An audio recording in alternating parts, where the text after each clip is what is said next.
んだ。最近はどうも仕事が多いって話なのに、俺んとこには全然来ねえ。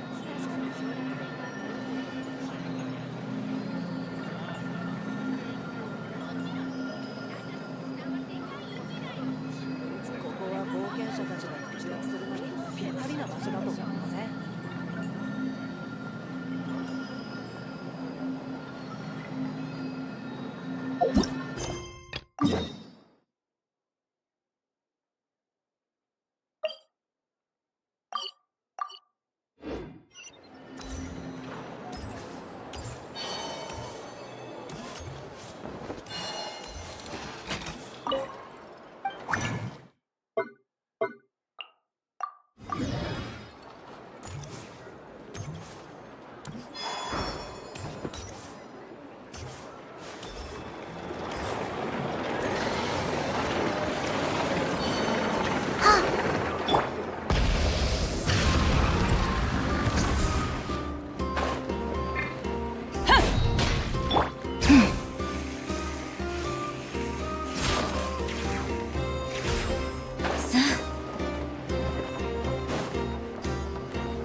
加速するぞ。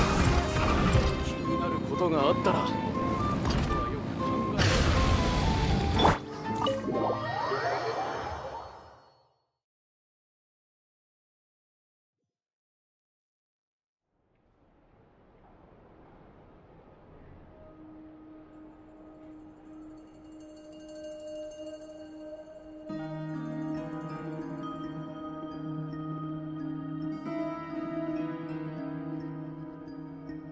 みんな揃ってるみたいだな。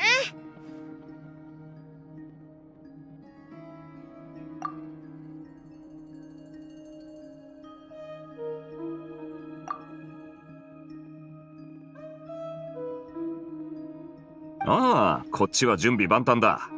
旅人、パイモン、お前たちはどうだ？バッチリだぞ。よし、早速本題に入るとしよう。そんじゃまずは。待った。誰かいるみたいだね。足音が隠せてないよ。ただ敵意は感じられませんね。しばらくそこにいらっしゃるようですが、もしや旅人さんについてきたんでしょうか？入ったらどうだい？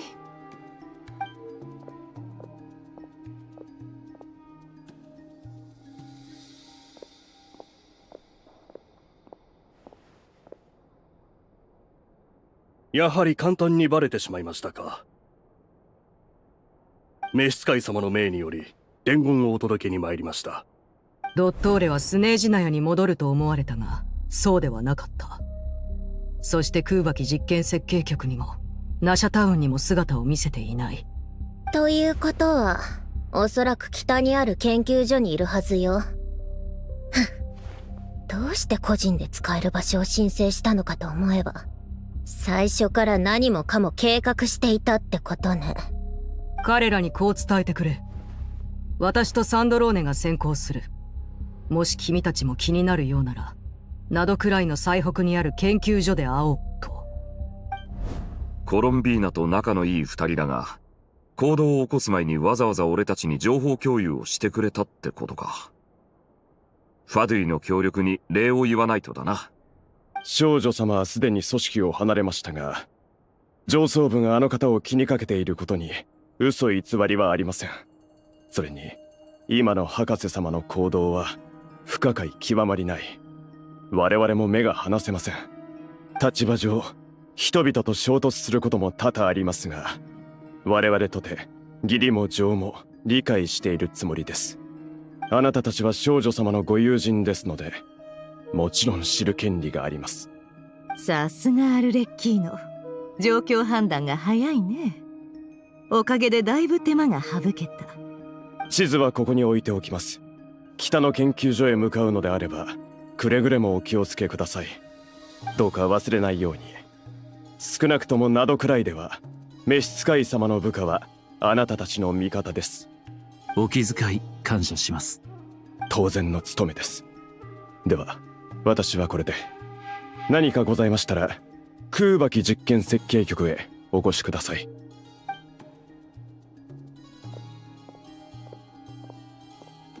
博士は実験設計局じゃなくて一番北の研究所に行ったんだな。傀儡の推測が正しければナドくらいに来る前から計画してたってことか。徐行のためというのはおそらく建前で別の思惑があるのだろう。博士は行動が早く、そのやり方も残忍で悪質なものだ。手を焼かされるだろう。万全の準備をしないとね。現状、博士の行動は予測しがたいものです。二手に分かれ、一部をナシャタウンの守衛に当てるのが得策かと。愛のもお手伝いしたいけど、研究所への潜入にはあんまり向いてないかな。あ、そうだ。落ち着いた方がいいかも思っていって。戦闘で役に立つはずだから。では、イネファさんもアイノさんを守るために残るということでよろしいでしょうか。行動ロジックを検知。アイノの保護の優先度は極めて高くなっております。万が一に備え、ファルカさんも残った方が良いだろう。研究所は私たちに任せてほしい。北風騎士としては留守番なんて性に合わんが、ナシャタウンは俺に任せておけ。ヤフォダにも手伝わせよう。私がいない間の情報収集はこの子に任せるといい。了解、ボス。みんな無事に帰ってきてくれよ。ああ。では早速立つとしましょう。研究所への潜入か。わかった。お前たちが本気でやり合うつもりなら、オイラは他の奴らの手伝いをしてるぜ。全力でことに当たる必要がありそうだ。行く前に何かやり残したことはあるか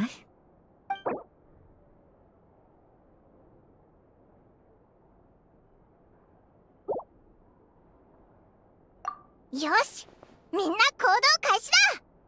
ああ。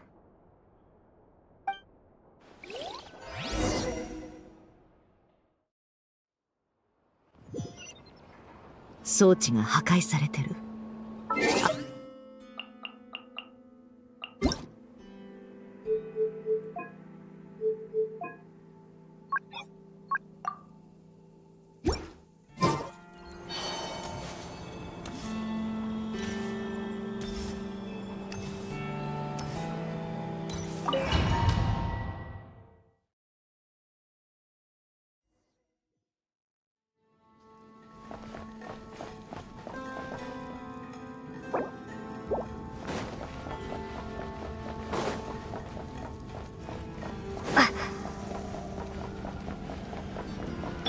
Leave this place.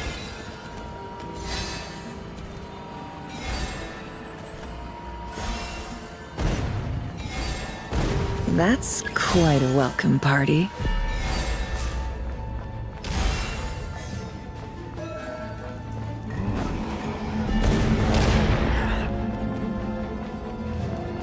Get back! I said get back! Do you hear me? Why isn't it working? No! Don't come any closer! Don't!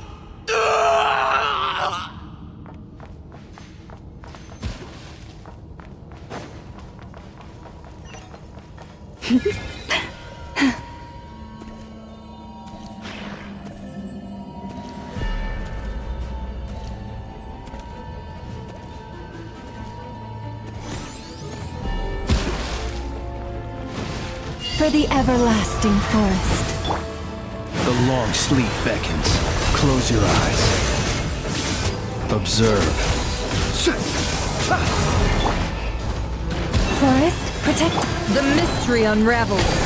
No more lies. Can't hide the truth. Poor souls. May your spirits find peace. Grab that key on the ground. We'll probably need it at some point.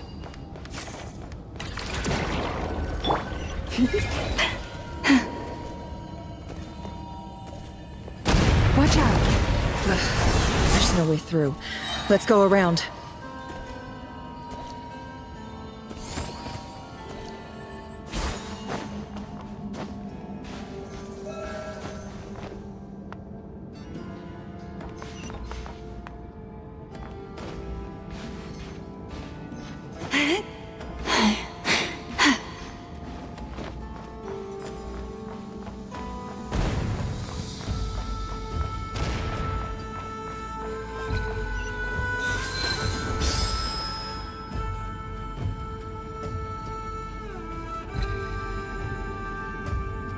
What the? Trespassers? Here? What's wrong with you people? We're looking for the doctor, and we understand he might be here. I see you're fleeing the facility. You looking to settle a score with the doctor? Good luck with that. I don't think you have many chances left.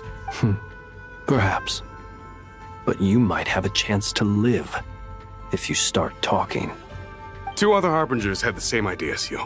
They're already inside. But what good is it gonna do? The doctor wouldn't do something like this unprepared. Seems to me that you're not too thrilled about being his subordinate. Also, is it just me, or do I sense monsters nearby? If you'd prefer their company to ours, that can easily be arranged. We need to know what the doctor is up to. Please, if you know anything at all, tell me. This is about more than us versus the doctor. His actions could have consequences for all of Nodcry. And perhaps even your homeland, Snezhnaya.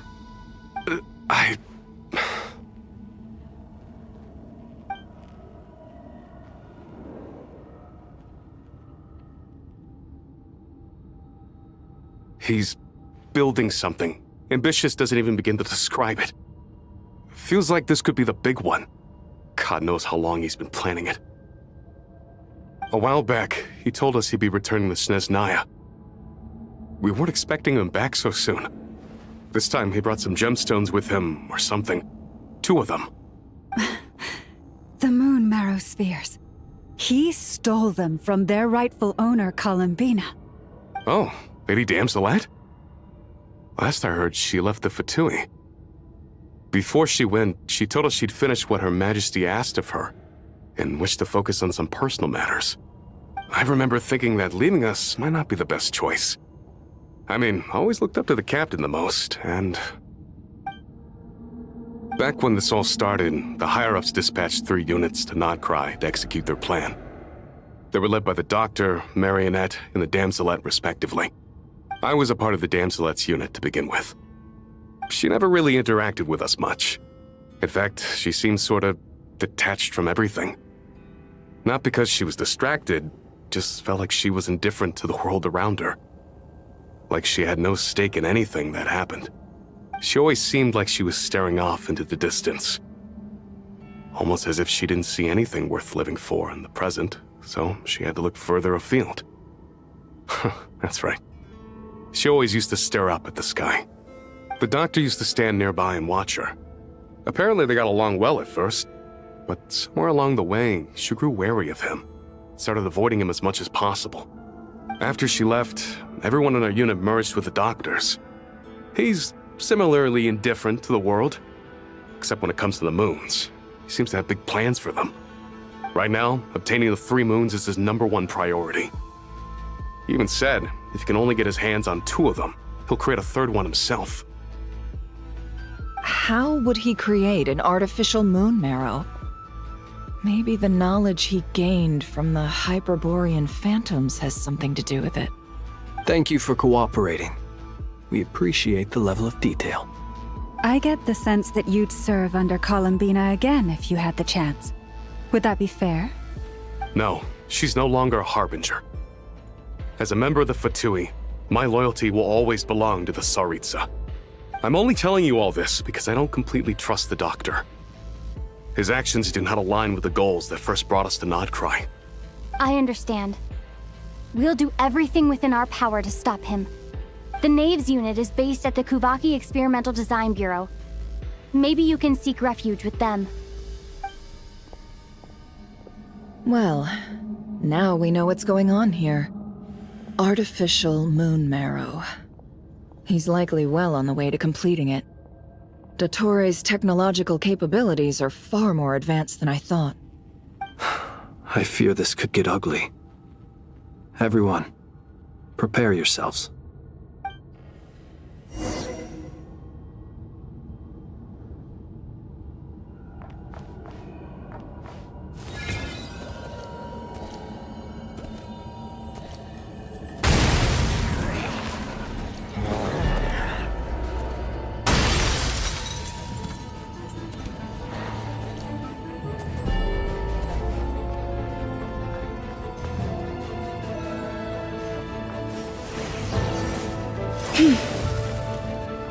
You poor lost lamb.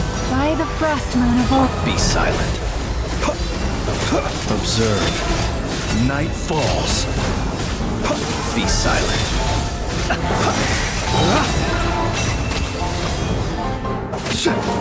The deception ends here.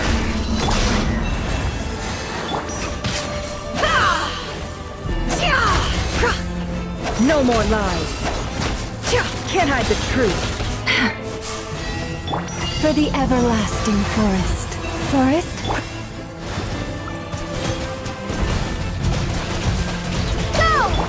No more lies.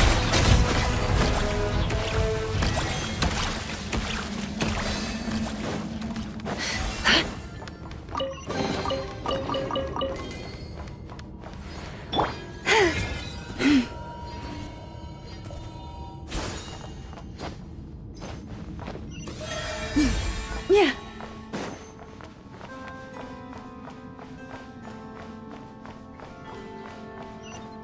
Yeah.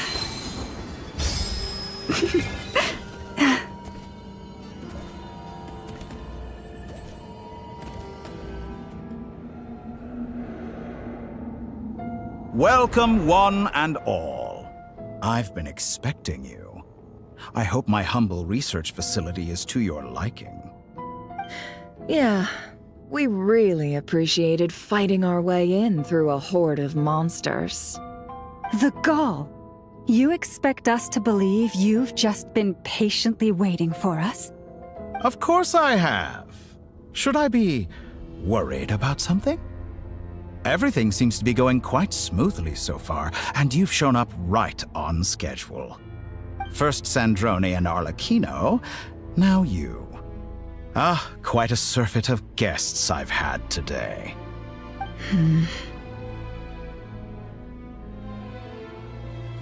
If you were looking for them, I should probably mention that Arlecchino disappeared as soon as she entered the facility. As for Sandrone, why, she stood right here only moments ago demanding answers from me at the top of her voice. Hardly out of character. She never was one for basic courtesy. But I have to admit, I was a little surprised to see her showing concern for someone besides herself. Does everyone you associate with undergo such a change in temperament? Speaking as a researcher, I have to say, it is not a change for the better. It threatens one's ability to remain objective. Well, since you ask... So you've got your hands on the moon marrow, and now you're claiming godhood. Don't you think that's a bit of a stretch, Dottore? I must protest what you are insinuating with that phrase, claiming godhood. I am not claiming anything. I am stating a fact. You're a researcher. I'm sure you appreciate the distinction between the two. Huh? Wait, you really think you're all that? You'll excuse me if I'm not being a polite little lady for you. We're colleagues. We both know what kind of person you are.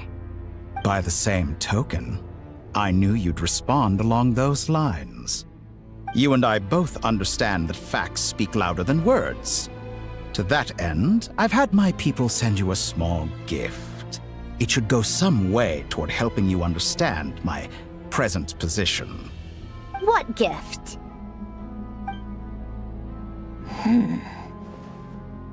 Where have all your troops gone? Who knows? Perhaps they are already marching toward a new world, following in the footsteps of an unknown god. As vulgar and arrogant as you may be, dear Sandrone, I have no intention of taking out my displeasure on your subordinates. They will enjoy equal rights to my own. You sent your people to the Experimental Design Bureau? That's the Tsaritsa's property. Yes, and I am very mindful of Her Majesty's instructions. But you know full well that they do not conflict with my present goals. In which case, all I'm doing is conducting another one of my experiments. Is there a problem with that? Now then, you have a judgment call to make. Am I simply lying to stall you? Or is it possible that every word I am saying is the truth? In which case, your subordinates really are in danger. So now you've turned on fellow Fatui soldiers. You're completely insane. I have set a new rule for myself. Each person gets one chance. Naturally, that includes you, Sandrone. If you wish to leave, I won't stop you. We are colleagues, after all. Scumbag!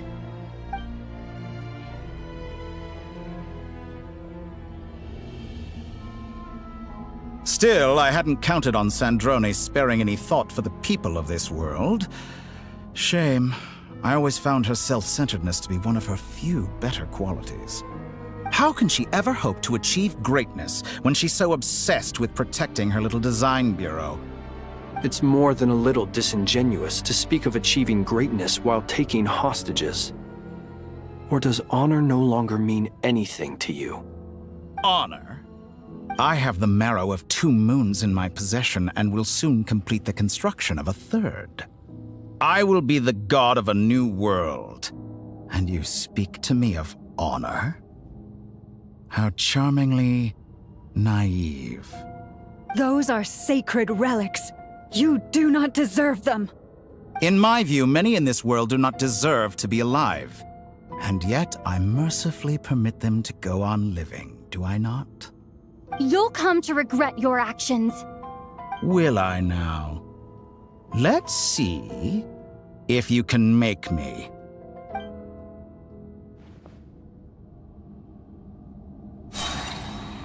By the frost moon of old, lush as the moonlight.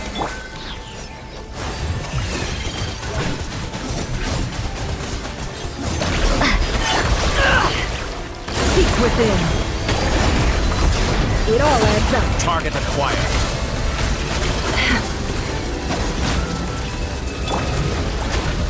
Beware the creatures of the night. Your actions Close your betray eyes. your fear of me.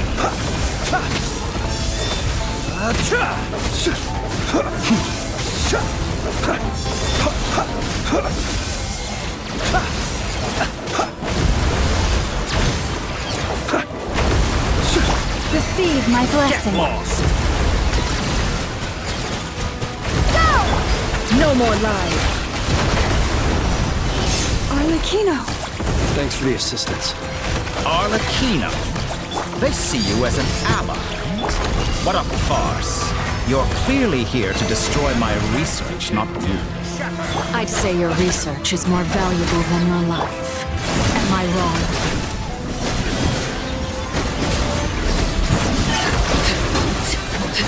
Witness my rise.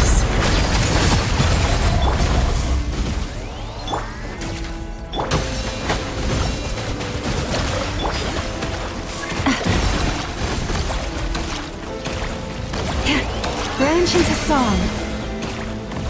Your actions betray your fear. The deception ends here. It all adds up.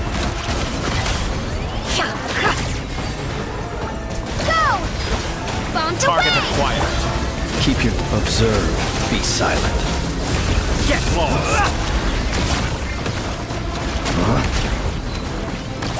No more lies. Time to go clean. It all adds up.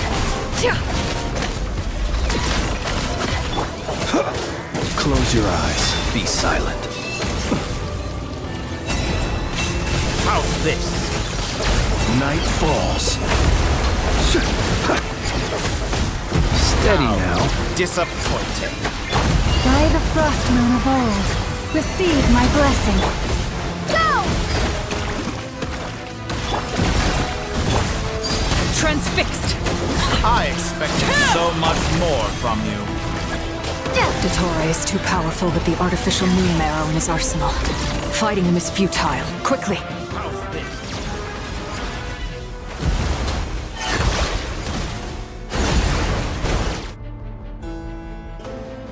Let's go. I've always thought it is wiser to flee than surrender.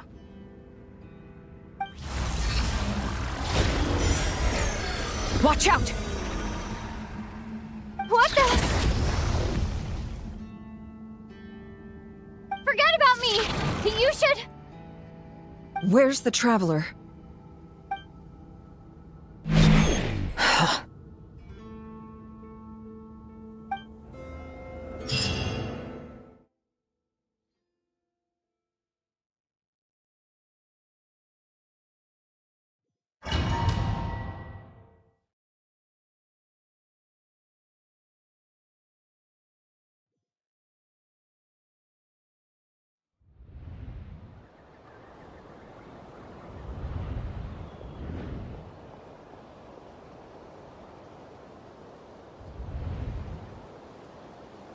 What just happened? Nasha Town? How did I get here? Strange. I remember being trapped by Dottore during the battle, and now, all of a sudden, I'm here. Something weird is going on. I guess I'll start by exploring the area. Traveler? What brings you here at this hour? Huh? What are you in the mood for today? A hot dog? Or something else? We've got some special discounts at the moment. Want to see the menu? Sorry, I'm not hungry right now. Ah. Well, feel free to take a seat for now. Let me know if you change your mind. Everyone seems to be acting normal. Am I just overthinking? Oh, darling, look who it is. One of our regular customers. Get the traveler something to eat, would you, dear? Wait. Why is he talking like that? Well, I'd love to, but can't serve a customer unless they order something. Anyway, I take it your business is wrapped up? Yes, thankfully. It was a long trip, and it's left me feeling pretty exhausted. But the upshot is, I won't have to leave again for a good while. We can have some quality time to ourselves. Wait. These two are a couple? I see some kids around too. I didn't know they had a family. Hey there! I haven't seen you in ages! What's keeping you so busy? I've been looking forward to playing with you again. You forgot already? You're silly.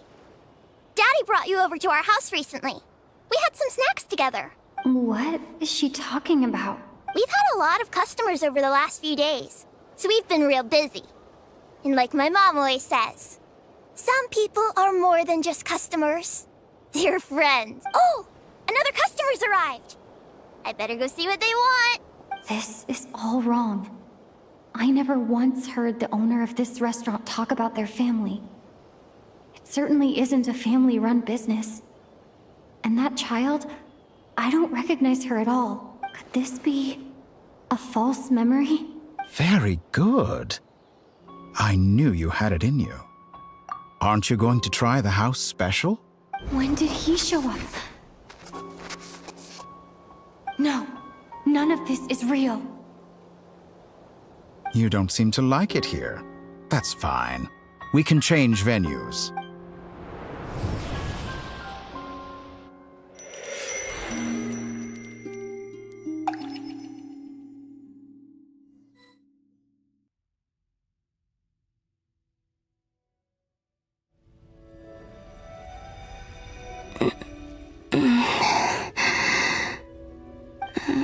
I'm still alive. Where is this place? It took all my strength to open the moon gate, and then I leapt into it. So this is the moon's reflection?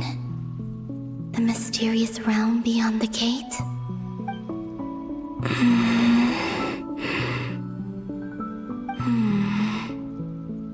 I can't sense anything. I guess I could try opening the gate once more.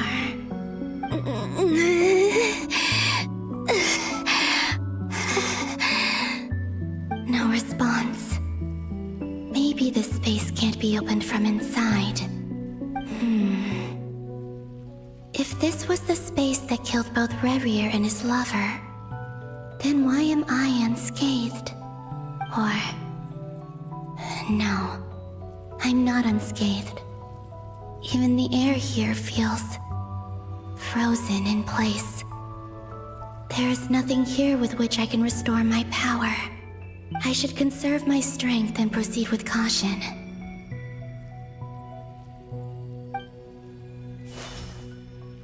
I don't believe Dotori's scheming will stop just because I escaped. If there is any chance that I can get back to the others, any chance at all, I must return.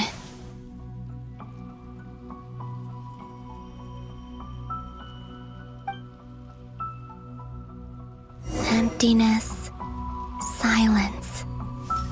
What is this place? Or maybe the real question is, what is it for? What's this?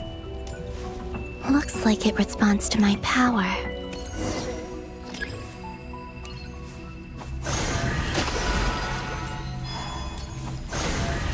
Golden. Like Kuvaki. Is it some sort of guide? And why does it feel so familiar? I might as well follow it.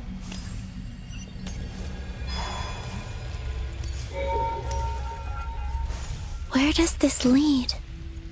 Could it be the exit?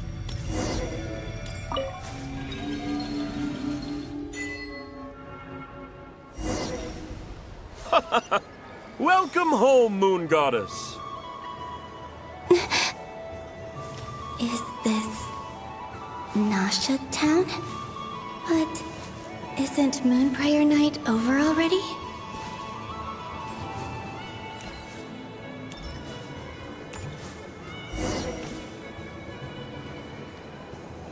Goodbye for now, Columbina. I hope you have a wonderful night. I will. Llama, everyone else, and me? Are these my memories?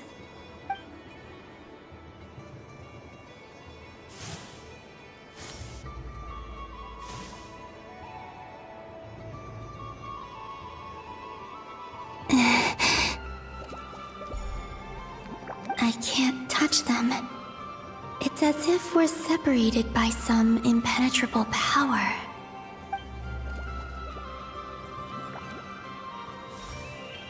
Over here! Over here!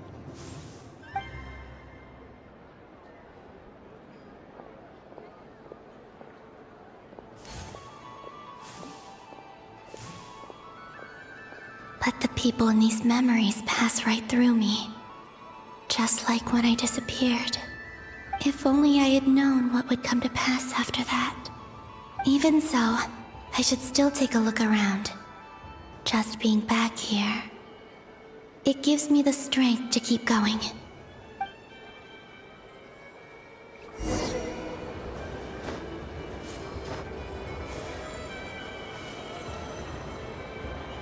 Yep.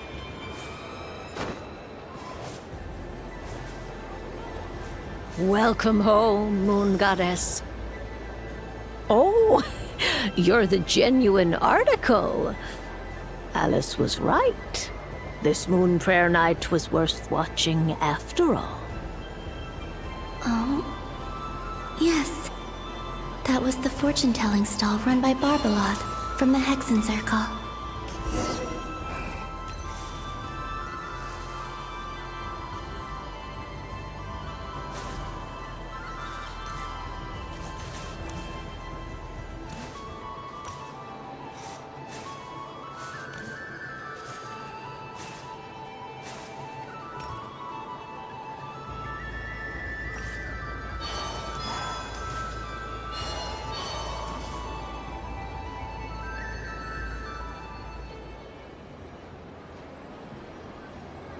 Please, draw the first lunar arcana. This represents destiny and is the foundation for the divination as a whole.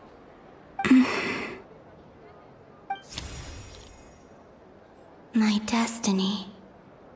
I believe the card I drew was the moon.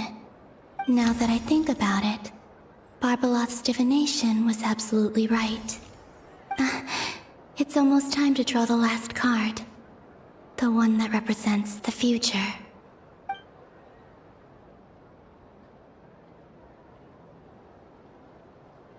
That was the card that popped out on its own. From here, I think.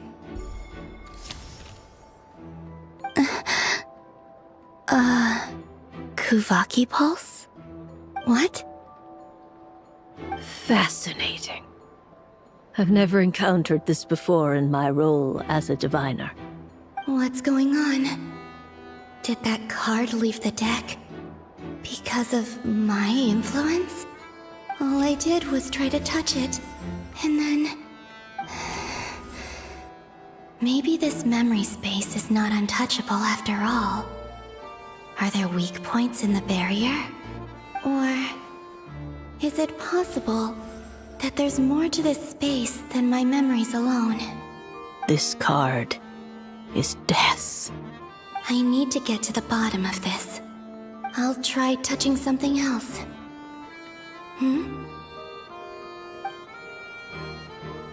Is this the wind? No, it's gravity. It's pulling me outwards. No, Traveler!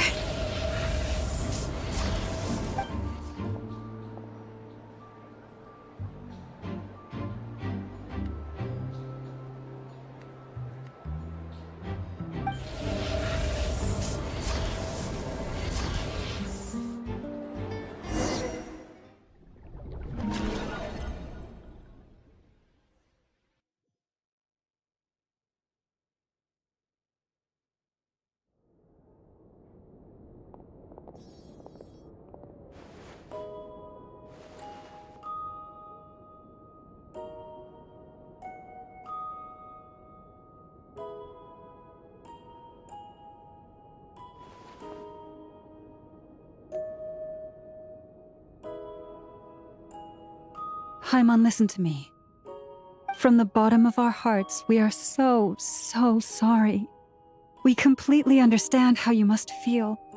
The Traveler is trapped, and we all feel responsible for it. Don't say that! Haimon's not a little kid!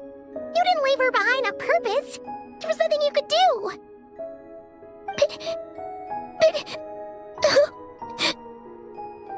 She's all alone in there! What if something happens to her? What are we gonna do then? We've barely spent any time apart since we met. Is she gonna die? We must find a way to rescue her. We were all involved in the operation where she was captured, and we do not abandon our comrades. That being said, it won't be easy. Through conversation with the others on our return, we've arrived at a basic idea of what we're up against. Dottore lab has clearly been in operation for a lot longer than we realized. We found many monster samples stored there. In all likelihood, they were materials he used to research his latest technology. We also know that through his contact with the phantoms of Hyperborea, he gained knowledge about the moons and certain Hyperborean technologies. Using this knowledge, he then fashioned an artificial moon marrow to serve as a replacement for the frost moon beyond the sky. Unlike Columbina, Dottore is not being rejected by Tevat. And even with 2 of the 3 moon marrows, his power far exceeds all of ours combined. Once his 3rd moon marrow is complete, Dottore will have completely seized the authority of the 3 moons. Tevat's most primordial powers will then be in his grasp. Does that mean... I'm afraid so. No one could have predicted this level of insanity, not even from Dottore. And unfortunately, his insanity is coupled with an intellect and ambition that not even his peers in the Fatui can match. This is dire. Sounds like the world is done for. The Three Moons' authority can influence the very fabric of time and space. I dare not imagine what a monster like him would do with that kind of power. The trouble's already begun, I'm afraid. On our way back, we discovered that part of Nodcry is being enveloped by an unknown energy. We cannot ascertain what is happening inside. I'm convinced this is Dottore doing. Not that there's any way to prove it. The issue is, we have no idea what his intentions are. The only thing more frustrating than facing down evil is knowing that it will surely come, but not knowing when. The Doctor is guilty of numerous crimes in Mondstadt as well. One of our knights, well, former knights, his father was murdered by Dottore. His ideology and methodology are a danger to everything in his path, from individuals to entire nations. He does not feel guilt, even when he acts against his own people. He doesn't see them as his own people, that's why. People like him see everyone else as beneath them. Right. He views other people only in terms of how they can benefit him. That's the basis of all his social connections. Granted, he's hardly the only harbinger to pursue their own interests. We all do. And Her Majesty is gracious enough to permit it. Still, her mercy has its limits. Dottore's actions have gone beyond even what the Fatui could have imagined. Usurping divine authority to become a god. For a servant of the Tsaritsa, that goes beyond being disloyal. It's treason of the highest order.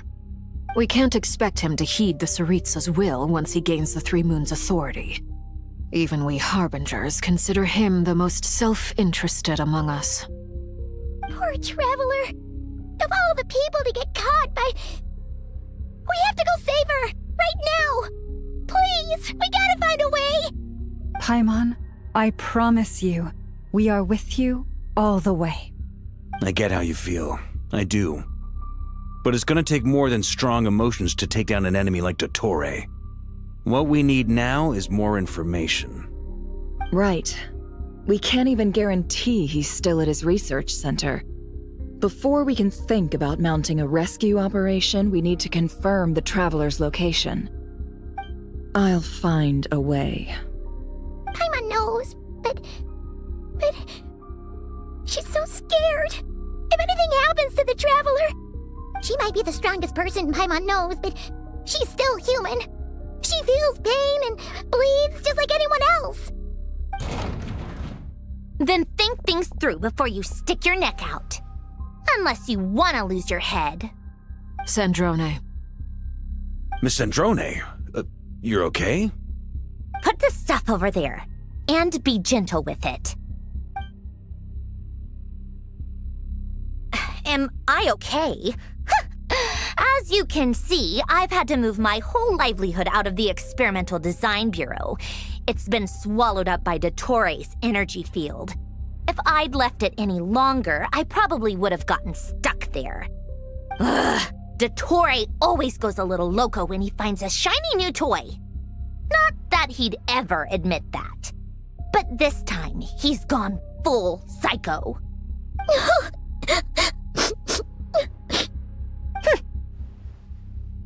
Just go ahead and cry already. Sorry. Paimon's not trying to make a scene. It's just... She can't. Oh, Paimon. Let it all out.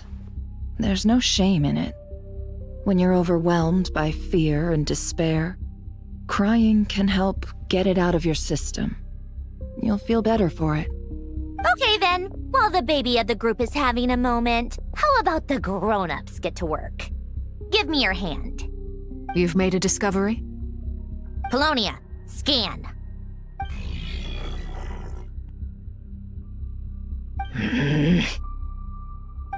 You, hand, now. Oh, I thought you'd never ask, my lady.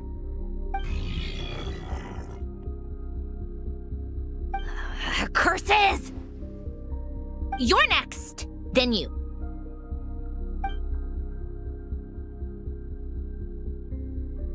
Dottore, you son of a... He's done something to us! Everyone who entered his research center has been implanted with some sort of curse. I don't feel anything unusual at the moment. Does that mean it hasn't activated yet? Is there a way to figure out its purpose and what might trigger it? My best guess is Dottore created it using the Moon Goddess's powers. 1 second, analyzing. Ugh! That friggin' maniac! So, what twisted game is he playing this time? The moment I analyzed the energy composition, some encrypted text appeared in my mind's eye. And when I deciphered it according to the Fatui standard encryption protocol, I got the following message. Feel free to run, or you will perish in nod cry. He's mocking us. Yep, he loves to toy with people. Only in this case, there might be more to it. But I didn't detect any murderous intent or malice either in the message or the curse's energy. As if this is him at his least malicious. Or perhaps all people are cowards in his eyes. Maybe he thinks the threat alone will be effective. What a despicable person. And he has the Traveler in his grasp. If I may, as unhinged as Dottore may be, he has always exercised great patience with the objects of his interest. I remember a comment he made when we first arrived in Nodcry. He said, "This world is, on the whole, an exceedingly dull place. But at least there are a few intriguing features, such as the gods, or the Traveler. Presumably, they interest him because they're unknown quantities. He wants to understand as much as he can about them." Agreed. The Traveler is Tevat's fourth descender. All Harbingers are aware of this. Since Dottore took such pains to capture the Traveler, he is unlikely to kill her right away. Okay, but we still have to do that rescue operation. Of course. I also think we need to read between the lines with Dottore's message. If he's encouraging us to run, that means we mustn't leave Nodcry under any circumstances. My guess is, his curse will only trigger if we leave.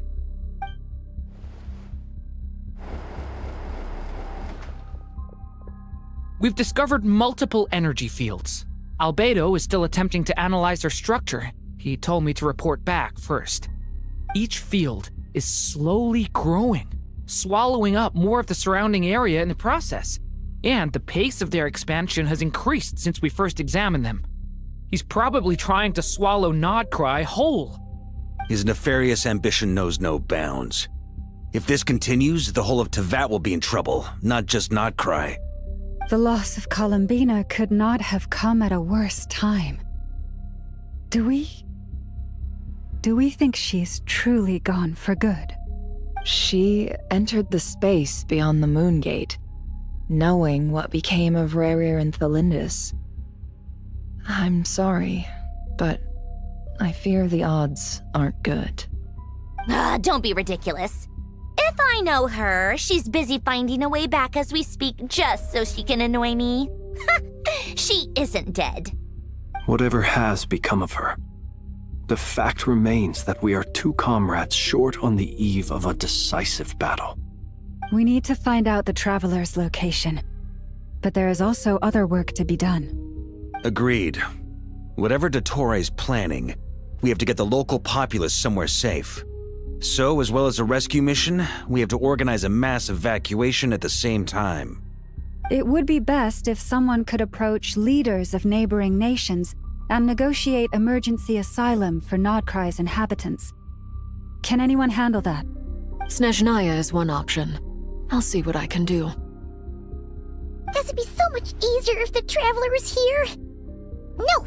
Stop thinking like that, Paimon. Paimon will join you. She's pretty well connected thanks to the Traveler. Maybe it'll come in handy. Either way, that's what the Traveler would do if she was here.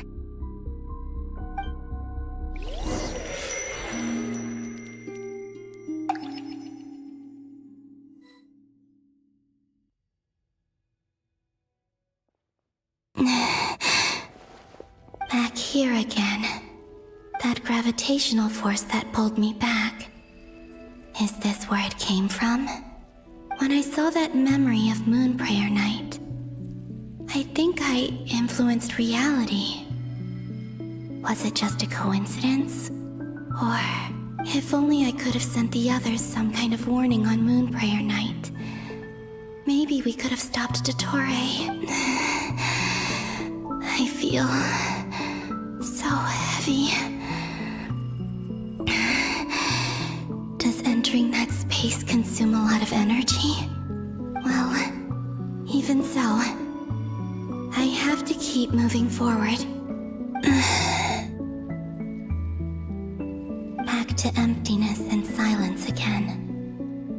I should try and find my way back inside that memory.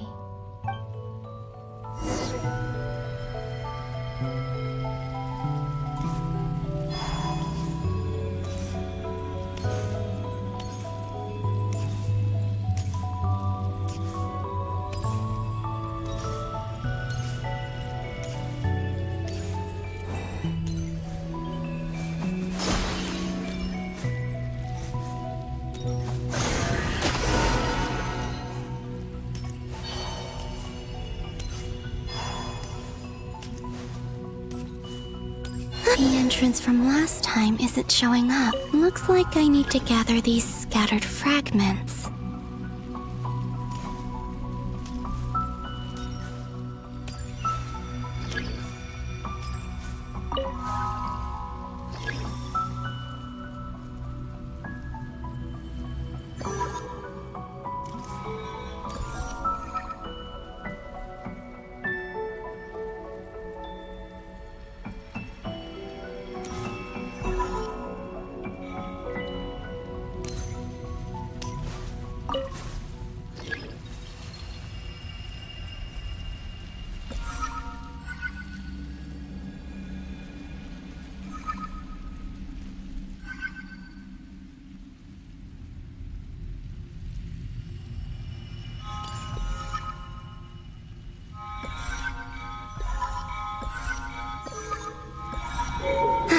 It worked! Hopefully I can stay inside for a bit longer this time.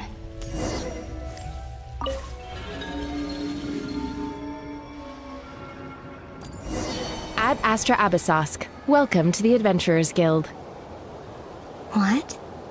This doesn't look like Moon Prayer Night. Extra, extra! Latest issue of the Nasha Express! I don't think I've ever been here. Maybe this space isn't comprised of my memories after all. There aren't any festive decorations around. Is this Nasha Town after Moon Prayer Night ended? Did Dottore's plan not affect the town? Or is no one aware of what happened because he used the Three Moons' authority? Let me see if I can influence anyone else.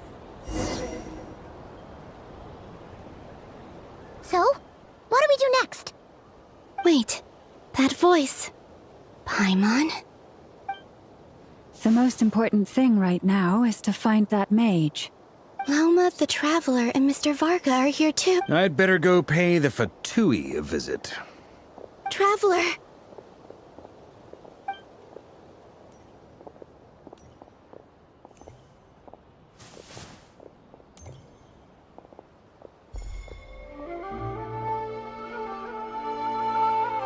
Huh?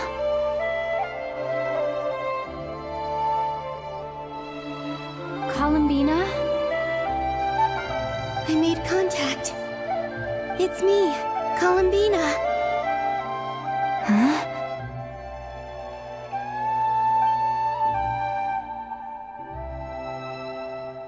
Traveler? Let's go! This is no time to be spacing out! Huh? Huh? Wait a moment. This has happened before. Huh? This is what happened when I disappeared.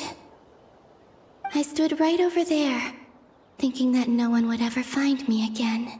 It was only when she called my name that I decided to follow them. But Did she turn around because she sensed my touch just now? Is it really possible that from in here, I can change the past? If I keep following them, maybe... Huh? It's that gravity again.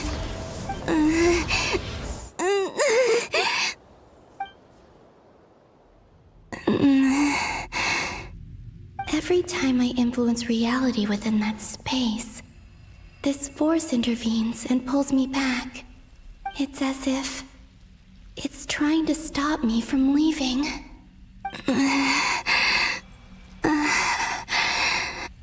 I'm getting weaker and weaker.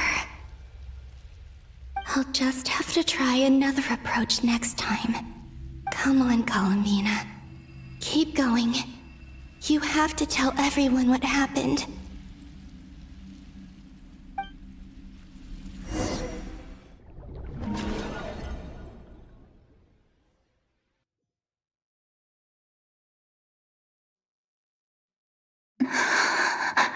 Suddenly, I've been plunged into darkness. Alone. It feels... strange. As if something has grabbed hold of me. Is Dottore now powerful enough to interfere with space itself? Look at you, standing so still in total silence. I almost didn't recognize you. Hello there, traveler. He seems to be in a good mood. Wait, what's that behind him? Ah, so you noticed. This is the completed trilune. 2 primordial moon marrows and 1 artificial specimen. You are wary of it. Good. Maintain that reverence. You performed well in that recent battle. Brave and reckless as always. Courage is the sign of a true hero, and impulsiveness is the hallmark of those who strive to advance. I say this not to belittle you. Most creatures are far more timid by comparison. 3 moon marrows. Does that mean the artificial one is now complete too? Well spotted. What do you think? For a replica I built myself, I dare say it looks the part. Dottore, are you planting illusions in my mind? I have no interest in fooling your eyes. On the contrary, I hope to show you the true essence of all that you see before you. Is this not a beautiful city? People live in peace and find joy in their work. The streets are safe. People can even leave their doors unlocked at night. You might say it is the Elysium everyone dreams of. All available data indicates your values and worldview conform with the mainstream. This kind of society should be quite to your taste. False beauty is deceitful. Lies are to no one's taste. I wonder, is it your moral standards that are too high? Or your expectations of reality? Answer me this. If someone existed in a sweet dream from the moment they were born, a dream in which they never once felt pain, which do you think they would consider superior? The dream or the reality? That's pure sophistry. It has nothing to do with your actions. As I suspected. You have yet to understand all of this for what it really is. What do you want from me? You sound impatient. Do you think the only reason I'm keeping you is because I want something from you? If it's not, then why haven't you killed me yet? No one can stop you if you're as powerful as a god. I'm delighted you recognize that fact. I believe we last squared off in Sumeru. Ah, the memories. How time flies. You and I have both grown. I'm not surprised that Arlecchino and Sandrone worked with you. You've always a way of slowly but surely ingratiating yourself with all levels of society. People laud you as a hero, but I suspect there's more to it than that. Oh, but to be clear, I don't say that to flatter you. Do you always give your opponent an appraisal before you deal the final blow? Call it a long-time habit. I'm a researcher. and one of my duties is to give an objective assessment of my subjects. But you misunderstand. We are not opponents. Not at this moment. I just want to talk. Think back to Tartaglia, Arlecchino, Capitano, Colombina, and now even Sandrone.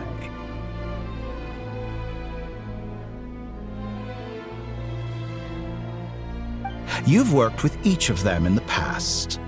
I believe you can work with me as well. What makes you so sure? Well, why not? Should the good associate only with the good and the bad befriend only the bad? I like to think we could have a more mature relationship than that. Surely you don't think all your relationships are grounded in friendship or shared ideals. People come together because it benefits them to do so. If you think of the people you admire, you must surely admit that they have provided some benefit to you. Morality, ambition, dreams. People have plenty of words to embellish the nature of their relationships. But once you break free from those ethical frameworks, you will see that the only thing connecting the two of you is mutual benefit. And that is what I'd like to talk to you about. We're finally getting into it. He's probably been planning to kidnap me for a long time now. But for what exactly? He has the authority of all 3 moons. I won't be able to gain the upper hand in a fight. Best if I pretend that I'm willing to negotiate for now. You say you're a god, but you also speak of mutual benefit. What could a god want that the 3 moons cannot provide? Excellent question. But before I answer, I would ask you the same thing. Gaining Colombina's allegiance was a rare and extraordinary feat.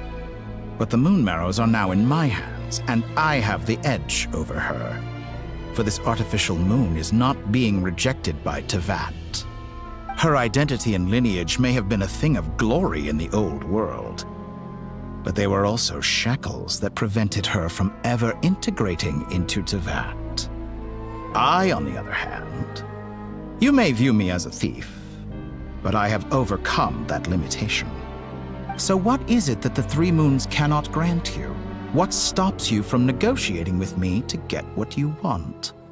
I don't make deals with lying psychopaths. That's quite an accusation. Are you expecting me to get angry with you? Well, this is one aspect in which my personal growth has served me well. In the past, my less mature self might have been disappointed, perhaps even angry, over a small setback like this. Like when you and Lesser Lord Kusanali joined forces to oppose me, for example.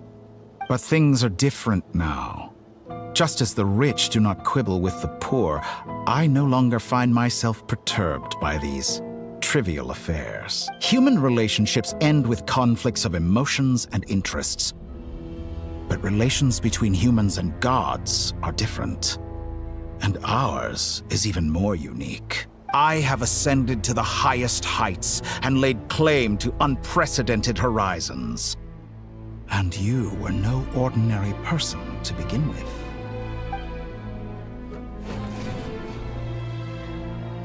Allow me to show you the world, Descender.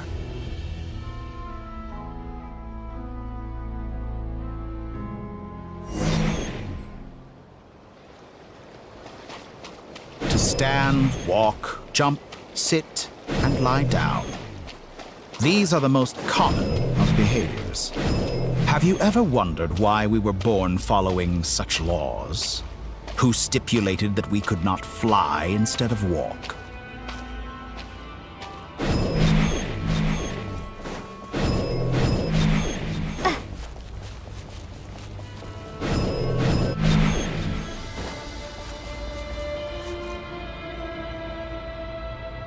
Someone of your talent and experience must surely know of the 4 great rulers who serve the heavenly principles.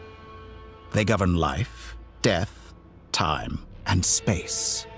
One wounded by a blade will die from blood loss or infection, and one who falls into a lake will drown in agony.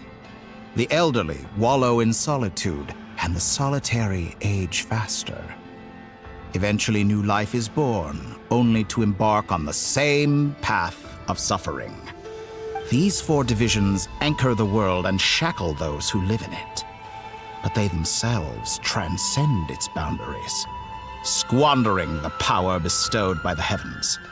All who live yearn for equality, but unless the gods prostrate themselves and profess that they are mere servants of the living, equality can never exist.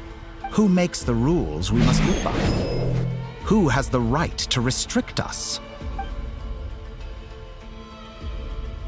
The limits of the body can be rejected.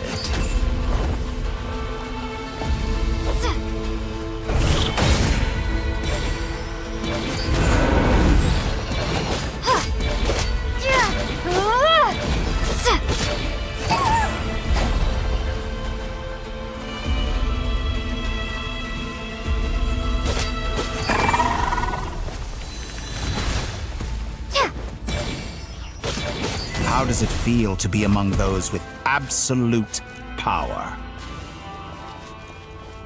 You cannot conceive the extent to which your flesh hinders your mind and spirit.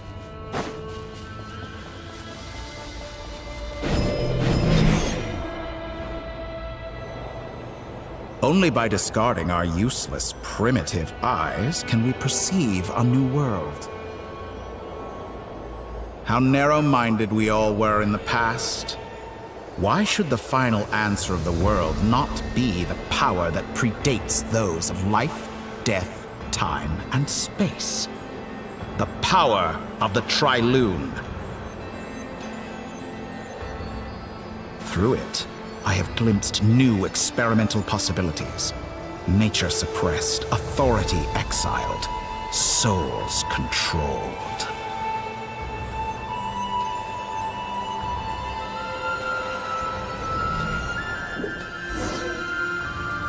You know, I heard recently that a group of critics reviewed countless stories and drew an interesting conclusion. They found that it is more often than not the villains who strive tirelessly to push the boundaries of progress. In fact, long before this, someone voiced a similar idea in an academia editorial. I felt a great affinity with this perspective. I have never been afraid to step up and play the role of the villain. Fanatics are trampled down for their transgressions, and those who transcend are rebuked for their audacity. And so, the majority of creatures are too timid to follow my lead. But all sacrifices made during my experiments have been worthwhile, as you can now see. I can offer you something new, something unique, precisely because I am a villain. Think about it. We are eternally bound through mutual interest. Can you truly say you would never turn to malice if it could give you the life you dream of? After all, what value do perfection and purity really have?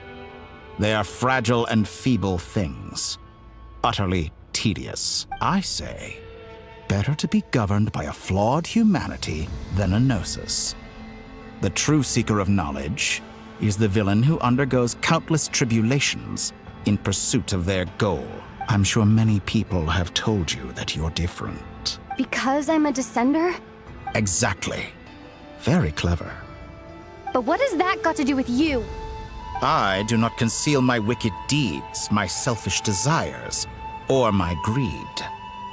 A true researcher must act as I do if they are to understand and speak of the truth. And yet, a knowledge seeker like myself will inevitably grow tired of studying Tevat beyond a point. You have traveled to all corners of the world and met many people.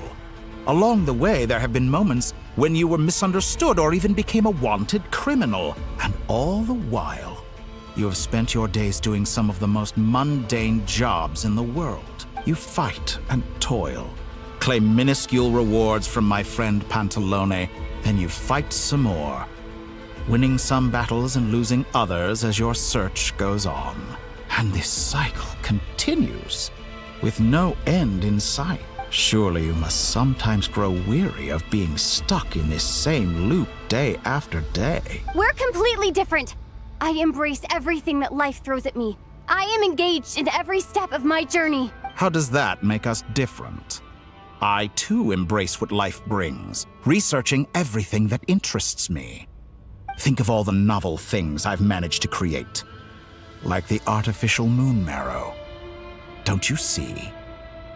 As unique a specimen as she was, even Columbina is not irreplaceable. Take that back! She's gone because of your actions! I didn't say that to anger you. Though admittedly, I don't see what there is to be angry about. Anything Columbina could do for you, I can do better.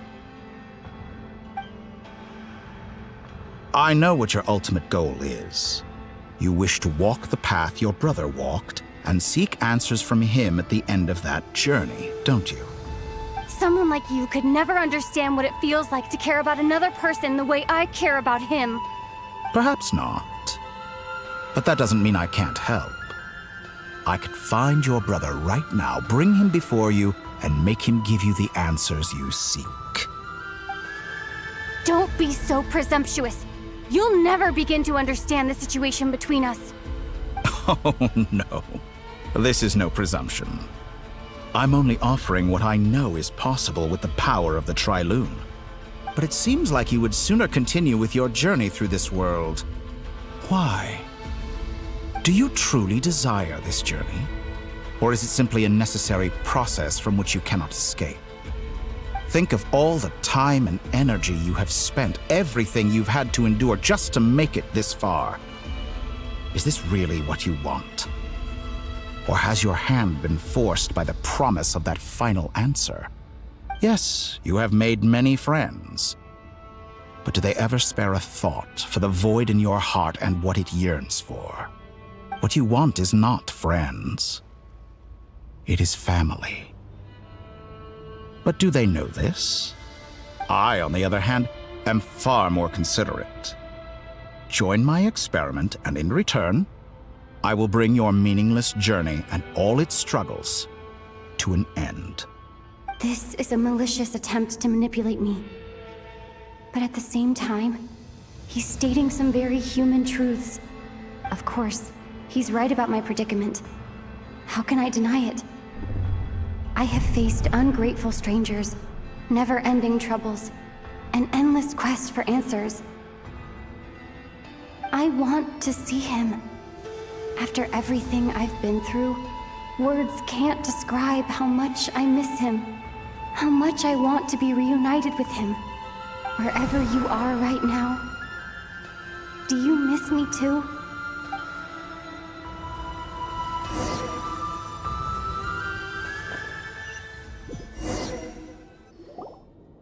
All right, everyone. Our next mission is clear. We need to contact all the major organizations, explain the situation to the public, and then begin the evacuation. The residents of Notcry are quite dispersed. The two most populated areas are the Southern Isles and Pyramida. Miss Lauma, I will leave Hisi Island and Nasha Town in your hands. I will liaise with the Fatui and Pyramida. Agreed. We will reach out to Natlan and Snezhnaya.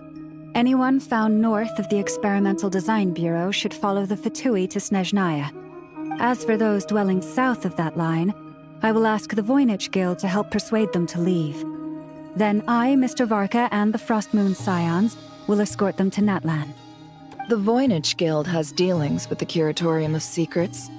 I will send them a letter vouching for your credibility. Yehoda, you should help Lauma.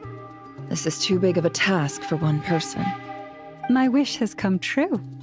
You're willingly lending me your most capable employee for the day. Well, good for you if all this only takes a day. Of course, if it takes any longer, I'll be charging a fee. Boss, wait! Don't I get a say in this? Oh, I'm sorry. Something to add, Yehoda? Well, no one's more important to me than you, boss. And remember how Lauma healed your eyes after that big battle? I think that's worth at least 2 or 3 days' work for the Frostmoon Scions.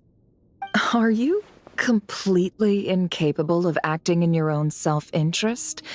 Or do you simply devalue your own labor? Are you sure you don't want to come with us? Who will see to our other work if we're all busy evacuating residents? Sandrone insists that Columbina is still alive, and we have a traveler to rescue. There's much to be done. But boss, I'm just worried that...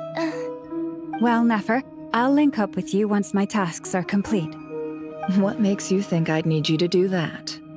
I'll need it. And considering the way you approach certain matters, I think you'll be better off with me present. That's quite enough. Just focus on your work first. I bet we're in for an uphill battle here. But we can help out too. Inefa and I are gonna help Nasha Town's residents carry their stuff. Loading schedule. Store essential local research data and technology samples, then escort the people to Natlan. Understood. I will execute this to the best of my abilities. Great stuff. Thank you, ladies. I've contacted the Lightkeepers. A colleague of mine will join us shortly. I will persuade them to conduct a thorough search of the region to ensure that no civilians get left behind. As for me, I guess I'll be making an early return to Sumeru. I think it's important that someone informs the Dendro Archon of what's going on in Notcry. Roger that. Someone should inform Mondstadt, too. Mr. Duran, can I trust you to handle that? I think you fly faster than any of us can run. As an added incentive, get there fast enough and I'll see about getting your gliding exam waived. Really? Ha! Mission accepted, sir. I intend to stay behind and help Miss Sandrone with her research. She has some alchemy-related questions that she'd like me to explore. She recognizes your expertise, then. I wish you a fruitful collaboration. Thank you. In truth, I was surprised to hear her express an interest in subject matter outside of machines. I believe she has been investigating some Fontanian technology recently. She made a point of bringing the relevant materials with her when she left the Experimental Design Bureau. She's sorting through everything in her room as we speak. I should mention that we have one other friend who isn't present. He hasn't made his position in all of this clear. But if we know anything about him, he's likely investigating on his own. Paimon's been very quiet today. But I know how close she and the Traveler are with the Natlanese. She should come with us to the border. Okay. Paimon will do her best. Make sure to heed Sandrone's warning. Many of us have been cursed by Dottore. As such, under no circumstances should anyone cross national borders. Remain within Nodcry. That aside, personally, I have faith in Columbina. Things look grim, sure, but who knows how it'll play out. Same goes for rescuing the Traveler. Both of them are important allies and friends. We'll be counting on you to gather intel on them, Miss Nefer. Oh, wonderful. You're all here.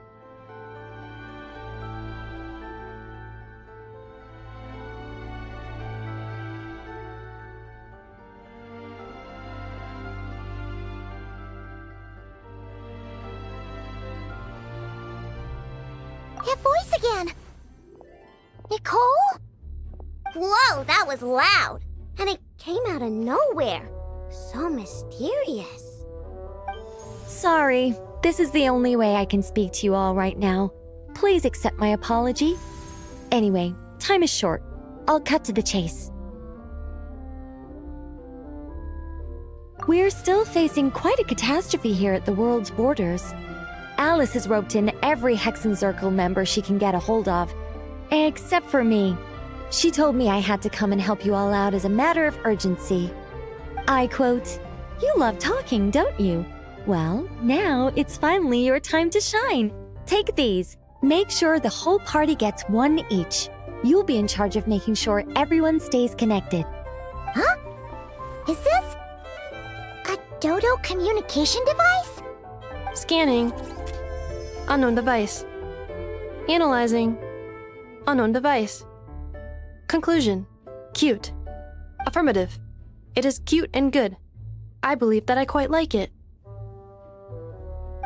This is no ordinary Dodo communication device. It's my very own special modified version, specifically... Ah, sorry. I almost went off on another tangent there. Anyway, help yourselves.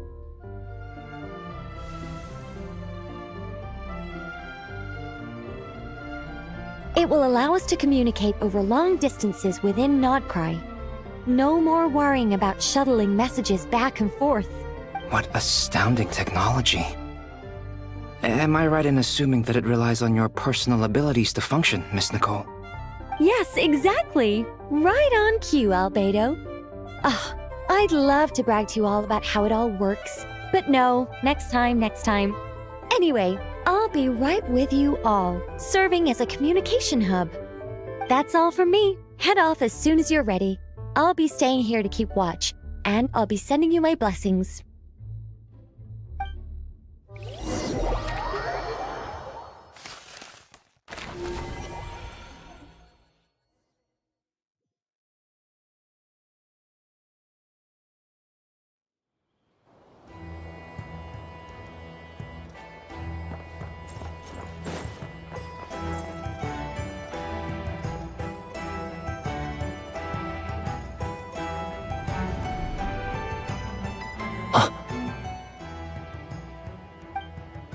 Ah, Sir Flint.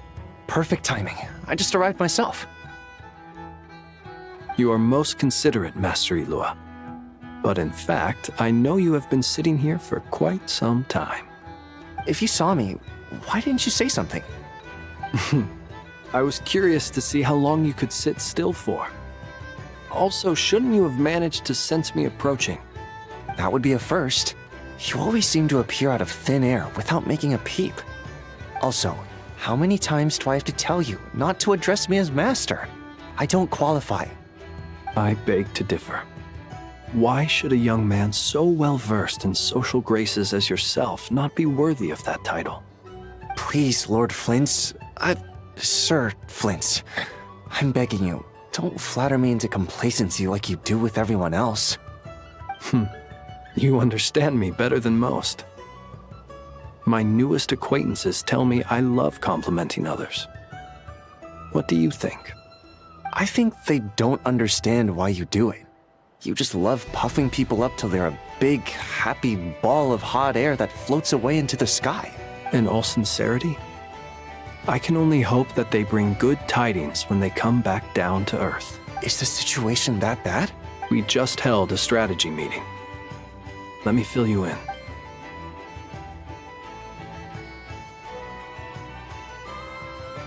In short, we need everyone gone from Pyramida.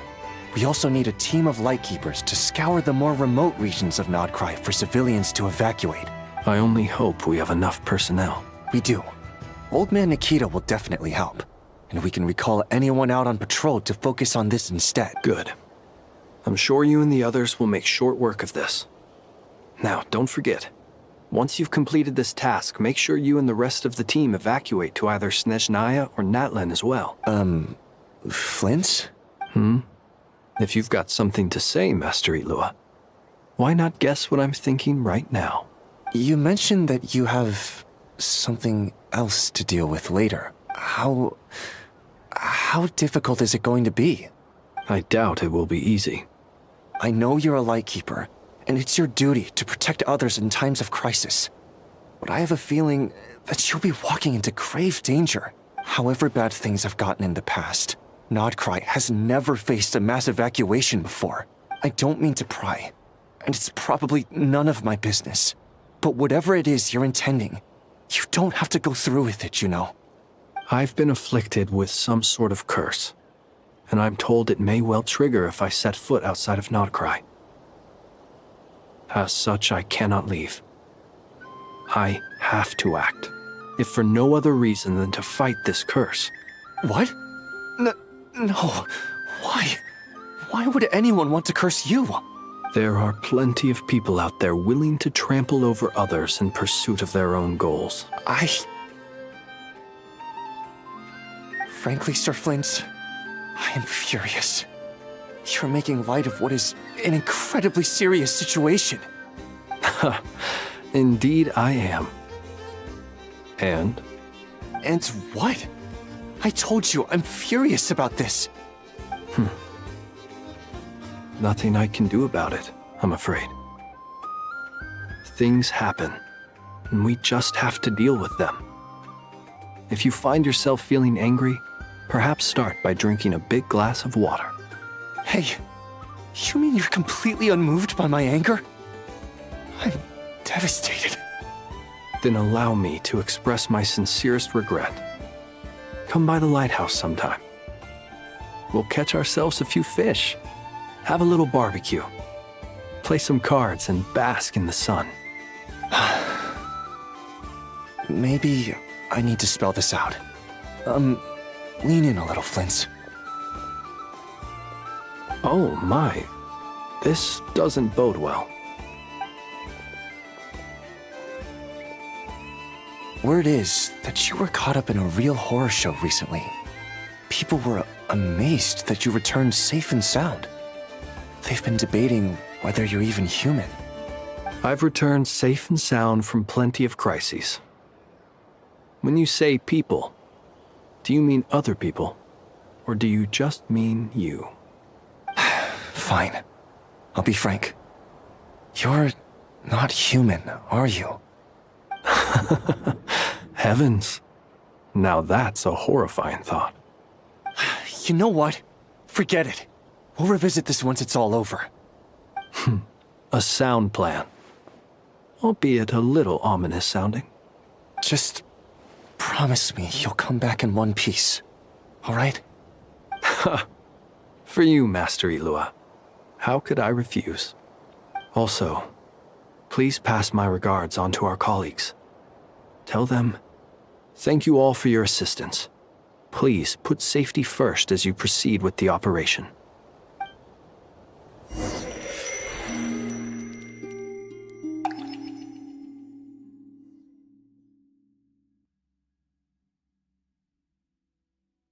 I have to keep searching for a path toward reality.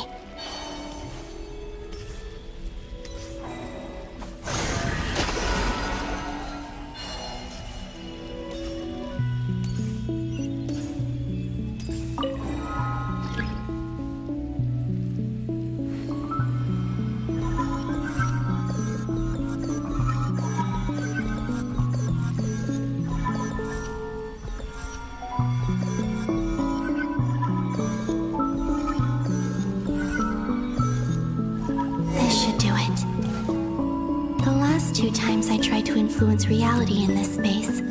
It consumed a lot of Kuvaki. I'll try and be more careful this time. I need to leave key clues behind using less power. I hope everyone still remembers what I said on Moon Prayer Night.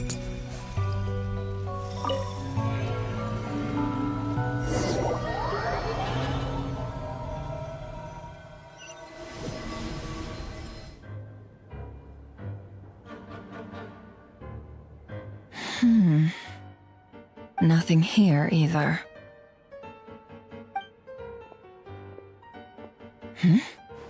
Flint's? Ah, Miss Nefer. What are you doing here? Unless... I just spoke with Itlua about arrangements for the search and came for a walk nearby. As for you, why would... It appears we think along similar lines. And neither of us likes to accept things at face value. As well as figuring out how to gather intel on the Traveler, I wanted to confirm some of my own suspicions.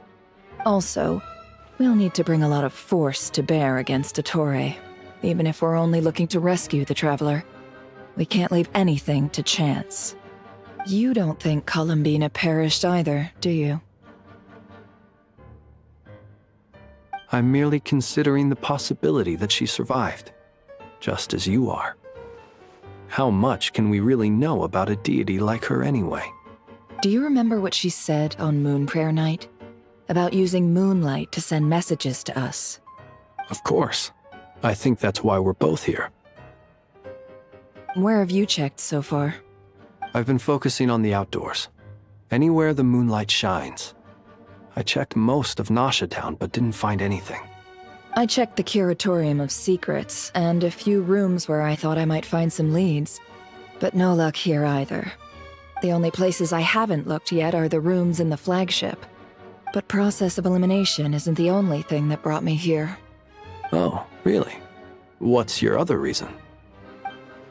After all that build-up, our mystery ally never showed up even once!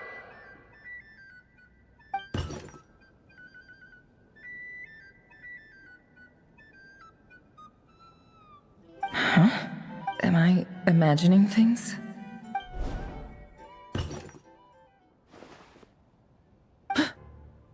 Come on, let's see what's going on. Oh no. I knocked over a vase as soon as I came in. It must have been caused by a Kuvaki fluctuation when I entered the space. Although, it seems like I'm not about to be pulled away this time. It looks like as long as I'm careful with my actions, it doesn't count as influencing reality. Anyway, is this the flagship? The Traveler mentioned that's where she was staying. I only went into the lobby last time, so I've never actually been here before. How does this space work? If nothing else, I can now be sure that it is not simply memory. She mentioned where her room was. I think it's this one.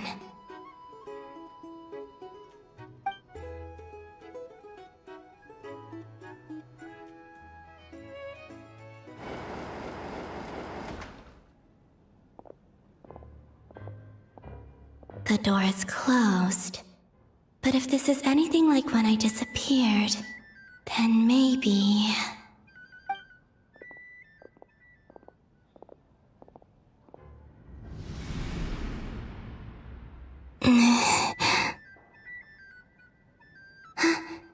I'm in. She and Paimon aren't here at the moment. I hope she's okay. I wonder what happened to her after that battle with Dottore. Best not to dwell on that for now. I need to try and leave them some clues.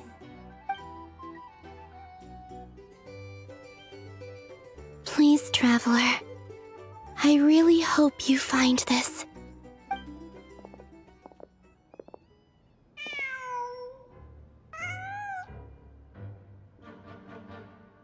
Huh. Just a cat. Nothing else here strikes me as noteworthy. Didn't you stay here for a couple of nights once? Before Rerir showed himself, yes. It's also where the Traveler and I first met. Did you notice anything unusual during your stay? I remember thinking how much noisier the flagship is at night compared to the graveyard. Other than that, no. The Traveler and Paimon were most congenial neighbors. This is where they've been staying, yes? Over here? That's right. I wouldn't usually condone breaking and entering, but we can make it up to them later. Focus now. I have to write a message on the wall using Kuvaki, just like I said on Moon Prayer Night. Simply open your windows on nights when the moon shines bright, and the moonlight will naturally flow towards the words I have written. Here goes. I'll need to carefully control my strength.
There's a noise outside the door. Is she back?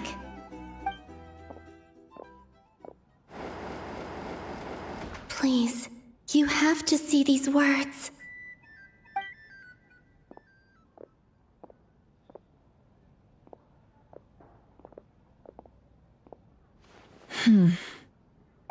Well, do you sense anything?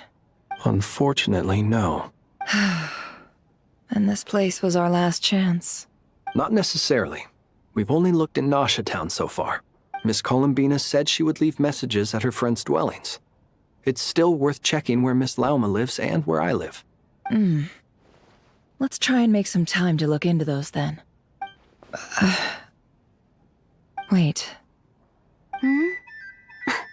What are you waiting for? Oh, Paimon might have overeaten slightly. What's that look for? This is a victory feast. It's normal to eat a little more than usual. The Traveler in Paimon. It's really you, but why are they talking about a victory feast? Huh. You worried Paimon sick while you were out there fighting Rare, so this is your chance to make it up to her, all right? Wait. So this is the night after the battle against Rare. How did I end up here? That's quite a long time ago now. Wait. Time. That's it. Every time I've entered reality within this space, it's been at an earlier point in time. Every one of those points has been before I fell into the moon's reflection. And everything I've done to affect reality really did happen in the past. Does this mean that within the moon's reflection, time flows backwards? Starting from the moment I fell in? Not long till Moon Prayer Night now. It's gonna be even livelier than tonight. Although, it's gonna be sad saying goodbye to the damselette. She seems like a really nice person. Paimon. No, I can't. Even if I make contact, they probably won't understand what's going on. And in any case, I'll likely get pulled away again if I do. Instead, I have to find a way to get them to notice what I've written using the moonlight. Wait, even I hadn't thought of doing that before Moon Prayer Night. They'd never conceive of that possibility. Is there truly no other way? Don't lose heart. We'll find a way somehow. Huh? Oh, you say that, but the Frost Moon is beyond the fall sky. If we wanted to go visit her, how would we make it through to the other side? We might not have all the answers now, but I'm sure we'll find a way one day. Huh. Guess someone's gotta be the optimist. The present. The future. That's right. There are still things I can do. What's your plan? Flint's, when you were staying next door, did you ever open the window? No. The rooms here are dark and damp. And there's such a buildup of dust on the windows that the moonlight can't even get in. I didn't think it was worth the trouble. The moonlight? I think I see where you're going. One moment. I'll see if the owner is available. Don't bother. Time is of the essence.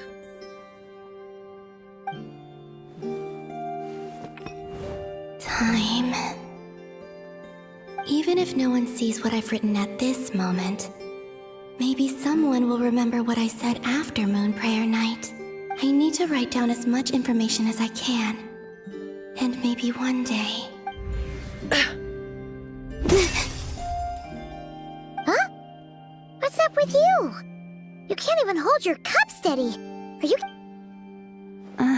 A little. Well, you should probably hit the hay then. You've had a really tough couple of days for you.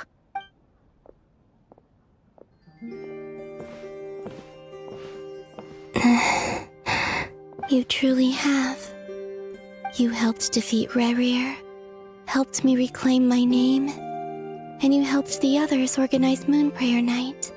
Wherever you are right now, I'm sure you're still fighting against the injustices of fate. This is all I can leave for them. How I wish I could stay here, It's time for me to go.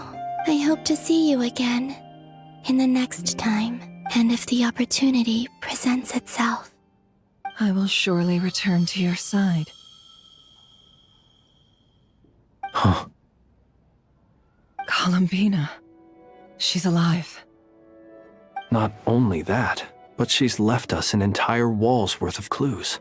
She even wrote down what would happen on Moon Prayer Night.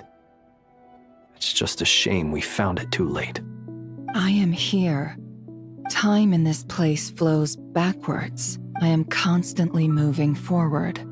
It sounds like she's found a way to influence the past using Kuvaki. But her future is our past. So, these words have been here ever since we defeated the Ray Hero Solnari. We just never discovered them.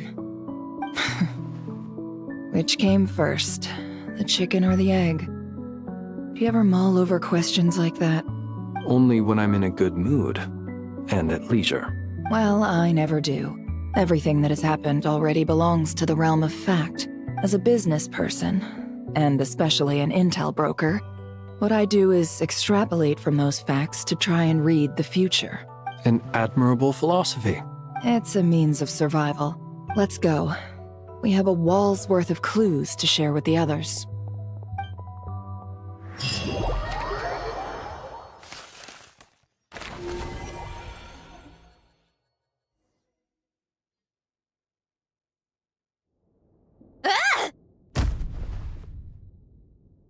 It appears that the doctor's energy signature has changed to something similar to Kuvaki, but not like the Kuvaki we're used to. Nodcry's Kuvaki devices will only have a limited effect on it. I can see why you've chosen to place your hopes in alchemy instead. Also, I must say these books are rather profound. My subordinates just shipped them in from Fontaine. Some of them are from the Narcissenkreuz Ordo. Some are incident reports from Petrichor, and then there's a few test reports for these junk machines. Additionally, after some further scanning, I've discovered something extremely annoying. What's that? Tevat's skies contain multiple moons. A long time ago, when I did my first scan, I detected 3, just as the legends say. But when I checked again just now, I detected 4 moons. So there's one extra? Yeah. Originally, I thought that if I could still find 3 moons, that would at least mean Columbina's still alive. But then it occurred to me that apart from the frost moon, Tevat's moons are just husks. And husks surely shouldn't show up in the scan, since they're not alive. It's weird, isn't it? If we can't even distinguish between a dead and a living moon, how are we supposed to know whether a moon goddess is still alive? Or does this mean that the moon marrows are equivalent to the moons themselves? It's certainly possible. In which case, the 4th moon you detected may be Dottore artificial creation. So he wasn't bluffing. He really built his own moon marrow. Ugh! I'm so mad right now! It's easy to get overwhelmed when you have too much on your plate. Maybe you need to relax. Perhaps try going for a walk, or simply take a few deep breaths. Nothing can calm me down at a time like this. I need more time, and I need progress.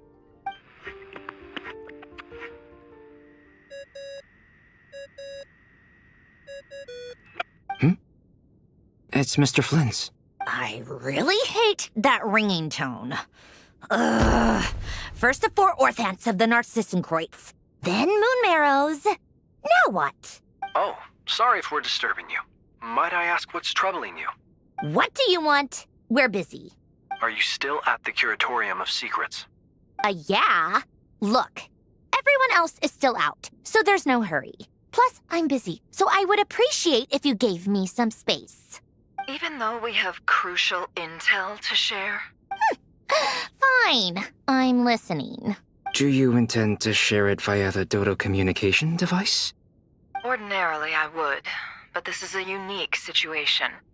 I think it's best that we discuss it in person. See you at the Curatorium.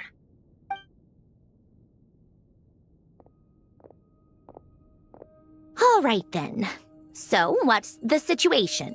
The rest of the team is still out working on their missions and evacuations, but we've decided to fill you in on the most crucial information first. Sandrone, you were right.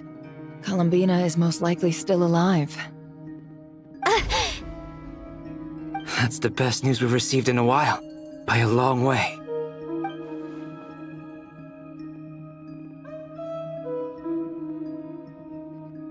Random locations. Appearing in reverse order? Are you serious? So not dying isn't enough for the moon goddess, huh? She has to show off too. Anyway, does this mean we can deduce her condition from the moon marrows? Miss Sandrone, there's nothing wrong with simply admitting that you're happy to hear the good news. I'm not. And she's the least of our problems. We're facing a huge crisis. If she can't control the flow of time in there, she's just gonna keep moving backwards. Different points in time won't intersect, and she'll never find a way out. Let's say life begins with a drop of water. When did time begin? The moment this planet came into being? No, that's not right. Her final destination would be the moment at which the space she is in was created. But it doesn't seem like we can influence that space from the outside world. So how can we help her? Also, if she's alive, Rerir and Thelindis might be too. But as far as we know, neither of them have come back out. That space may not have an exit at all. I'm afraid I must concur with Miss Nefer in this. Can't exactly argue with that. Let's leave it there for now. I've taken notes on everything you said. Will it help with your research? I doubt it's gonna help with breaking Dotori's energy fields. But who knows when it might come in handy. Better to have it all written down than try to remember everything when I need it.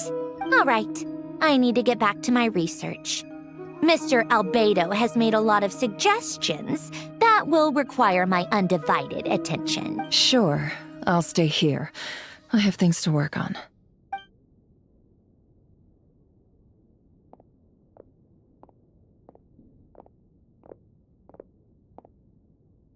Paimon, are you there? Oh, right. She went with Varka to Natlan, didn't she? Good thing we've moved her and the Traveler's luggage in here. Speaking of the Traveler, where could they be? There's a note. From Paimon. Paimon here. Not in at the moment, but if anyone needs to borrow her stuff or the Travelers, go ahead and help yourself. Paimon won't be mad. Also, Traveler, if you get back before Paimon, make sure to get some rest. Paimon misses you a lot, but put your health first, alright? How sweet. Well, since you offered, Paimon, don't mind if I do. This is the Traveler and Paimon's luggage. All the items they use day to day are here. It's well organized. I wonder which of them is responsible for that. What do we have here? The camera captured a special moment that can only occur between people who are close to one another. You can really sense how the photographer feels about their subject. I wonder why this picture was placed outside. Is it because Paimon recently looked at it?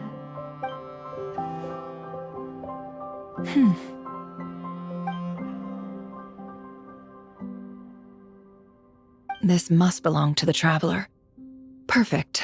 I'll use this. Hang in there. We'll find you.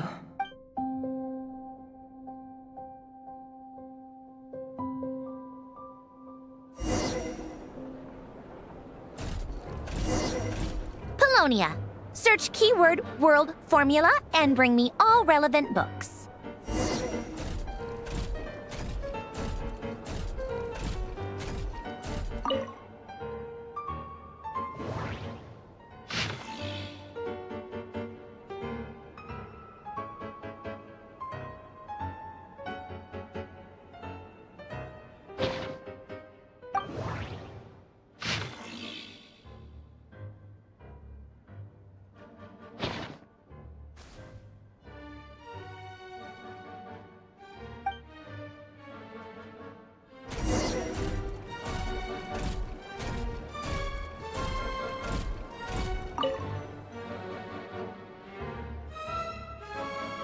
Let's see. This one is on Tonki's sermon dictation concerning the apocalypse. I believe that the correct term for this is Fortuna. This was an ancient Romorian technology, a wisdom unparalleled. I never imagined that Romorian ideas would be so similar to the diagram I have named, the World Formula. This is strong evidence that human civilization should gradually shed possibilities as it continues to explore and evolve. The end of humankind may well be upon us right now. The sparks of civilization shall run out, unless we consider introducing variables from outside the system. Variables. Surely that can only mean one thing. Descenders? Dottore likely captured the Traveler because of her descender status. But the Three Moons' authority comes from the world itself. Why would Dottore need anything beyond that? Where does this variable factor in? The world formula calculates the fate of an entire world. Introducing a variable would therefore give us...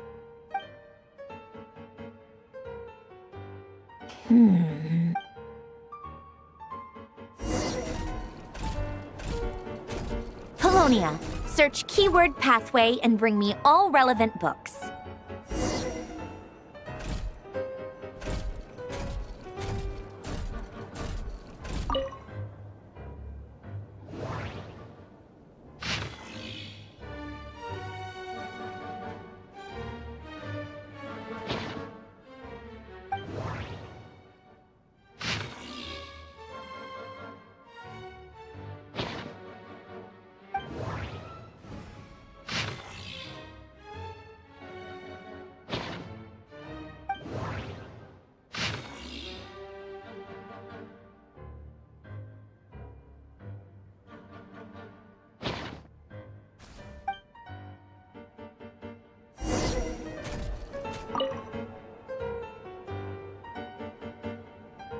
Otonki Sermon Dictation. Explications on the Chemical Marriage. These titles are pretty esoteric. Observe and compute the pathway displayed in the guidance diagram. Deconstructing and reversing its effects could generate potential ideas. So, it's one of Renee's draft lectures. Deconstructing the pathway. I suppose that could lead to a breakthrough.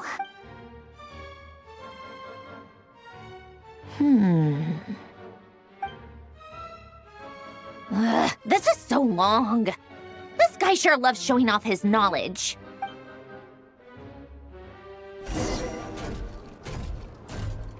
Polonia, search keyword tree model and bring me all relevant books.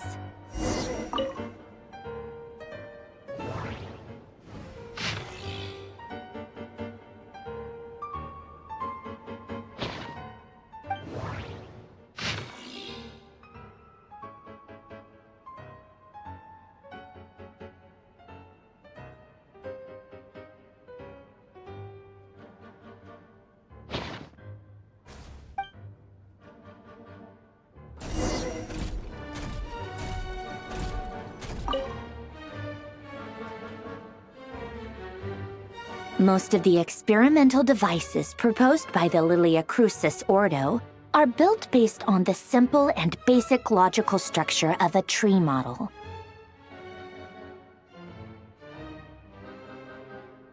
Lilia Crucis.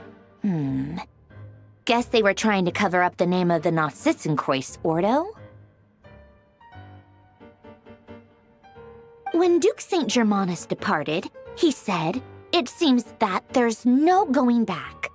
Alas, he is only a genius when it comes to machines. In all other things, he is but ordinary.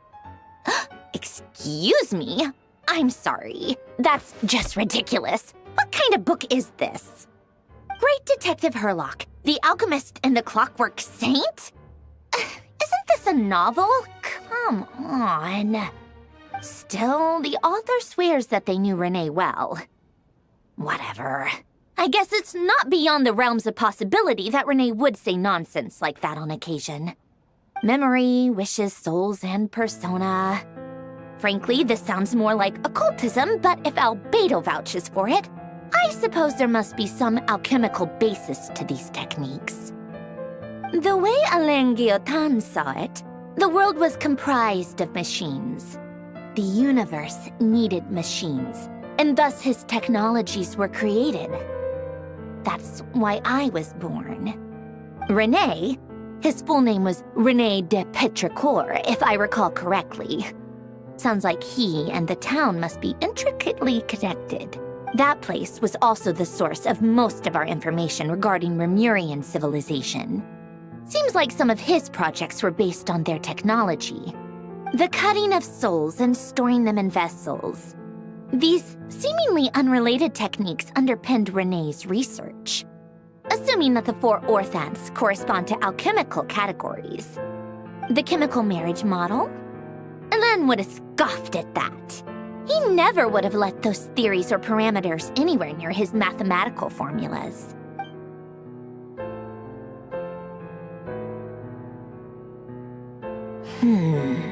What was Alain's view on René? I know he mentioned the name, albeit very rarely. Oh, now I remember. Alain's old notes are here too. They mentioned René once. René seemed most out of sorts when he spoke to me. A lack of sweet foods has dulled his mind, I should think. Either way, his words are not to be believed. Yep, that sounds like Alain. My subordinates actually did a half-decent job digging out all these materials. Makes a change. Good for them. Some of Alain's old files are completely consistent with these records. He must have gotten them from the Tower of Gestalt. I never knew he got his hands on René's records that early. He may have kept them, but he never even attempted to use them. Didn't believe a word they said. Come to think of it, René's world formula was filled with calculations of constants. That shows he believed that the fate of the world to be predetermined. As for Alain, it's been too long. I forget what he said. What would he have said? A guy like him, fervent believer in machines, but not headstrong enough. The world can be changed. It is worth persevering. Yes, that's how he used to think at least. He created that procedure to save this world. Yet the scale of the world's fate proved too enormous. The result was beyond his ability to calculate. He died having never seen the outcome. And there I was, left behind in the ashes of his dreams. Did you really never take a close look at René's research? Or did you read it but deem his philosophy incompatible with your model? The very thought of trying to incorporate his ideas probably made you feel sick to the stomach. Well, don't worry, because there's a whole new category of lunatic in town. Next to Dottore, every other madman looks sane. You once asked me what I wished for. Should have asked him instead. He's the one pining for things you'd sooner die than witness.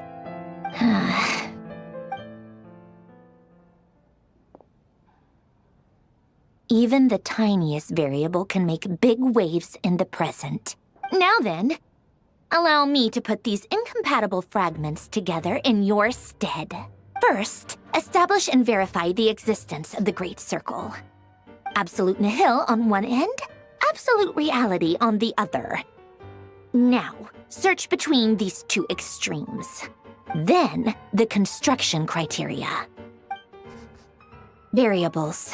The sparks of civilization shall run out unless we consider introducing variables from outside the system. Input variables. Traverse the world, space-time, and civilization. Then extract the essential nodes from the records to determine which variables they point to. The primordial power that differentiated itself from the void. The power of light. Yes, light. Records. Hyperborea. This is so horrendously complicated.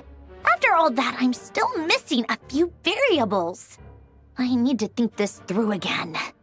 How do you think it looks, Polonia? Like the frenzied scrawlings of a madwoman? fine. Keep it to yourself. It's not like you can talk anyway. I'll assume you gave it a passing grade.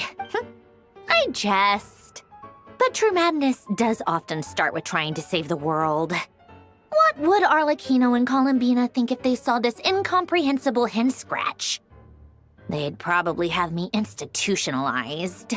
So would Rosaline. She's been dead for a while now. When I close my eyes and think back, I can still see her face. And that enormous dress she used to wear. Such a bizarre choice. What possessed her? Oh, and the clack-clack of those heels used to drive me insane. No one's asking me, obviously, but I hope you all know that I never wanted to save the world. I'm not crazy. I don't have delusional ambitions, and that's a clinical fact. The world needs a solution, but I don't need the world's validation. It's the world begging me for answers, not the other way around.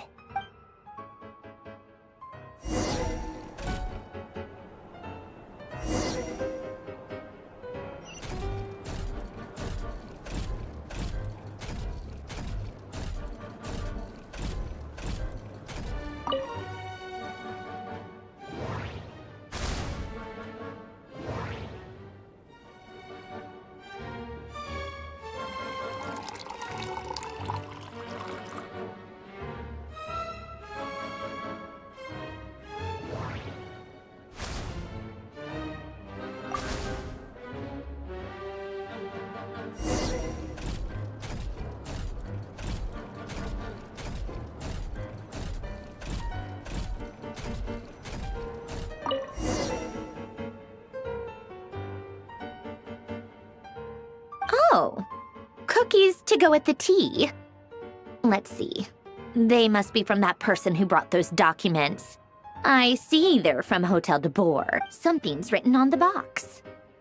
We are proud to present this homage to the Fortress of Meropede's fun-filled meal collection system. Fortune cookies. Have a lucky start to your day. Sounds like a dumb gimmick to me. Be early to bed and early to rise. Get plenty of sun and drink plenty of water. Then things will surely go well for you. What? Are you kidding me? Somehow I doubt that an early night and a glass of water is magically gonna save a world on the brink of existential peril.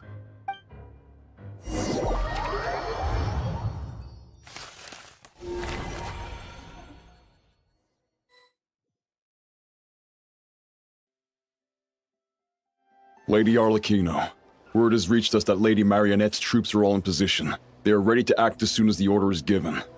Excellent. The only thing is, they are fewer in number than we expected. It looks like many of them must have lost their lives at the hand of the monsters released by the Doctor. Can't be helped. Allow them to join our ranks and keep in contact. As you wish.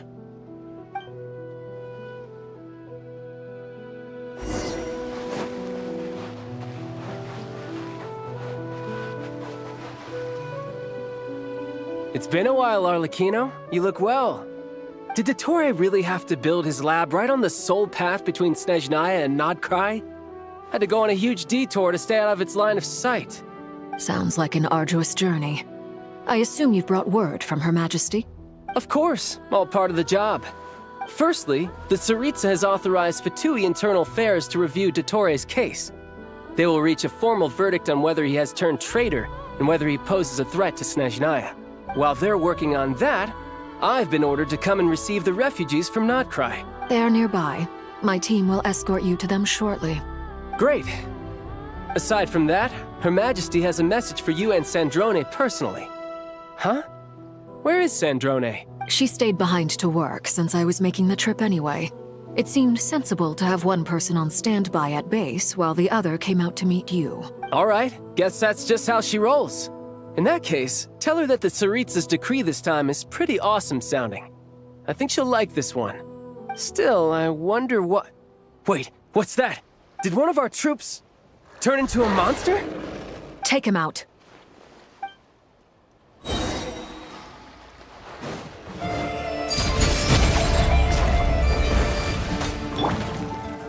Tidal wave! Zah!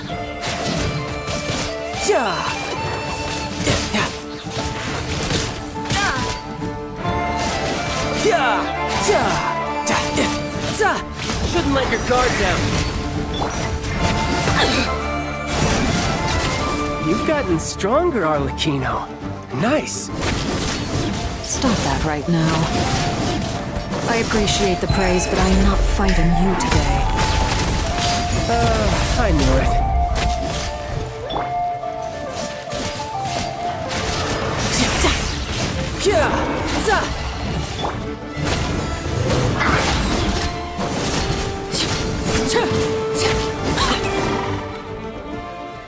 I can't believe it. He was a living, breathing human one moment, and the next? Another fine piece of work by our dear colleague, I'm afraid. What in the world has been going on in Nodcry? A lot. But long story short, Dottore stole 2 moon marrows that should have belonged to Columbina, then built a 3rd moon marrow of his own to concentrate the Trilunar Authority in his hands. What? What do you mean he built a moon marrow? People build roads and houses, not moon marrows. What's his next DIY project? He's gonna build a god? You could stand to be less surprised. We are harbingers. The work we are engaged in makes the creation of gods seem mundane by comparison. I tell everyone who asks that you once crossed swords with Rex Lapis while serving as a key supporter for Rosaline's plan. But right now, you're acting like a common adventurer. Thanks for speaking up for me. Those 2 really took me for a ride back then. Then again, surely no common adventurer would manage to get tangled up with them the way I did. That's gotta count in my favor, right? It almost sounds like you wish to repeat the experience. I might have to lower my opinion of you. No. I'll stop talking. Please, go on. Dottore is currently still experimenting with his newfound power in ways that continue to corrode the outside world. As for the human mutation, I believe this is simply a consequence of his experiments, and not a strategic move. That radiant beast was once a subordinate of Sandrone's. I suspect he was only allowed to live so that he could become an experimental subject. Also, those of us who fought Dottore have been afflicted with a curse. As such, I cannot leave Nodcry. This is so much worse than I thought. No wonder Her Majesty's decree is so extreme. While these exceptional circumstances persist, the Harbingers are hereby authorized to use unilateral executive powers. Should Dottore pose a threat, Arlecchino and Sandrone are permitted to eliminate him.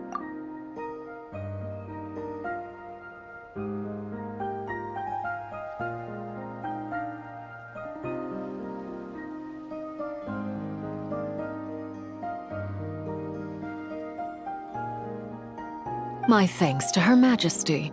I will pass these good tidings on to Sandrone. Her Majesty has also declared that she will refrain from launching an attack on the now evacuated Nodcry due to the presence of unretrieved research material. A wise decision. By the way, how's my old partner doing? I'm assuming they're with you? Partner? You mean the Traveler? I'm afraid I have bad news. She was captured after our failed assault on Dottore's lab. Her whereabouts are currently unknown. What? Why? Since when does Dottore have a bone to pick with her? That is indeed the question. I'm not sure he does. He must have some other goal in mind. This won't do. I have to rescue her. You can't. We have no idea where the Traveler is. What am I supposed to do then? Stand here twiddling my thumbs? Sandrone is working on it. The best thing you can do right now is complete your mission. Fine. I guess I'll leave this to you then. One last thing. Tell the Rooster to get the message out to the gods and citizens of every nation in Tevat. Beware. An uncontrollable pollution is spreading forth from Nodcry. The source of that pollution is a madman drunk on the success of his experiments. The Fatui and our allies will endeavor to contain the threat. However, if Nodcry falls, things are likely to escalate. Considering Dottore is one of our own, all Fatui stationed in Nodcry consider it our duty to stay and fight him to the bitter end. Whatever the cost. Hey, don't be too pessimistic. If it comes to it, I'm sure Her Majesty won't stand by and do nothing. I hope you're right.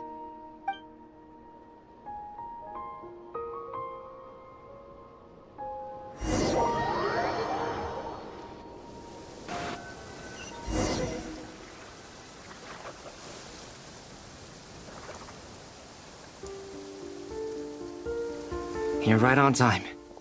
Thanks. Hey, do you think I'll get that gliding exam exemption? I made sure I was on my best behavior in Mondstadt. I landed well outside the city and walked in through the gates. I'll help you apply, don't worry. For now, let's see what we have here. What are the doctor's energy fields even made from?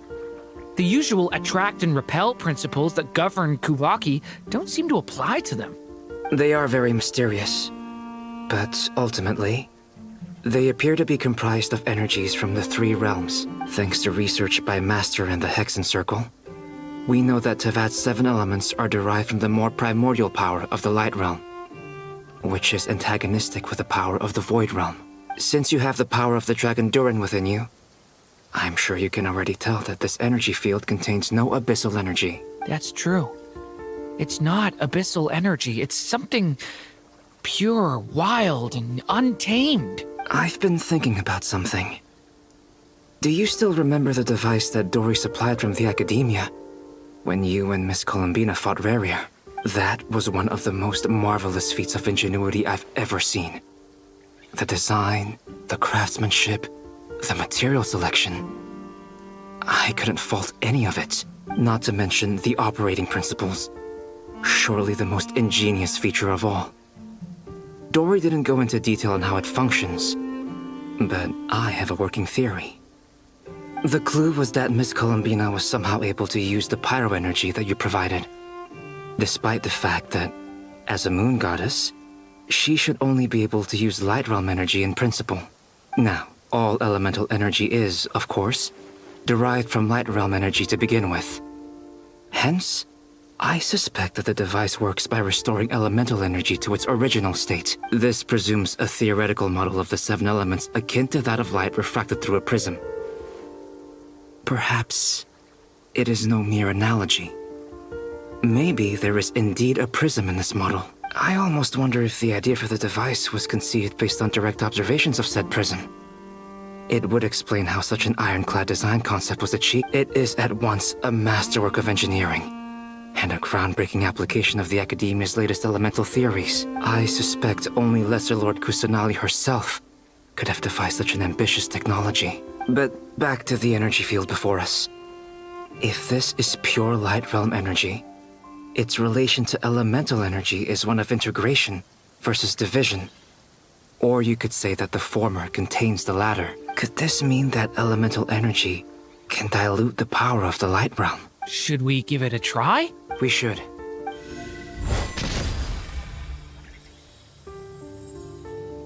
Ha! It works! Clear signs of disruption were detected at the periphery of the energy field. This indicates that elemental energy can disturb or even negate the field. Now you try. All right, here goes. It's working! Switch to abyssal energy and attack again.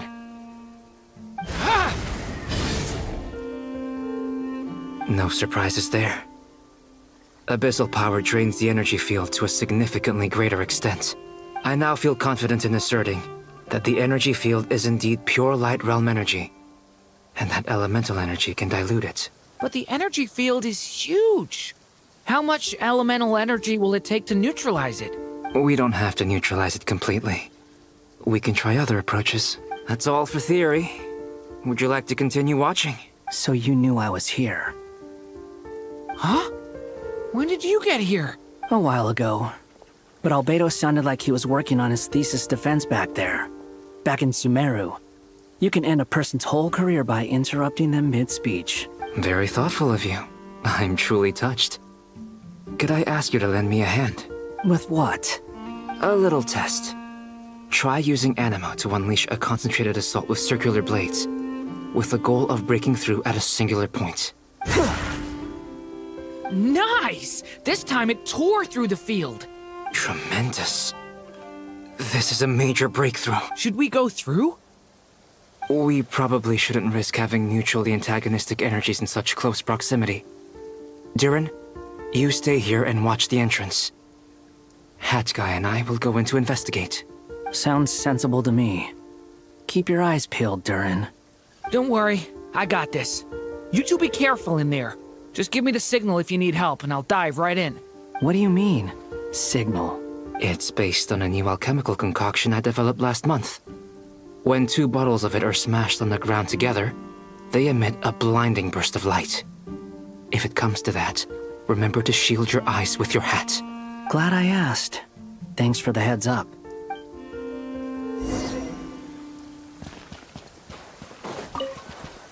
Like I thought.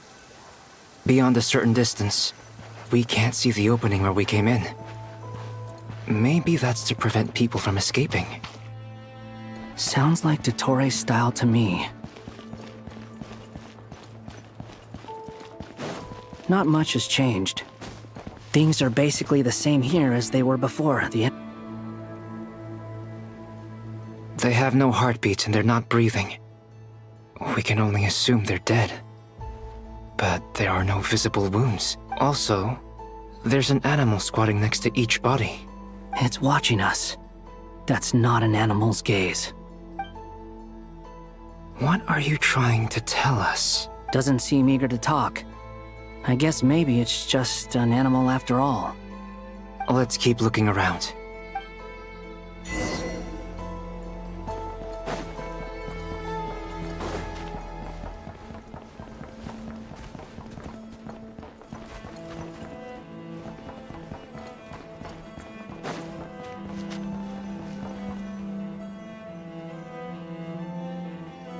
Same situation everywhere. Not a living soul in sight. Just countless bodies with animals standing watch over them. Well, I think we can safely rule out the possibility that they're all pets. Is skirting around the topic your way of showing consideration for other people's feelings? Just being cautious. I don't doubt that you can handle the truth.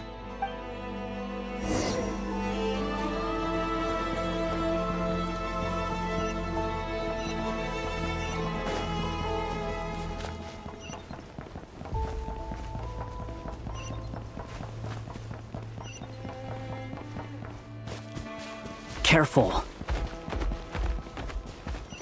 Please. Help us. Please. Over there. I hear a voice. Behold!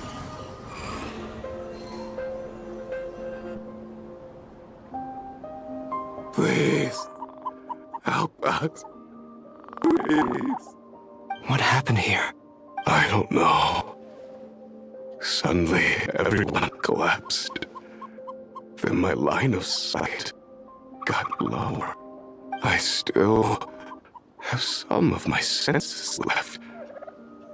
I gotta get out of here. It looks like there's a huge experiment going on inside this energy field. Maybe each energy field is its own giant experiment. He's swapping human minds with those of animals. Even without the other circumstances, this would be an extremely radical experiment. Those people may have lost their sense of selves, but they are not fully animals either. If they were, they would have left. But instead, their instincts are driving them to remain by their dead bodies. We should go. No sense in sticking around here longer than we need to. Agreed.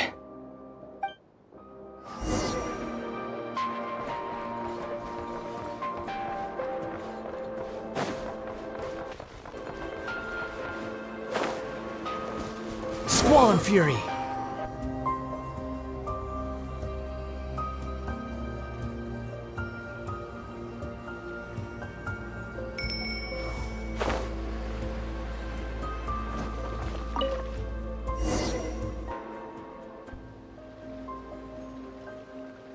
Ah, you're back!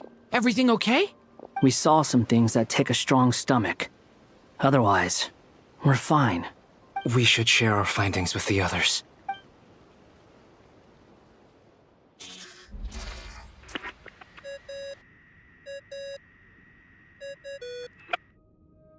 Yes? Who is it? Miss Nefer, it's me, Albedo. We found a way to break through the energy fields. With enough control, it's possible to tear them open using elemental energy. Also, we managed to take a look inside. Dottore is carrying out his cruel experiments on an immense scale. Any residents who have failed to evacuate in time will likely meet a grisly end. Sounds like he's living down to our expectations. Might I ask how things are proceeding on your end?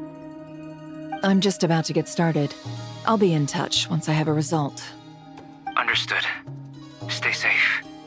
I will.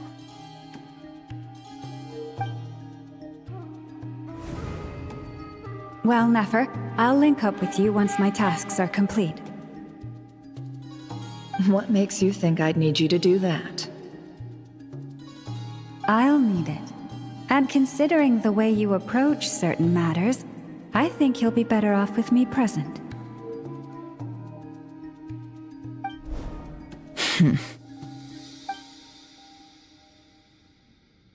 Let's begin. Entering simulation mode.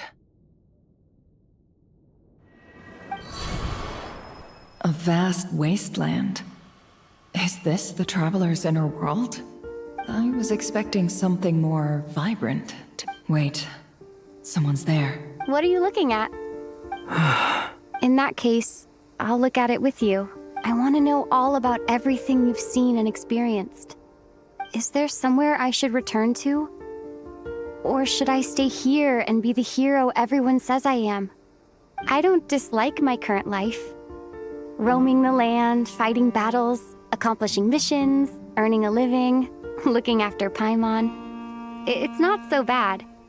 I guess the only thing that's missing is that you're not here with me. This is the conscious layer, which contains a person's true feelings. It is filled with both longing and kindness. I suppose anyone who lives long enough ends up wishing for someone who can't be there. Maybe it's the only way we can feel truly alive. Time to delve a little deeper.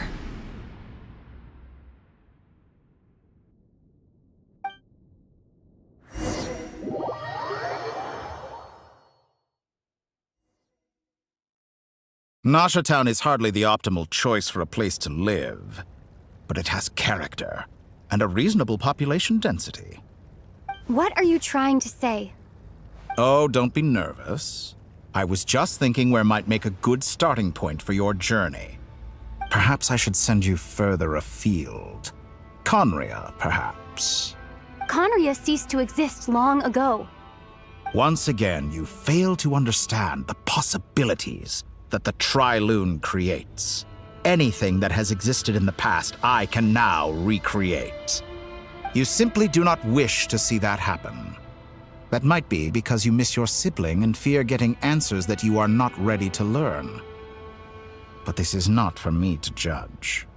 If we are to collaborate, we need to maintain an amicable relationship. In a moment, you will be able to... Oh no. What are you...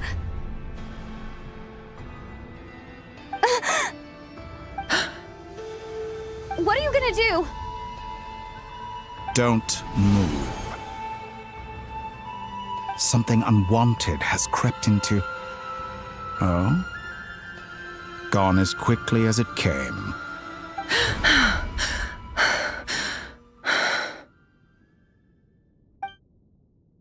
Did you save me? If I hadn't cut the connection, Dottore might have caught you from the other side and destroyed you. This was a good idea, but once is plenty. You were exceptionally brave. Excellent work. Thanks, but now's not the time for that.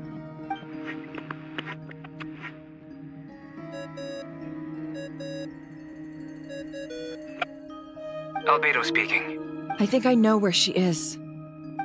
What is this endless darkness? I can't see anything, even though my eyes are wide open. But why? What happened? Ah, sorry about that. I take it you didn't notice. Just now, a friend of yours took a little peek into your mind. Could it be Nefer? How did she do it? Did she use something as a medium to connect to me? Do you think she's aware of your current circumstances? Oh dear. Have I stunned you into silence? I only wanted to slow down your time a little so I could stop your intruder in her tracks. It would have been nice to capture the spy. I must say, I'm finding the ability to adjust the flow of time rather intriguing. The moment you closed your eyes, time seemed to grow impossibly viscous, didn't it? A whole month passed before you opened your eyes again, but only for you. No one else was affected. I dare say this is something only a god can achieve. Point taken. You've proven once again that you have god-tier powers. Oh, you misunderstand. This wasn't about proving a point. I was testing things out. I find I learn best by doing, and I have to admit, time is not the easiest dimension to control. I only wanted to make you sleep for a short while, but it ended up lasting a whole month. Clearly some finesse is required to wield the authority over time as I wish. I hope you're not angry with me. It was only a month's discrepancy, nothing too serious. Had I been off by a year, a decade, or even a century, that would have been quite a different story. You could have frozen me for millions of years. So much for collaboration. You aren't showing much sincerity. Millions of years? To what end? I wonder if you don't understand humans all that well. They are very pragmatic creatures who understand only that which they can perceive with their senses. If I had you sit here for a week, I imagine people might sympathize. But if I left you here for 100, 1,000, or 10,000 years, the sheer size of that number would cause it to lose all meaning to them. They would not have the capacity to comprehend your suffering, and thus they could not empathize. Unfortunately, while gods do exist in Tevat, it is ordinary humans that account for most of the population. Their lifespans are so limited, their bodies so fragile. Did you ever really hope that they could begin to understand someone like you? Your long life and unique origins make you fundamentally different from them. How long will it be before they start to treat you like the alien you are? Before you are ostracized, outcast? Alien. Even I feel bad for you sometimes. This world has made you into a slave. So many times you have served its will, and not once have the powers that be ever thought to grant you the one simple thing you wish for. You have been treated most unfairly. I can change that. I will grant you special privileges and give you back the status you rightly deserve as a descender.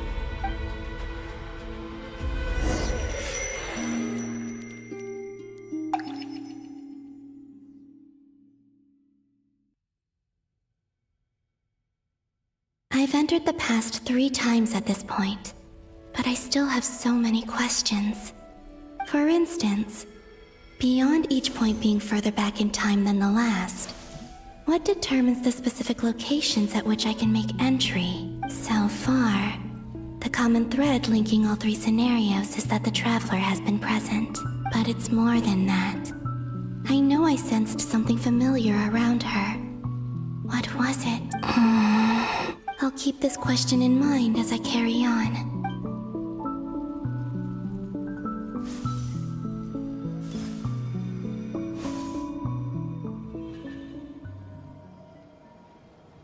Humans, you never change. Always trying to use powers you neither comprehend nor control. This looks like Star Sand Shoal. Was this before Rerir regained his physical form? You've messed with the cannon again, huh? Sorry, but this round's not gonna go your way. The cannon. That's right. I was at Silvermoon Hall and I sensed an abnormal Kuvagi fluctuation coming from Nasha Town. And right after that, came an ominous power emanating from Star Sand Shoal. My body was once torn into countless pieces and hurled into the swirling chaos of time itself. But even so, my life and will were not extinguished. I wonder if I could try to prevent his resurrection. But how would I do it? What can I do, here and now? Traveler! Behind you! Look at that light! No, I won't make it in time. She's using the Kuvaki shield like I taught her. Is she gonna use it to block the cannon's beam? She's strong. I'm sure she can manage. But the force released when the beam impacts the shield might lead to collateral damage. Easy Island. The Frost Moon Scions will be exposed to lethal levels of Kuvaki. A question, if I may. Kind Miss Columbina. When the cannon's Kuvaki beam was deflected earlier, I saw several bolts of energy streak toward Hisi Island, only to be blocked. Did you also have a hand in that? Maybe that really was me after all. Well, future me. But I don't know if I have enough power left. Sigi sato pasa sax, niti ipotuftos. There's no time. Osestikos paratin tiran to risuiku, topir to aithion ferato. I have to make it. Oh, Frost Moon. Oh, great land. Oh, slumbering moonlight of Nodcry.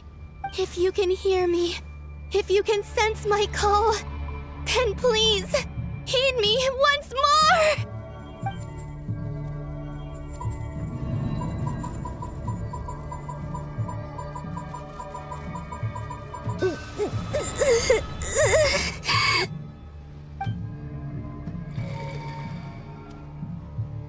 Did it work?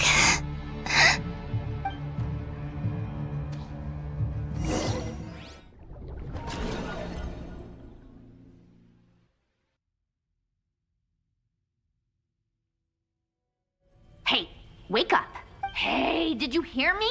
Columbina, I said wake up now! Oh, good morning, Sandrone. It's 3 in the afternoon, actually. And could you kindly not use my quarters as your personal nap room next time?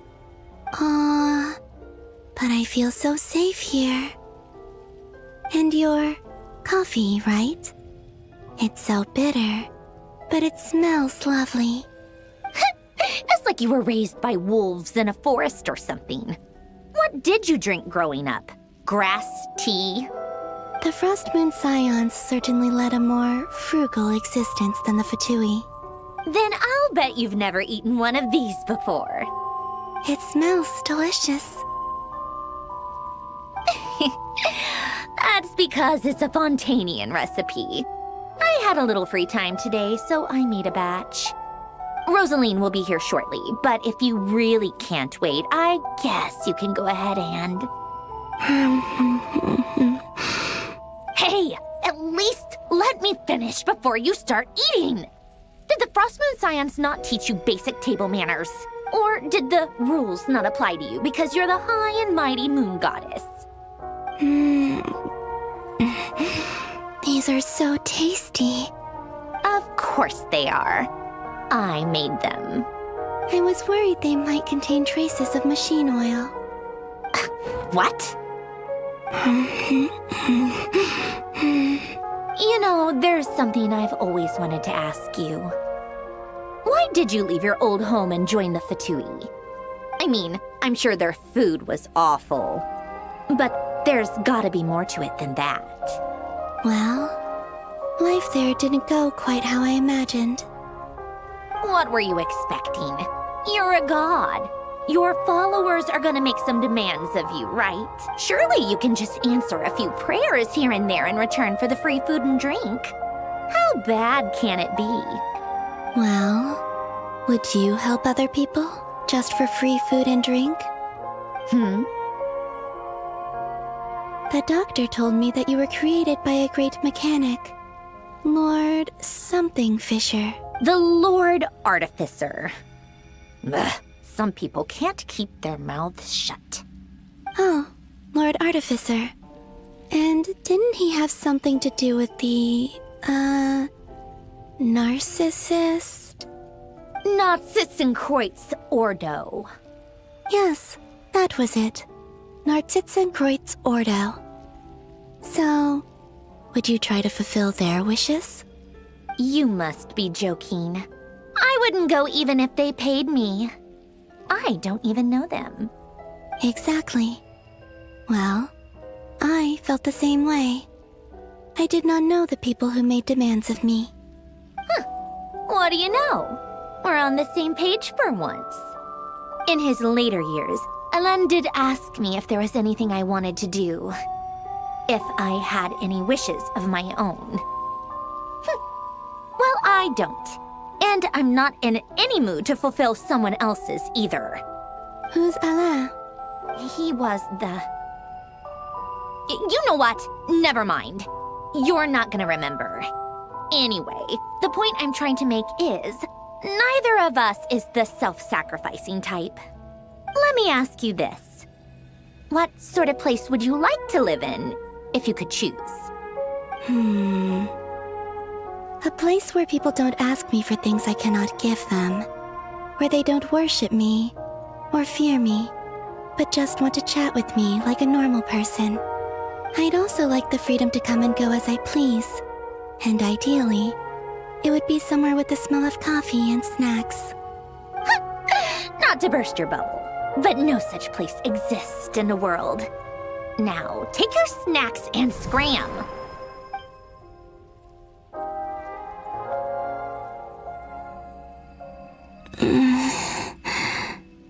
Did I pass out? Of course. I'm back here again. I dreamed of events from my past. Sandrone. Traveler. I miss you all so much. Back there. I guess I managed to harness all the Kuvaki energy on Hisi Island. But how did I do it? Time is flowing backwards here, and I can use that familiar power to enter the world of the past. That mystery ally everyone talked about. It was me all along. I can sense that there isn't much more power remaining up ahead. What lies at the end of all of this? Will time keep flowing into the past? And will I ever find my way back?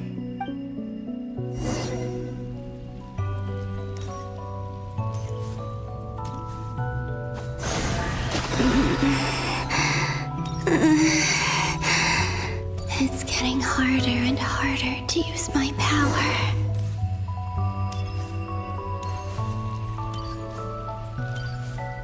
I'm no match for the Abyss in this state. I need to avoid the contaminated fragments.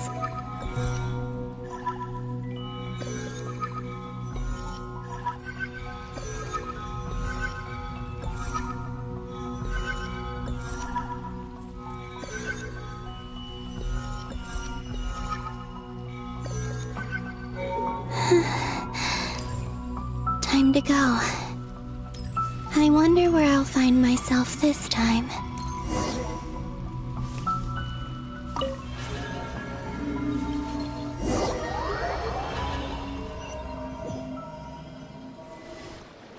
The Final Night Cemetery. This is where Flint's is based.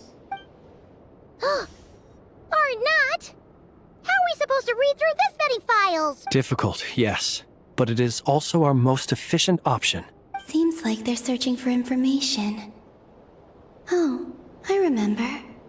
Flint and Varga talked about some files on the Wild Hunt. Was this my doing too? To expose the true intentions of this Rarir, we need to dive into Notcry's history. Are my actions changing the past? Or are they simply completing a process? Is all of this inevitable? Or am I the one making these decisions? If I choose not to help them now, Will it change how things turn out? Hope we don't land on our heads then. They're my friends. I can't not help them.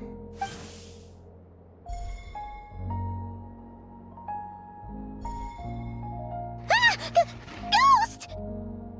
And the other one was... here. Hey! Another file's moving!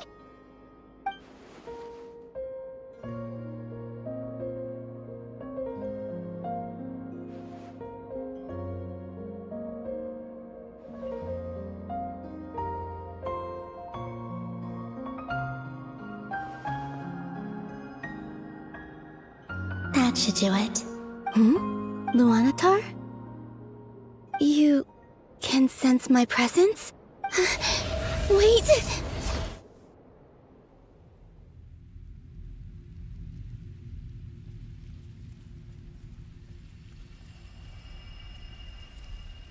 Luanatar. So she's that familiar presence I've been sensing all along. She's always been by the Traveler's side. That explains why the Traveler has been there each time I've entered the past. But why Luanatar? Is it because she has a connection to me as the Moon Goddess's familiar?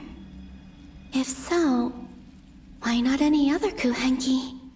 That's...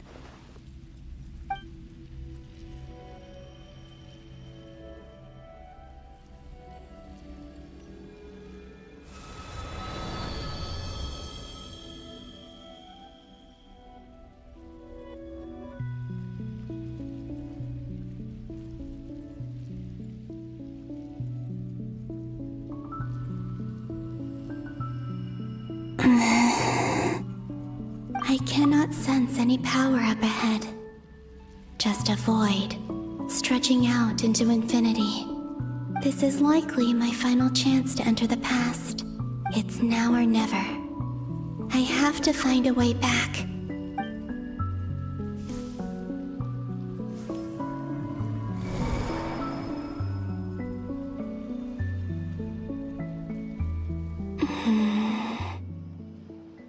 Easy Island?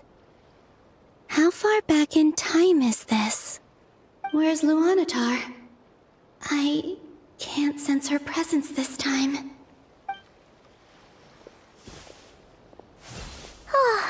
Seeing Anafa and Aino reunited like that sure was heartwarming. Traveler, Paimon. No. Stay calm. I don't have much power left to change things. I don't even have that much time left here. Think, Columbina. How do I find a way back? A way back... to where? Do I go back to Moon Prayer Night? Or to the future that followed? And if I return in my current state, what will become of me then? Dottoro's actions that day proved that he'd been planning that for a long time. He had already seized the power of 2 moon marrows before capturing me. Even if I managed to get back, how can I fight against him when he wields the Tri-Lune Authority? I can't. If I go back like this, I'll be playing right into his hands. I have to find some way of rivaling the power he has usurped. Wait. Time flowing backwards. The Tri-Lune Authority. Does that mean... I think I know what the final destination of this lunar reflection might be. I know what I must do. Speaking of homes, we must already be close to where the Frost Moon Scions live. The vibe here feels different, just like the scenery. But how do I communicate my plan to my friends? Should I write it down here? No. Someone else will see it. I need something with a close connection to me. Something I can use as a medium to tell them what's happened to me in here. Now it makes sense.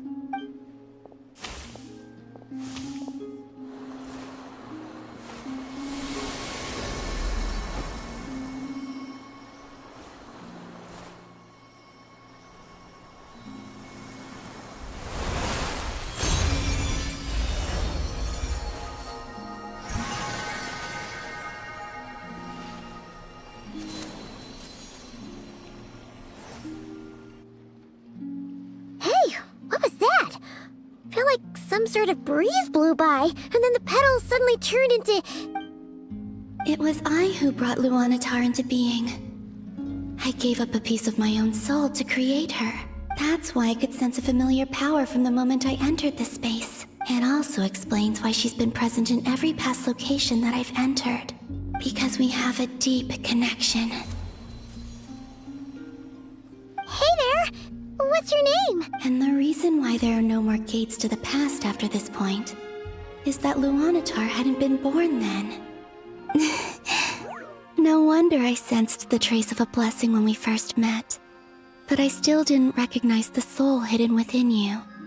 Back then, I was just a little lost dove. I had yet to become Columbina Hyposelenia. Go on. Go on now. We've got stuff to do.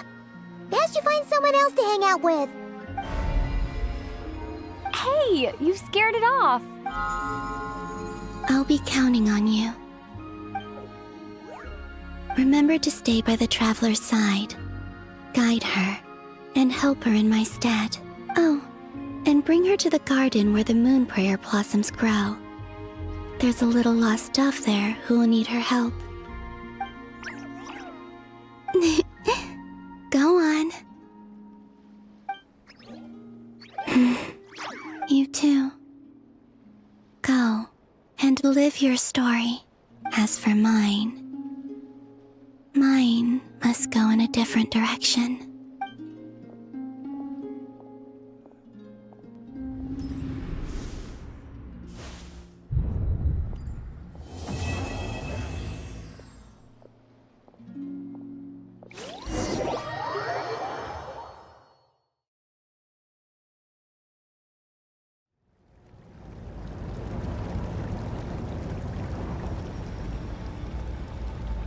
How would you like to experience the thrill of never being held accountable for your actions?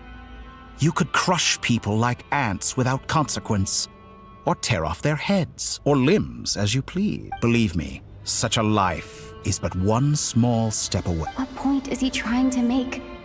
Freedom? But the freedom to kill? To do evil and get away with it? Why would you offer me that? The creation of a world is the ultimate scientific experiment. I have taken my research to the highest level, where I shall be not just a god, but also a servant to many sacred spirits. I shall heed the truth and perform holy deeds. A god's laboratory is the perfect playground, but it needs the right occupant to explore its full potential. Mortals are found everywhere one looks. Not so with Descenders. I'd prefer my first guest to be a distinguished individual such as yourself. And I know you could make the most of the opportunities it offers.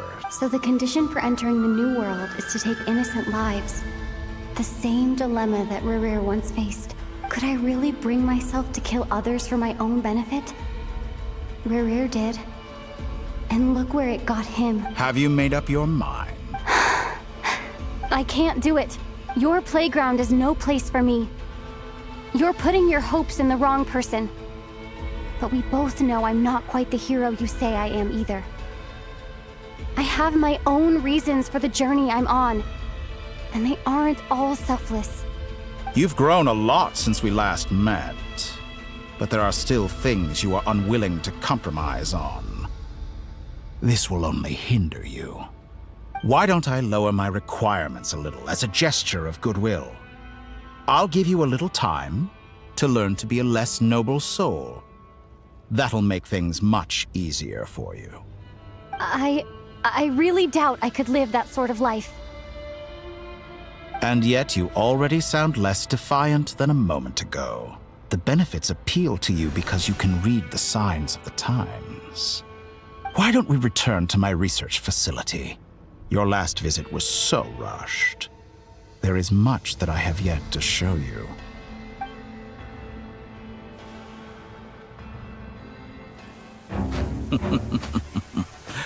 Now to that question, Heroes don't attack from behind. Guess I'm no hero. This is most Disappointing.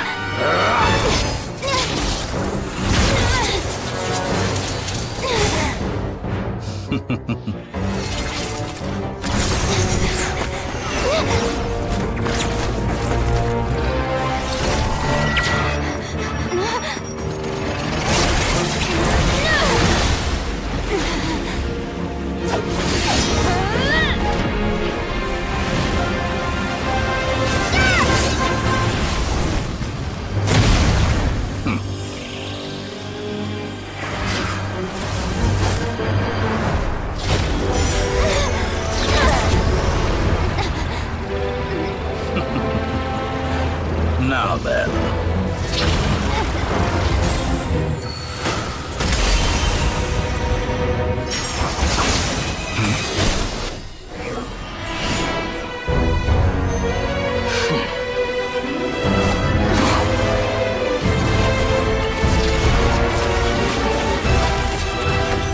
A new face. Interesting.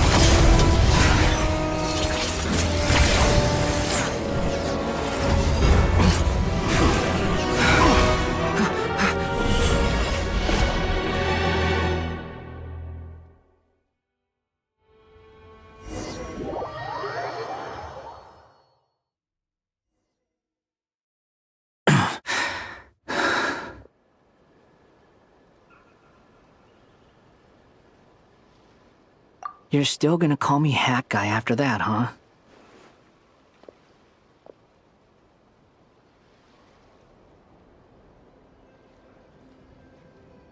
I didn't see anyone else in there who needed saving.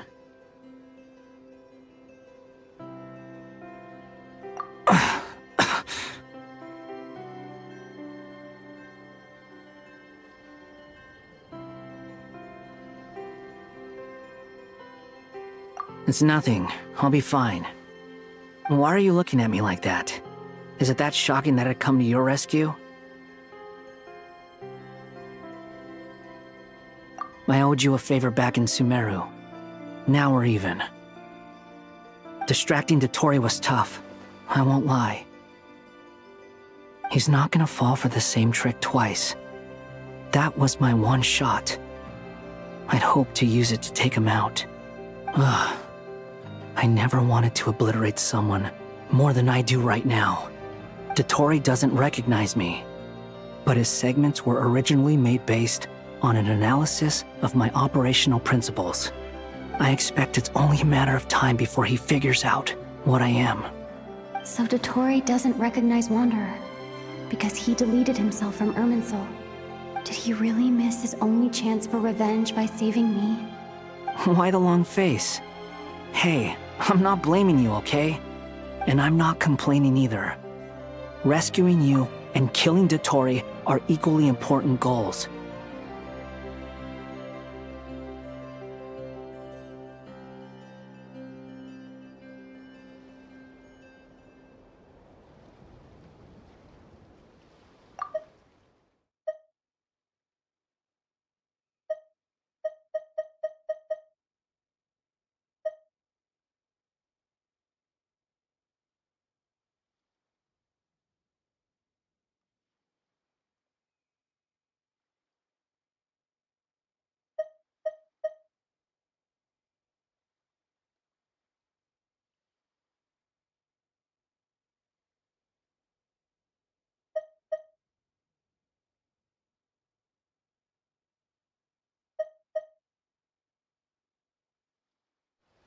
Everyone would be pretty stuck without you. It's best you live to fight another day. How are you holding up? Are you alright? Hat Guy said to put safety first, so we agreed to run as far away as we could after leaving the energy field, and only meet up once it was safe. You don't look injured. It seems that Dotori didn't do anything to you. Alright. Rescue operation complete. Let's head back. There's a lot more work to be done before this is over.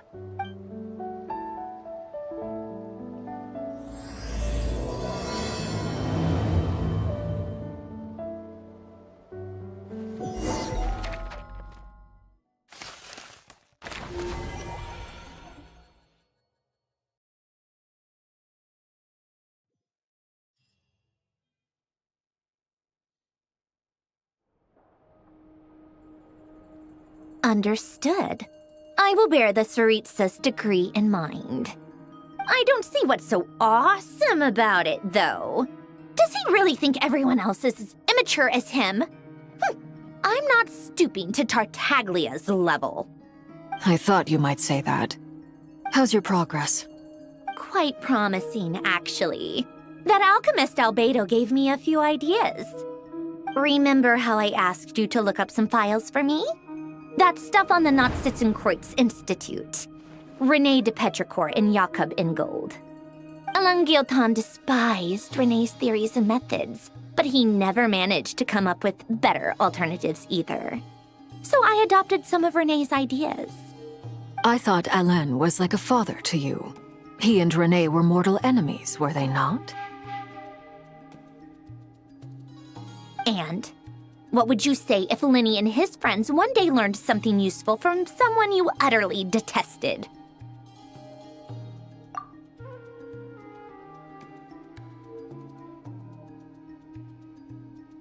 I would applaud them for it. That would mean that they have surpassed me. For all we know, Alain Guillotin might have thought the same thing. Not that it matters, though. He's dead, and I'm alive. So it's my call to make. Once you die, it doesn't matter how great you were in life. Only the living get to decide what happens next.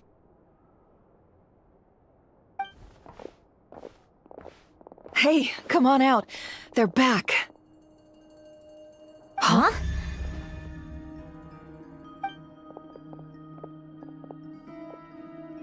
You're back? And your head's still screwed on? And you still have all your limbs? What does it look like? Way to keep your composure, madam. Excuse you. I am perfectly composed. Glad you're okay. Yes, it's a huge relief. Worry? Oh, yeah, right. You think we, the Fatui, were worried about you? We were worried sick.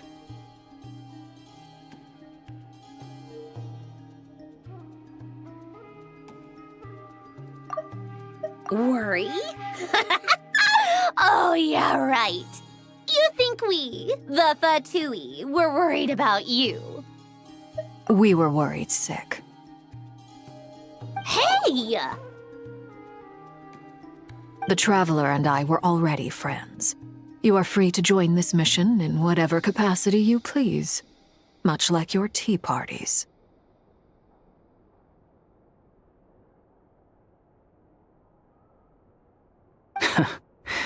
It's a laugh a minute with you guys. I must say, I was quite surprised when Mr. Albedo told me he would need no additional aid. We discussed this on our way back as well. I am rarely so unequivocal, but in this case, we had full confidence in Hat Guy. He said he knew what he was doing. Albedo and I pretty much had to just wait outside on standby. Meanwhile, Hat Guy broke into the energy field and rescued the Traveler solo. You didn't have to mention that. Well, I'm thoroughly impressed. You are a force to be reckoned with, Hat Guy. Is she back? Is she really back? Traveler! It's really you! Oh, thank goodness!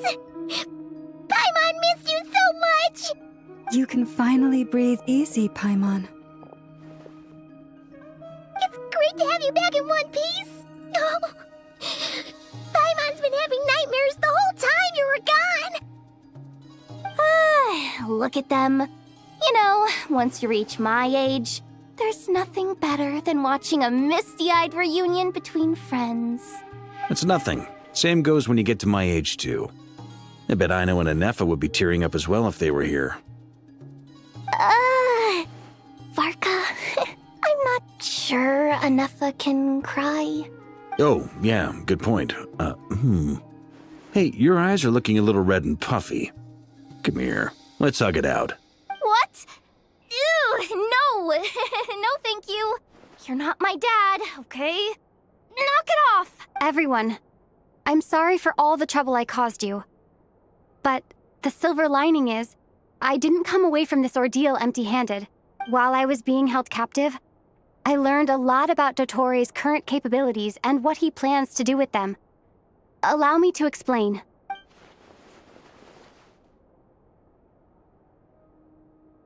The three moon goddesses were even more powerful than we imagined. No wonder Dottore believes himself to be equal to the gods, maybe even superior. Utter blasphemy. While everyone was gone, Nefer and I made an interesting discovery, and I believe Miss Sandrone has something to share too. Ma'am, perhaps you could do the honors? Called it. Getting rid of a pesky troublemaker like her is like trying to clean up after a crumbly cake. It always comes back to haunt you. Our next step is to find a way to bring her back. A place where time flows backwards, with no destination in sight. Surely it must have been created for a specific purpose. But I fear the answers are buried deep in Tevat's history, held by great powers beyond our reach. It sounds like she's on a specific path through time, just traveling in the opposite direction to us. The question is, where does that path lead? Or will it keep going to infinity? We considered that question as well. Strictly speaking, time is not infinite. Indeed not. Every road has an end. Nicole! You sure loved quietly sneaking in mid-conversation.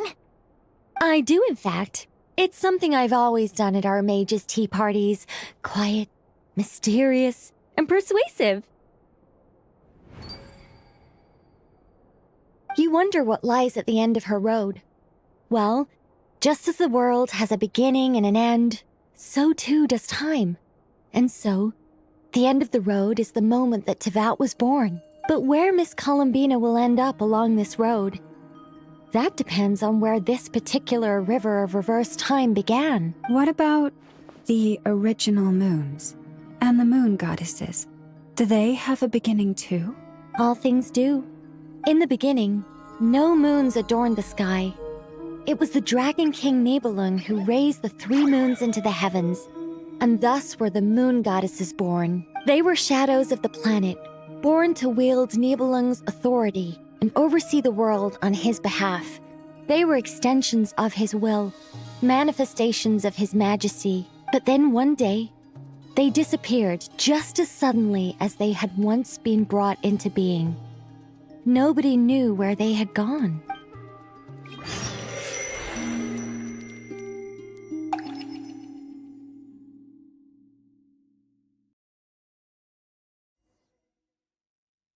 Like I thought. No more paths back to reality have emerged since. But how can I be sure that I'm going the right way without scenes from reality to keep me on track? I can't even be sure of how long I've been walking for. The further I travel, the less stable this space becomes. There are even moments where I can sense something that feels like abyssal energy. They can just materialize out of thin air. I have to keep my wits about me.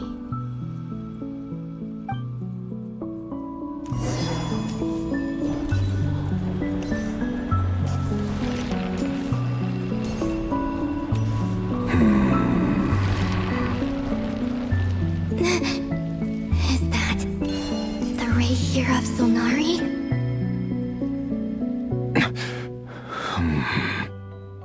You are the moon goddess.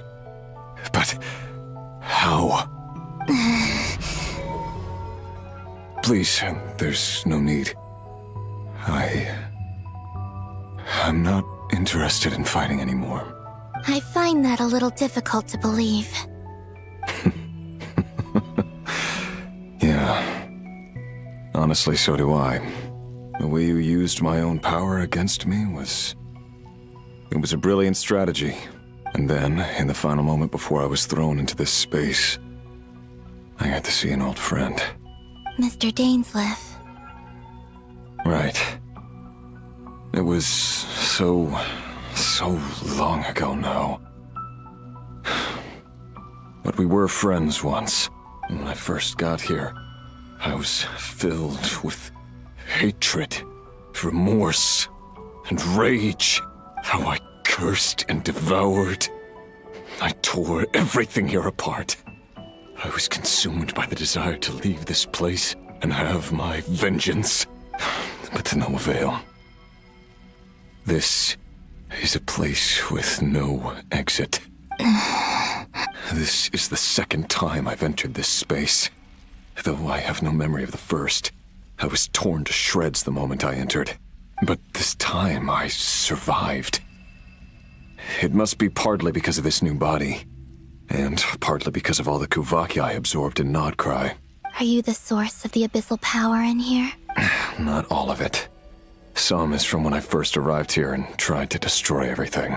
But there was already a degree of abyssal power here before I entered. And like a venomous snake baking in the merciless sun, it tried to slither into my shadow. Tried to? So, you rejected it? Yes. Because after that, the world suddenly became silent for a moment. What do you mean? The voices in my head, they were gone. And then I saw her. Her? Thalindis. My former lover. Never mentioned that she saw a memory of Thalindis leaping into the moon's reflection. More precisely, I saw her afterimage. I'm sure the real her is long gone. She was just an ordinary Conrian. She couldn't have survived here for very long. Anyway, why have you come here? Didn't you know it was a dead end? If I hadn't escaped through the moon gate, my friends would have been in far greater danger. Oh, I see. Because of your power. The power of a moon goddess. What? You'd like to know how I know, wouldn't you? The one who resurrected me said so. I could hear a deep lust for power in his voice. Do you mean... Dottore? Dottore. So that's what he's called. He'd been collecting fragments of my body for a long time. All so that he could resurrect me at the moment of his choosing. I had no interest in his research. But being as corroded by the abyss as I was, we were aligned as far as hunting the moons and recovering my strength were concerned. So that's why the Wild Hunt suddenly became so active in Nodcry. When I left the Fatui in my weakened state, Dottore must have felt that his time had come. Moon Goddess, could I ask a favor of you? What? I know this is a lot to ask, especially from someone who tried to kill you. If you refuse, I won't fight it. But this is the only thing I desire now. Nothing else matters. What do you want? I'd like you to take a message to Thalindis for me. Thalindis? But... Yes, she's dead. But like I said, I saw her afterimage. I can sense that some part of her soul remains here. Far, far ahead. Why don't you go and speak to her yourself? I can't. I don't know why, but I can't move freely in this space as you can. All I can see is a glimpse of her, walking away. Just like the moment when I last saw her in life. In return, I will clear these abyssal obstacles for you. No, not in return. I'll clear them for you. Whether you want to help me or not. It feels like something I ought to do. Why? Yeah. Why, indeed.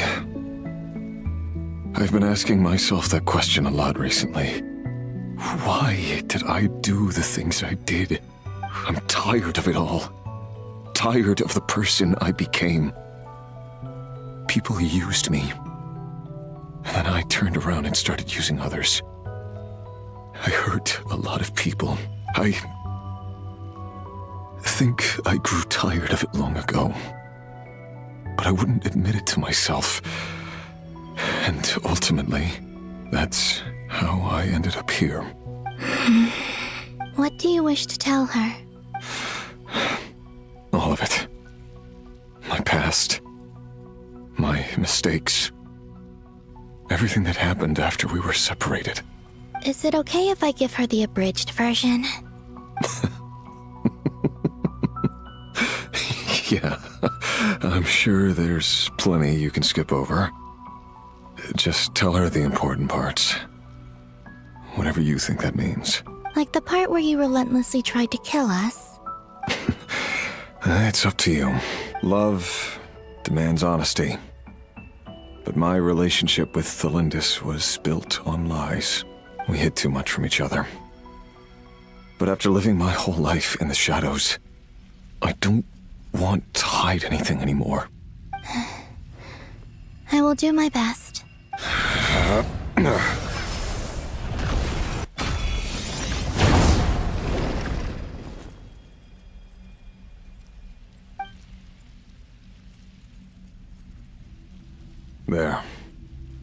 The Abyss will no longer stand in your way. Even though Mr. Dainsleif felt he had to fight you, I think he still regarded you as a friend.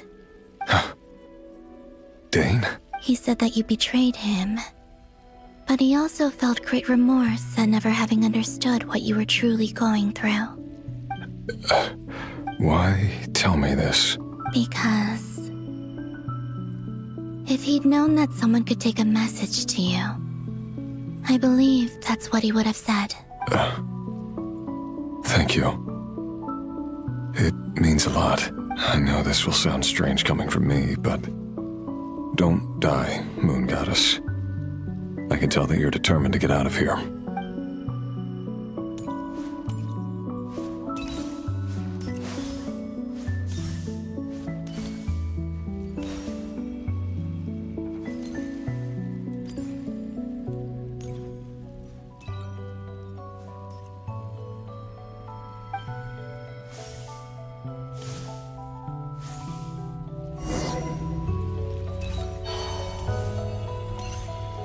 He kept his word. The Abyss is no longer obstructing my path.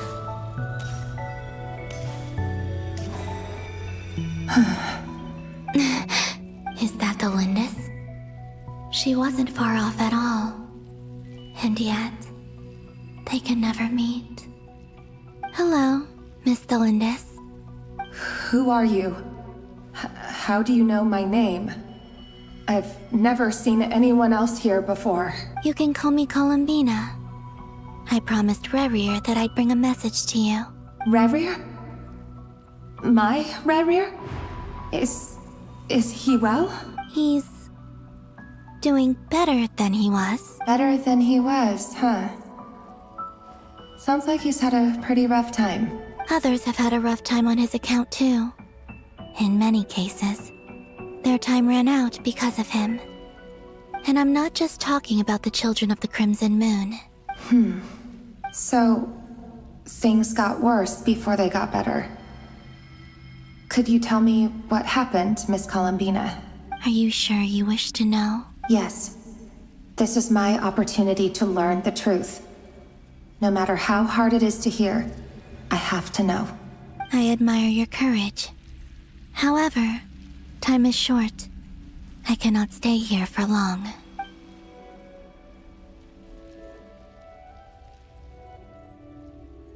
Rerir had seeds of hatred in his heart, and many people nursed them for their own ends. On some level, everything he did was to try and find a way to see you again. But in the end, he came to regret his mistakes. He wanted to apologize for hiding his past from you. Beyond that, he did not say specifically what it was he wished to convey to you, but I'm sure that you've always been on his mind. You are what has kept him going over all these years. I'm sorry, Miss Columbina. This is so upsetting. I'm not sure how to put my feelings into words. It's all right. I understand. Well, that's everything from me. So, I guess I'll be... Wait. One moment.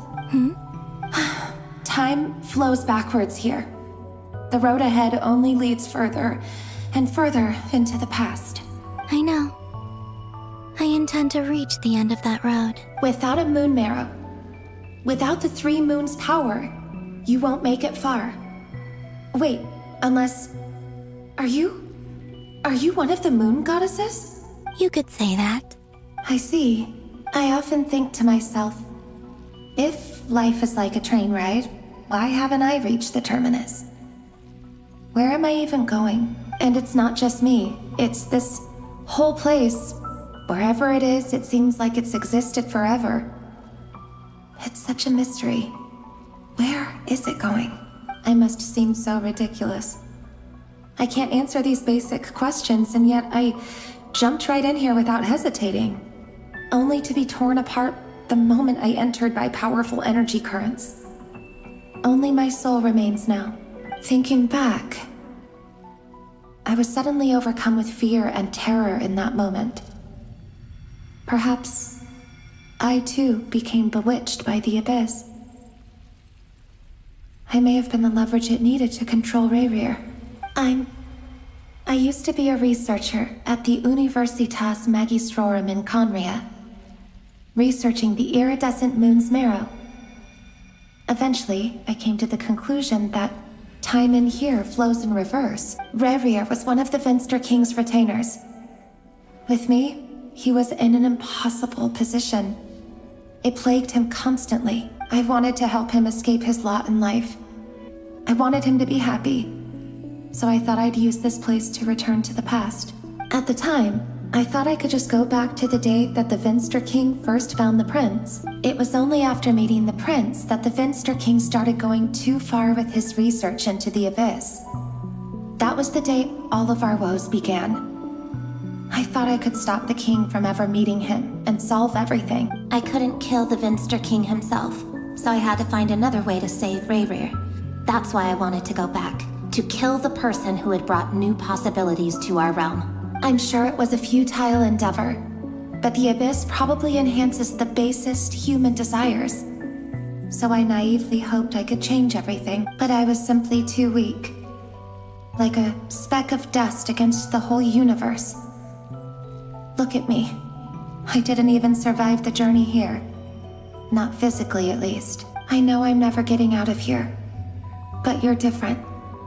You can make it, and I want to help you. I owe you that much. How do you plan to help me? Have you noticed the golden energy that exists here? Based on my past research and my observations since coming here, I believe they carry you forward faster. I can share what I've learned, and help you understand the pattern in which this energy appears. I think you just might... Now, I know you will be able to change the past. Also, I've been speculating about where this space ends. The documentation was scanned, but from what I know of the legends about the moons, the oldest ones seem to begin with Nibelung, king of dragonkind. I have no way of verifying any of it by this point. But if it's true, you might be able to reach that era if you keep walking. Understood. Thank you, Miss Thelindis. I'm the one who should be thanking you. If you hadn't entered this realm of everlasting death, what use would my deductions be? Thanks to you, they have some meaning. About Rayrir, I'm so sorry. For everything. It wasn't your fault. That's not true. Because we both feared bringing trouble upon each other, neither of us ever told the truth. And that dishonesty sealed our fates. But enough about that. I wish you a safe journey, Miss Columbina.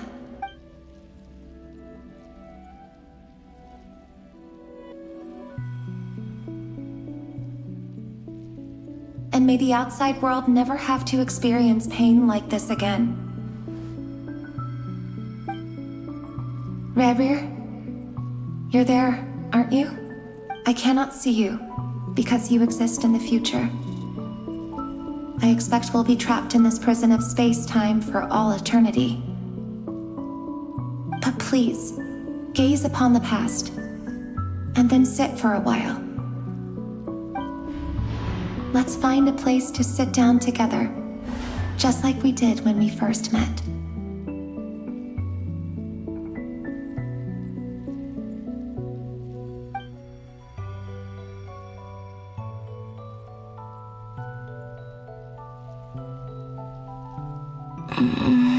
How long have I been walking?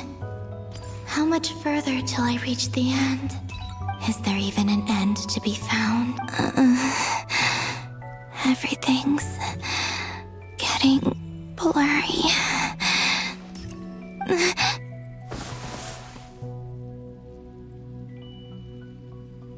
Huh? Are you all right, little sister? Have you come from the distant future?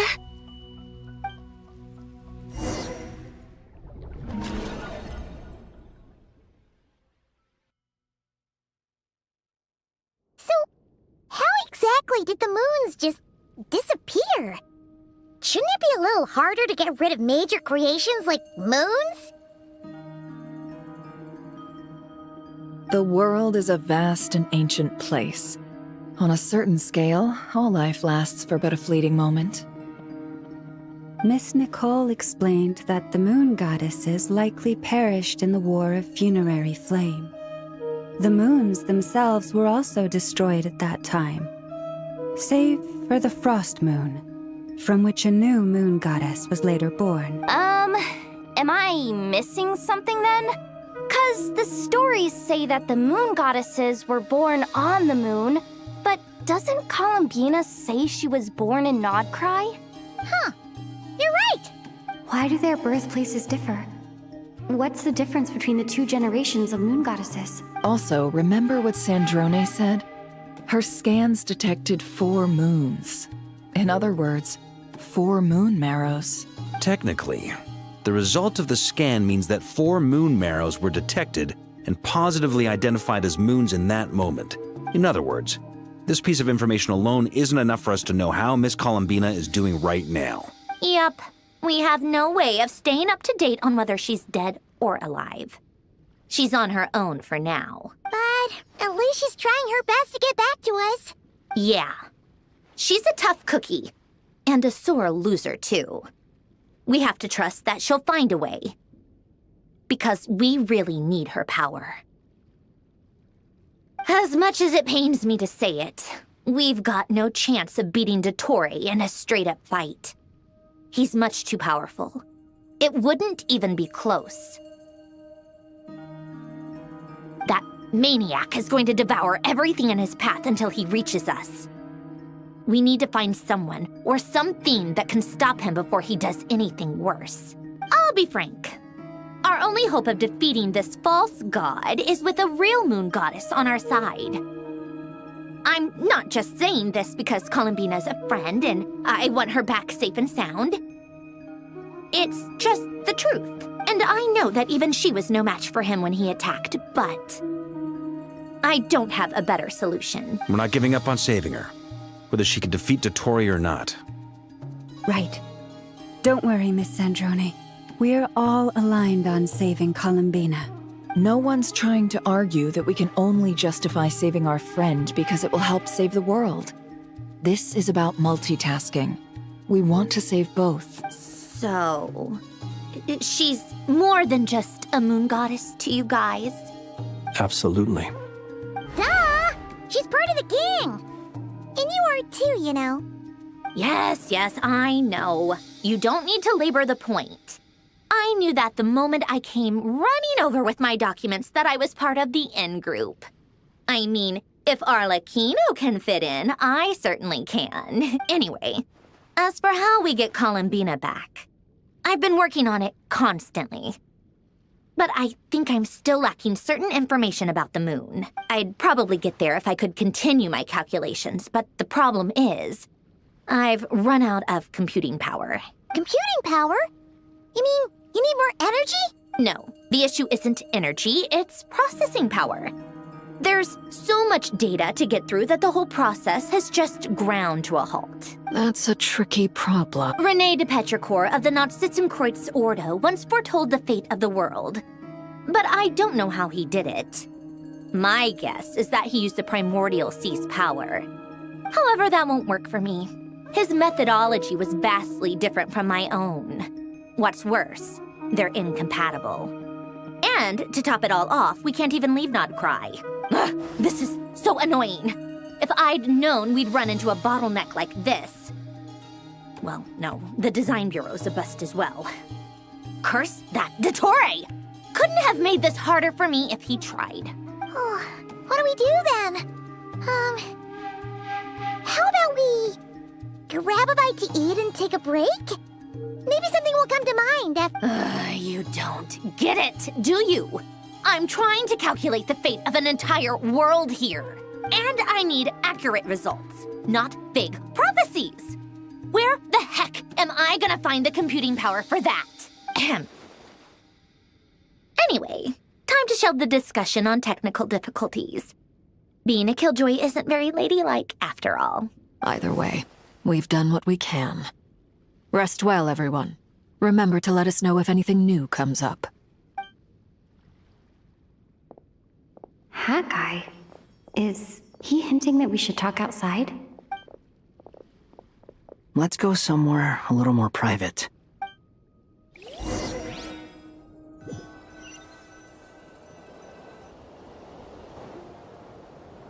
You know that Dory went back to Sumeru, right? Yeah. She mentioned she was planning to head back. Things aren't looking good for Notcry. She's gone to spread the word so that Sumeru has a chance to prepare for the worst. From what I know of Dottore, there are two possible reasons why he hasn't made a move yet. One is that he's still working through some kinks in his new powers. The other is, he wants to see how we're going to react. He'll easily devour everything eventually, so I guess he's in no rush to make it happen. The first false god he made was me. Now it's his turn. Even though my records were erased from Irminsul, Dottore's ideas haven't changed one bit. He once told me that becoming a god was like turning yourself into a hungry wolf or giant serpent to devour the moon. Clearly, he began studying the moon goddess's powers long before he even tried making a god. He's always wanted to get his greedy hands on divine authority one way or another. And in the end, he devoured the moon where I failed. In the desert of Sumeru, there is a chessboard built by King Deshret, also known as Al-Ahmar. I don't know if it was a real game, or if he was just trying to challenge his servants and citizens in some way, but creating games and setting rules. Gods do that as a matter of course. That's the kind of power Dottore craves. Now he has the Trilunar Authority. His power is leagues beyond the common people. I don't think there's any point in other nations rushing to the front line. They're better off focusing on defense and hoping they can fend off any threats that spill out from Notcry. Either way, Dory will inform Lesser Lord Kusanali, and she will contact the other gods in turn. The Seven will have some recourse available. If nothing else, their protection should keep the rest of the world from descending into chaos as quickly as Notcry has. So on the bright side, even if Notcry is doomed, your friends in other nations won't be in any immediate peril. That's good to know. But I'm not ready to give up on Notcry yet. There's a word for people who refuse to let anything go. It's called being greedy. Maybe it sounds greedy to you, and probably naive too. But whatever you call it, that's what gives me the determination to keep fighting. Battles are fleeting, but the will to fight is a long-term commitment. Give up for even a moment, and your resolve will shatter. Why do you always feel the need to do the right thing? No one is born to be a savior. I mean, who's gonna criticize you if you fail or give up? Don't take this the wrong way, but Dottore said something similar to me. I guess the Fatui attracts people who don't believe in saviors. Not necessarily. It's less about belief for me. I just want to know how determined you really are. After all, I don't owe anything to anyone else here. Only you. You look kinda worried. If your arch-nemesis was about to achieve their ultimate goal, I think you might feel a little worried too. That's true. Dottore is about to become an omniscient, omnipotent deity. That's gotta be a bitter pill to swallow. Still, you're calmer than I expected. Obviously, I have to admit that my past self was a reckless fool who misunderstood not only the point of revenge, but how to achieve it. And as much as I want my vengeance, I know I'm not gonna get it by acting alone. If the world's taught me anything, it's to think before I act. Too bad it never taught me any other virtues, though. So, I am going to destroy Dottore, no matter what it takes. So, what's your plan? I'll get to that. First, tell me, what do you think of Sandrone? Just like Paimon said, she's a friend, part of the gang. How much do you trust her? This is a serious question. Think carefully before you answer. Although she's with the Fatui, she has her own values and she's helped us a lot. If nothing else, she's clearly going the extra mile for Columbina. I see no reason not to trust her. If you say so. In that case, the three of us need to talk. I have some thoughts about her computing problem. It can be solved, but it will come with a cost. How much? If I can afford it, I'll cover it. Sometimes your heroism really backs me into a corner. You know that? Come on, let's go talk to her.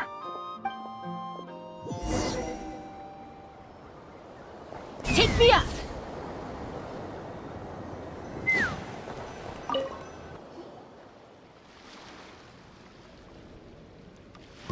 Miss Androne, Traveler. Hey there. Paimon's here too! She was just helping them sort through their things. How did your chat go? That was fast. The call only just ended. Well, you said it was urgent, so we got here as quickly as we could. Albedo, I have some alchemy questions for you. I see. Looks like my knowledge proved useful after all.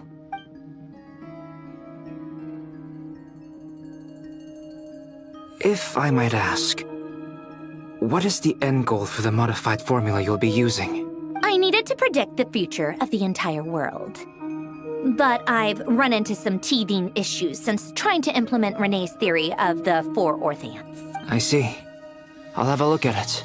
Still, computing power is the real issue here. How do you plan to solve it? About that, it's been sorted. Oh, with the Traveler's help? Actually, you're not wrong. She found the person with the solution. Was it Hat Guy? Yeah, it was him. Wow! Go Hat Guy! Seems like all that time studying at the academia is paying off big. But where is he? Wasn't he the one who asked Albedo and I to come here? Come with me.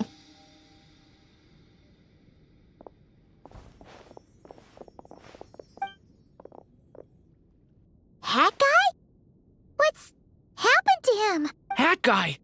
Can you hear us? No response. I guess he's in hibernation. Hat Guy mentioned that he was a puppet. It seems that his functions are currently shut down. I presume this has something to do with the solution to your computing problem. That's right. He and the Traveler came to see me. Wait, what? You have a solution? Would you calm down?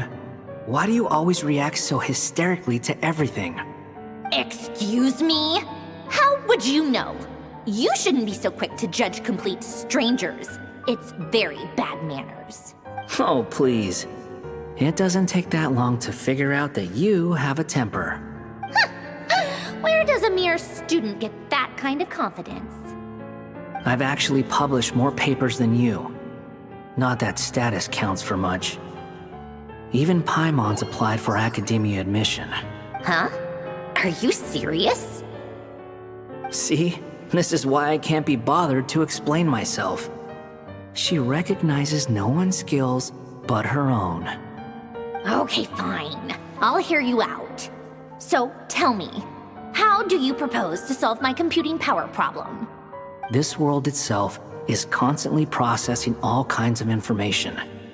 If it's the world's future you're trying to calculate, you need a processing device that's designed to cope with that volume.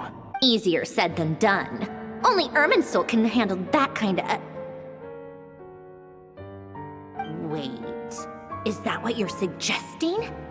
But surely we can't just plug my formula directly into the ley lines. You should be able to tell that I'm not human, right? Yeah, I noticed.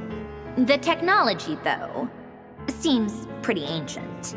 Very different from Fontaine's. It's a completely different system.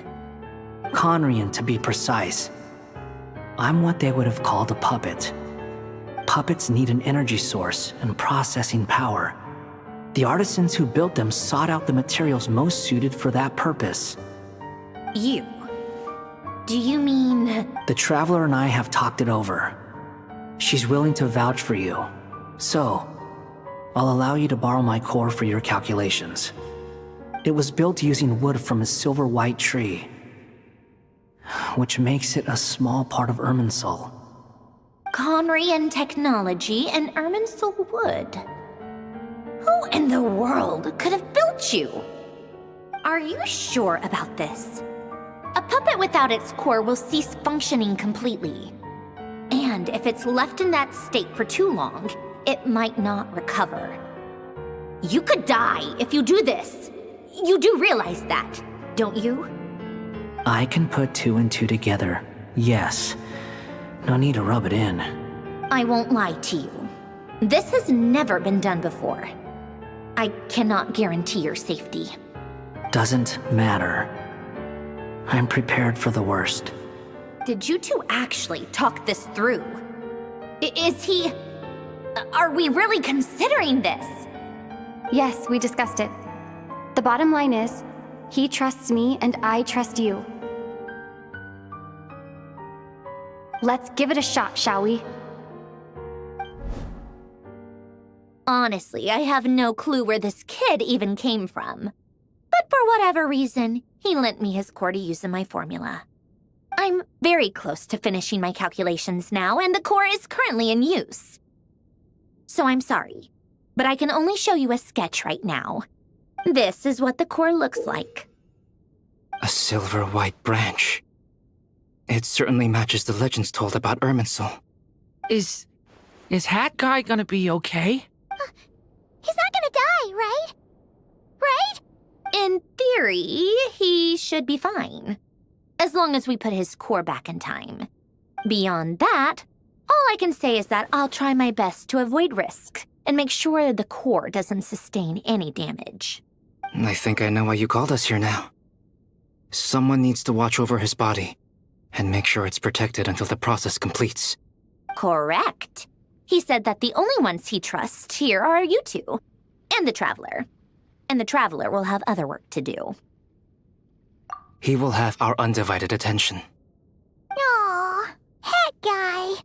On a more positive note, things are progressing steadily on my end. I'll call everyone in for a meeting once the results are out.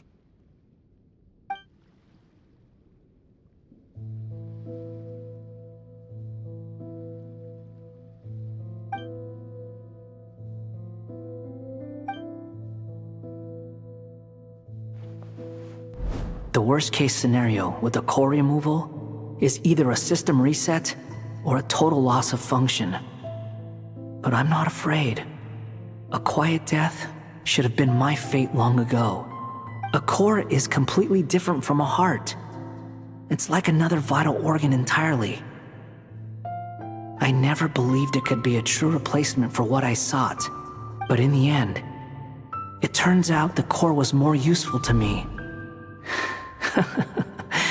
Pretty funny when you think about it. It's like the punchline of my entire life. Do you think there's any difference between a puppet and a human? If not, then this would just be another samsara. I have already experienced both a past life and a next life. Part of me wonders whether I'm only capable of making this decision because I've become a real human. What's with that expression? Isn't this a good thing? Sandrone will succeed, won't she? She has to. She will. We all have to persevere until this is over. That's right. And I'll protect you all until a moment of victory arrives.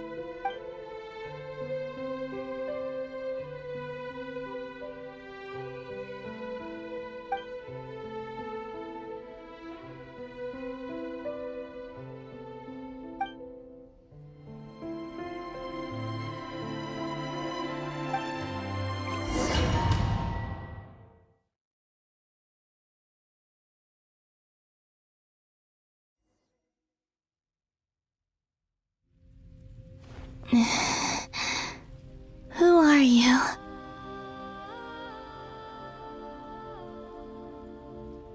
Call me Sonnet. You have the same power as Canon.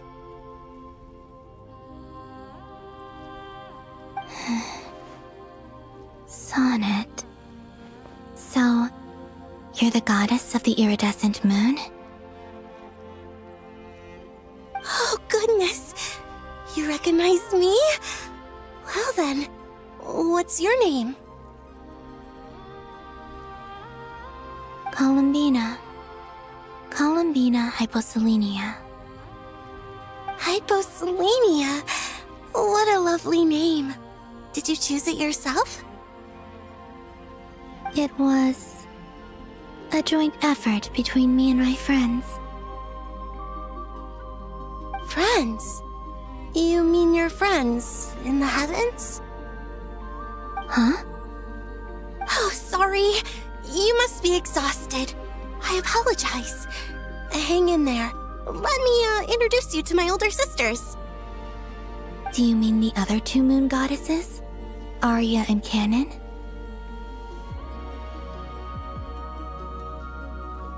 Wow, you sure know a lot. Hey, does that mean that our story goes on into the future?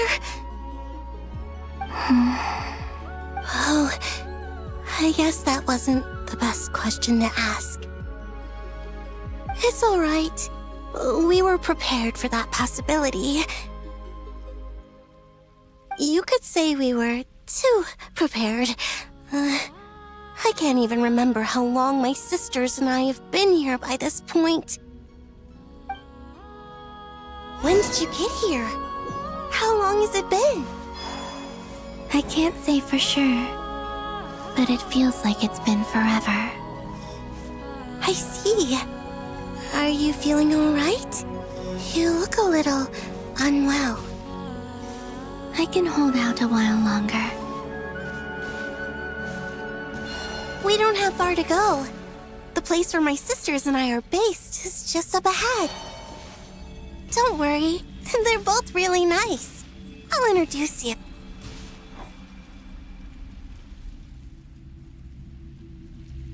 Sisters! I'm back!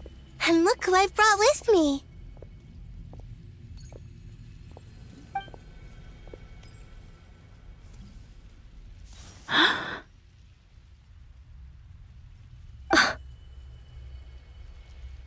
It's our lovely little sister, born in the far future. The pleasure is all mine. Allow me to introduce you to Columbina Hyposelenia. This is Arya, the goddess of the eternal moon. And this is Canon, goddess of the frost moon. Canon, don't you think Hyposelenia's power is similar to yours? Hello, Columbina. I apologize for our startled reaction just now. And please, forgive our little sister if she's been annoying you. She tends to talk a lot. It's fine. You seem shy. Don't worry, Columbina Hyposelenia. No one can hurt you here. Could you tell me where here is? Please. I must know. My dear sister, this is where Tevat's original ruler, the Dragon King Nibelung, imprisoned the moon goddesses. What? You're scaring her, Canon. No, I'm fine. Please, continue. Nibelung, our original master, created us in the distant past to maintain Tevat. But he left this world and traveled into the dark universe beyond, to explore worlds vaster still. Day and night, we fulfilled our duty in the heavens, until the day that the first Descender arrived. The great ruler of the firmament. The heavenly principles. Is that what later generations call them? I see. But we did not reject them at first, nor did they seem to harbor ill intent towards this world.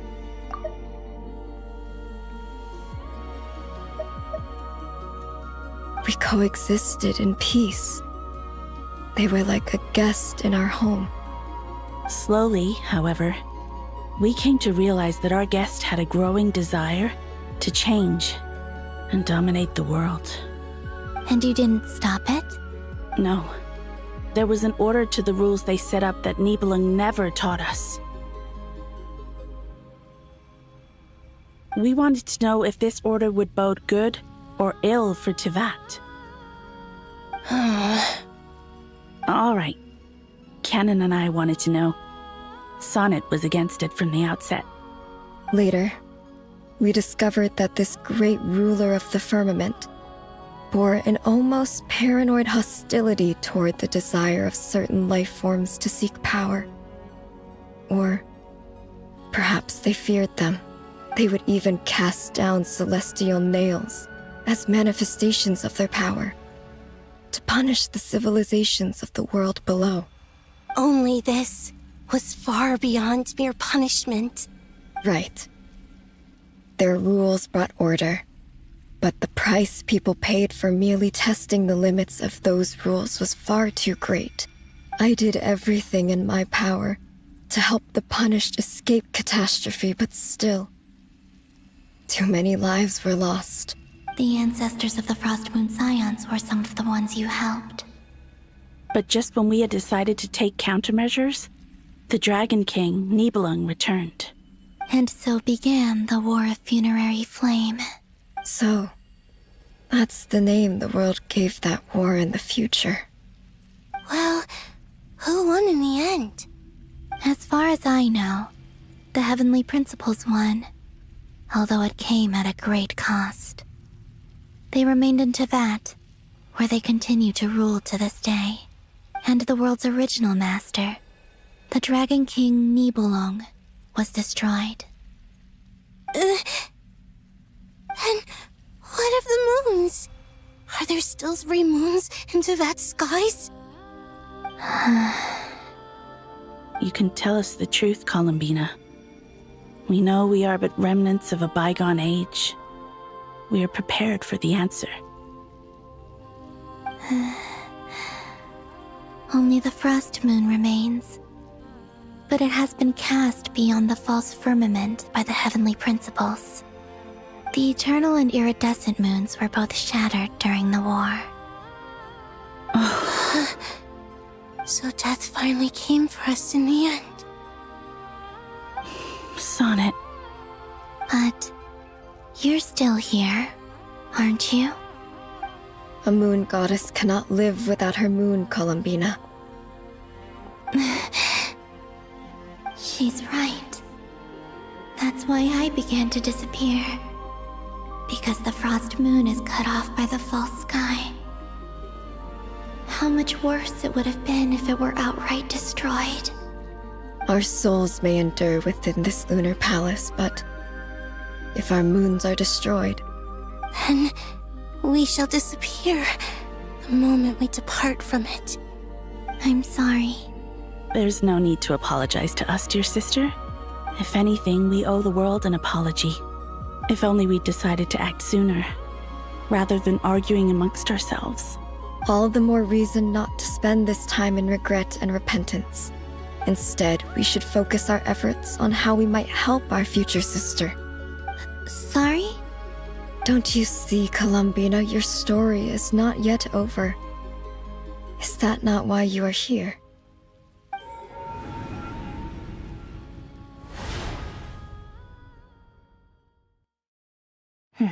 It's done. Initiate numerological array. Continue running primary process. Calculate the world's fate through extrapolation. And identify nodes of potential change. Secondary process, scan for moons. Still 4. The number of moon marrows hasn't changed. Wait, let me think. Is it possible that there's something I've been misunderstanding about the moons all along? Variables. Variables in the world. I know where potential variables within the world come from. So what about the moons? Are there any variables there? Like their life or death, for instance? What if being alive or dead makes no difference to a moon? But that's so strange. Even immortal gods can die. Why would the moons alone be? Wait! I've got it! If alive or dead is considered a variable, we might have had this wrong the whole time. No one ever said that a moon marrow equals a living moon. We just made that assumption ourselves. Initiate secondary process. Scan again. This time filtering out interfering perimeter, moon marrow. I don't care if they're natural or artificial. Get them out of my search results! Why? It says 3 moons still exist in Teyvat, even after excluding the moon marrows. But we know for a fact that 2 of them are dead. Redo the scan. Narrow the results to living moons and real moons. No, scrap that. Narrow it down to moons that have lunar authority and remain alive. Why? Why is it still 3? What is this, Columbina? Has the world lied to us? Or are you the one pulling the wool over our eyes?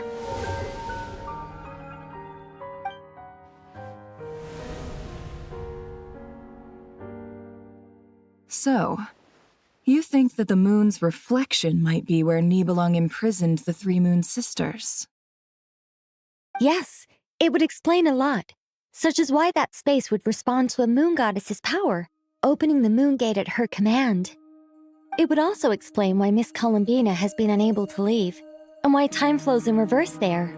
In the messages she sent, Columbina promised us she'd find a way to return, but we have no way of knowing how, when, or where this might happen.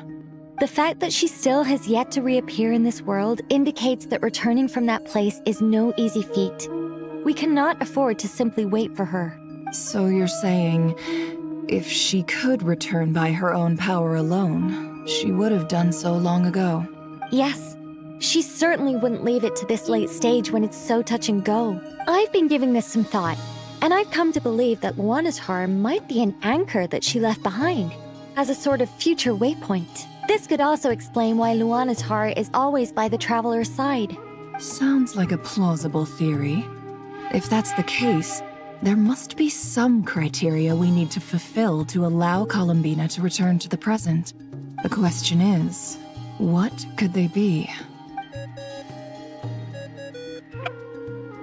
Hello? Listen up! This is extremely important!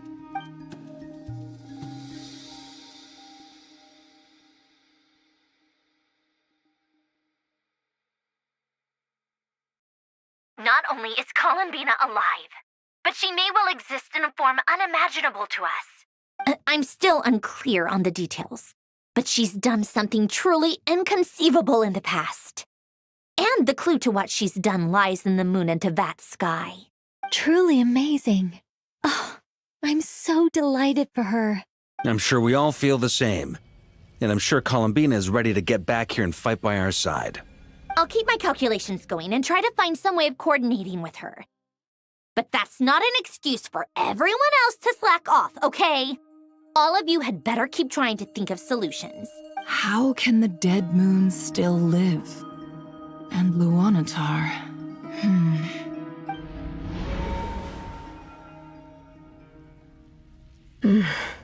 It's hard to believe that's what will happen in the distant future.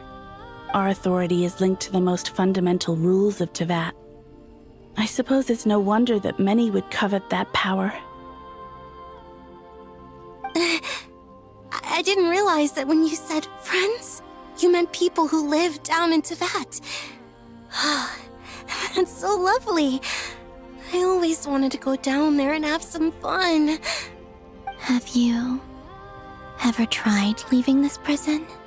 Of course. Between us, we've tried everything.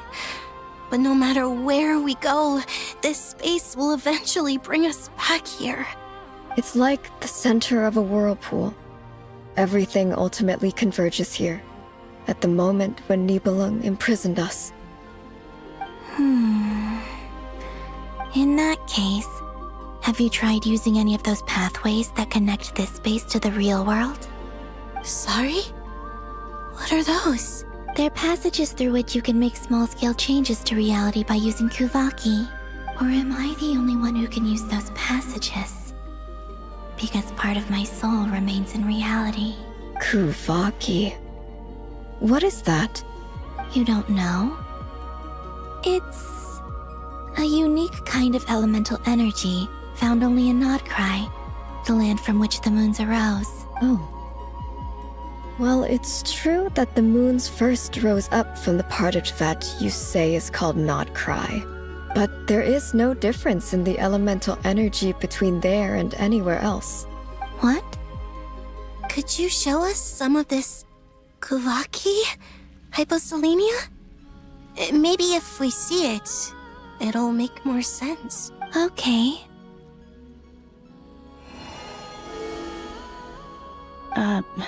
Isn't that just your power? What? But it's everywhere in Nodcry. In the air, in the land. Even the creatures who live there have adapted to its influence. How curious. This Kuvaki certainly did not exist anywhere in the world before we were imprisoned. Let alone influence living creatures. So, how exactly does it affect them anyway? Can they float in the air like us? This is so strange. Why would their reality differ so much from mine? Columbina, you're looking for more than just a way out of here, aren't you? Yes. If I am to help my friends, I will need trilunar authority on par with that of our foe. You mean... you'll need our power? This sounds extremely risky. The Three Moons' powers are not mutually compatible. Concentrating them into one goddess will be a very painful process. And if anything goes wrong, it could tear you to pieces. I know. But I'm willing to take that risk. Even so, let's say we successfully transfer our authority to you. How will you take it outside this prison? Niblin constructed this realm specifically to prevent us from using our powers to interfere in his war. No moon goddess can leave this place alive. What if I don't leave alive?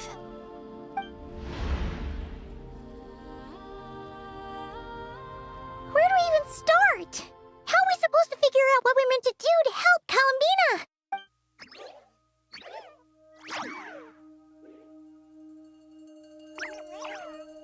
Columbina, what do you need from us? If she really got to the beginning of time in there, how do you think she'd leave us a message? You don't think she'd write it down on a stone tablet somewhere in the hopes that we'd find it, do you? Seems unlikely. Columbina may not talk a lot, but she thinks deeply about issues like this. Let's review what we know. This is the Columbina who fought alongside us against the Reikir of Solnari, and with whom we celebrated Moon Prayer Night. She knows our personalities, our ways of doing things, even our unique strengths and abilities. So, if she wanted to tell us something from a long, long time ago, what would she do? Oh.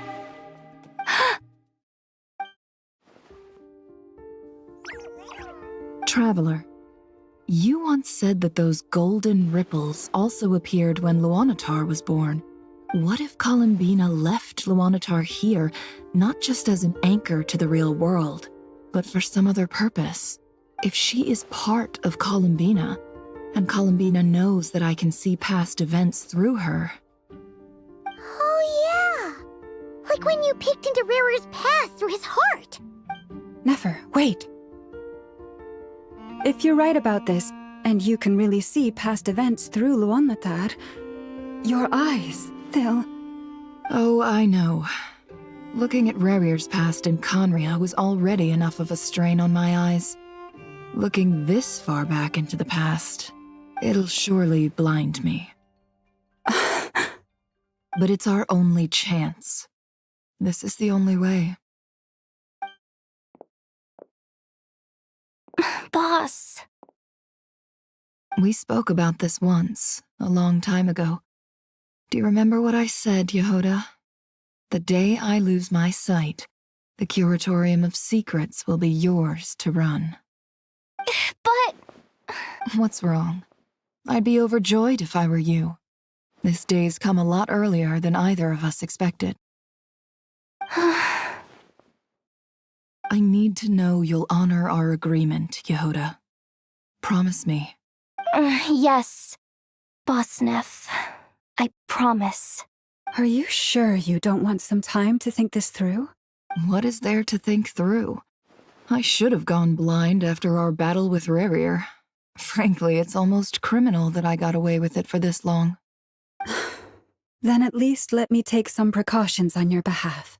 And if you really do lose your sight, I'll visit your office every day and make sure you're well looked after. Oh, please, anything but that. I was actually ready to go through with this. Are you trying to scare me into backing out? As if I could ever scare you. I'll assume you're just joking to calm your nerves. All right, enough chit-chat. Let's do this.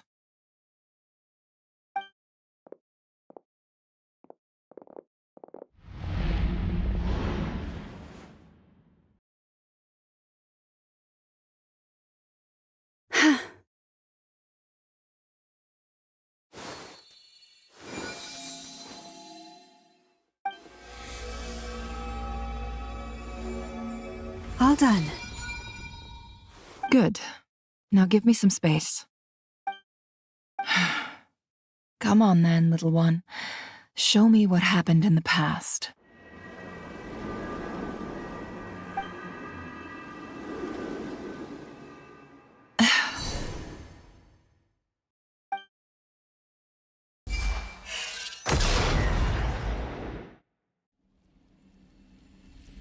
Between the Trilunar Authority, Kuvaki, and the soul-surviving moon, the Frost Moon, I think I might know how to get back.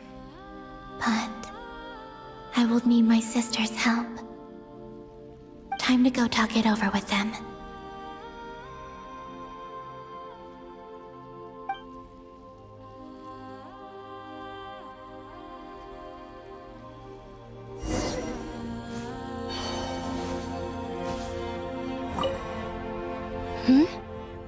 Have you decided what to do? I hope it's not too dangerous. You really scared me when you said that thing about not leaving here alive. Come on, let's go find the other two.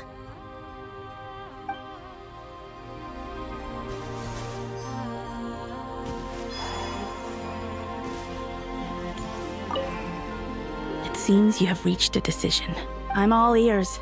What do you propose?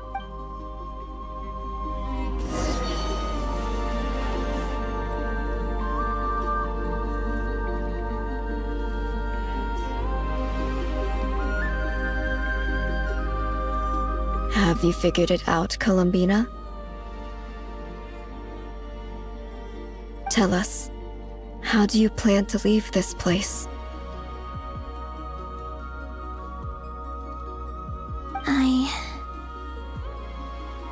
I intend to die here, in this moment, and then be reborn in the future with the help of my friends.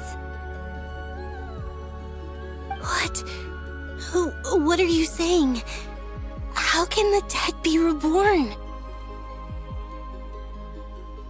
And how will you inform these future friends of your plans? You can't exactly leave oracles. Nothing can escape this place. Not a single ray of moonlight. And even if you found a way, what if they never find the message you left for them? You'll... No, that won't happen. Come again? They will find my message. I'm sure of it. I'm not following. How exactly will you achieve this? It's quite simple, really. First, I will leave my soul here.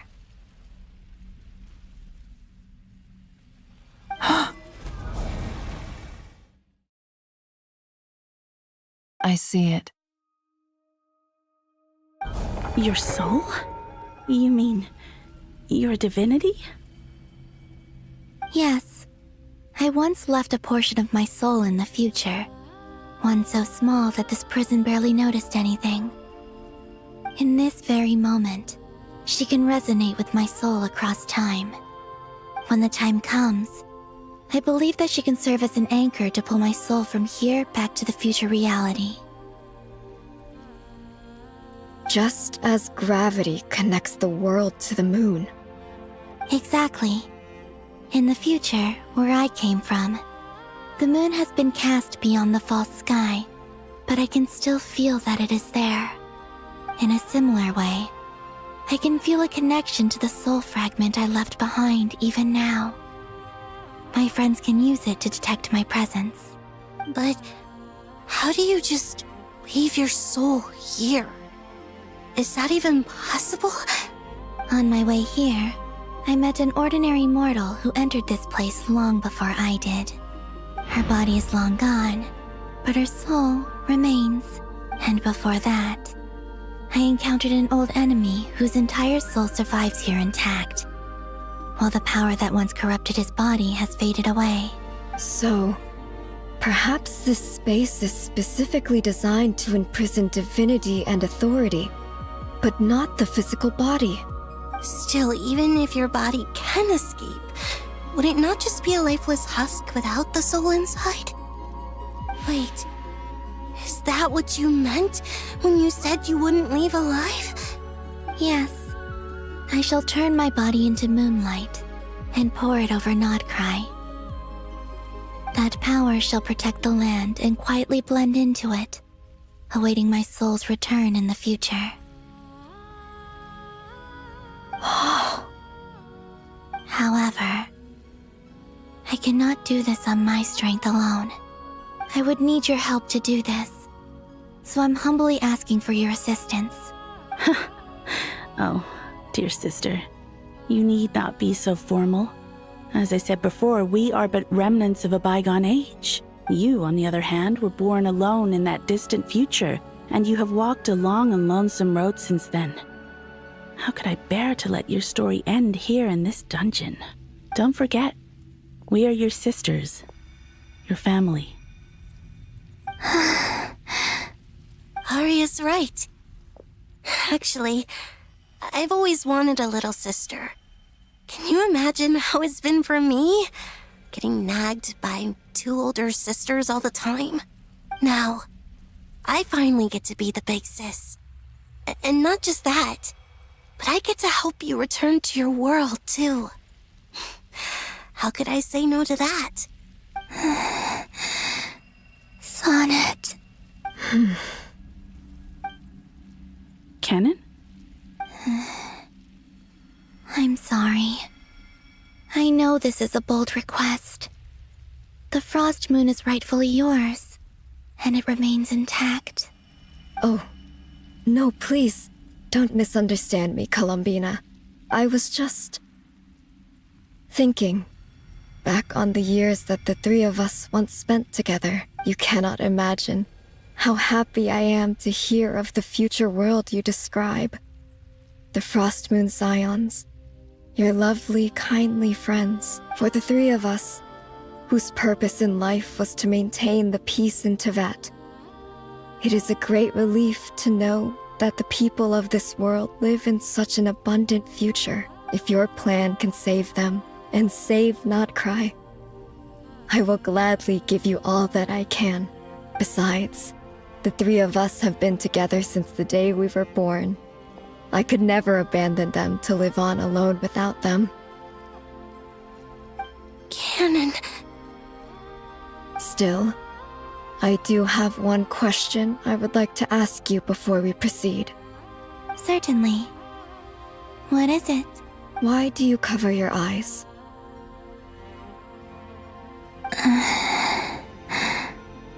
Yeah, I was curious about that too. But it seemed personal, so I didn't want to intrude. There was a time when I refused to look upon the world. I believed it was full of nothing but lies and falsehoods.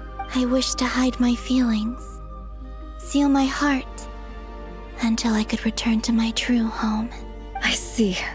Perhaps that decision saved you from ever having to see the false sky again. But at the same time, you likely missed out on many true and precious things, like the smiles on your friends' faces. Promise me this, Columbina. When you return to the future, open your eyes, take a look at the world around you, and see your friends. I'm sure that you know this already, given that you long to return. But that is your true home. Give me your hand, Columbina. Arya, Sonnet, you too. Okay. All right.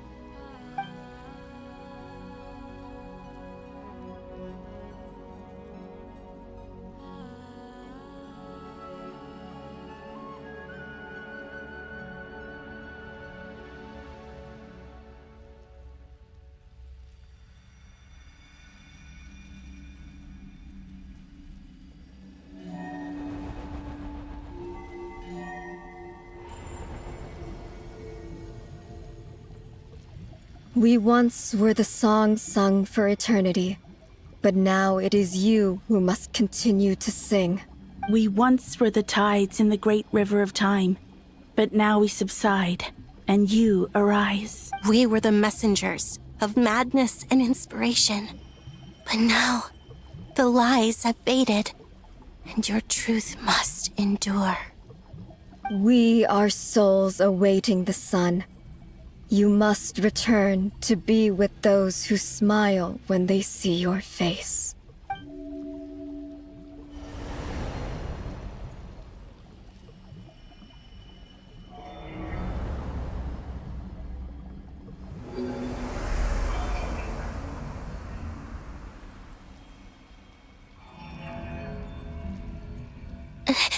Is it done?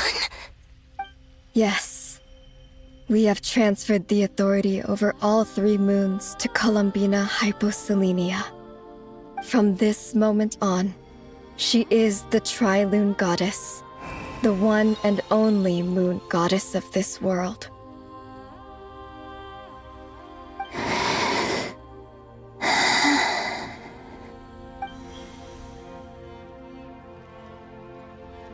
Thank you. Thank you, my sisters. Now go, and do what you believe is right, Columbina Hyposelenia. Be aware that we cannot grant you the power of the 3 moons beyond these prison walls. The conflict that arose over their remains following our disappearance will still take place. I understand. Sisters, oh, my body. It feels... Now that we have given up our power and authority, our bodies are merely mortal shells. This prison is dissolving them as we speak. It's okay, Sonnet. The end must come for every god, just as it does for every human. That's all this is. The final destination of our lives. Canon and I will be by your side the whole way. We have one final request, Columbina. Could you use the 3 moons' power to send us back into the real world? Now that we have lost our powers, I doubt this space will seek to hold us further. It's just... we would like to spend our final moments together in the only place we ever called home. Of course. Gladly.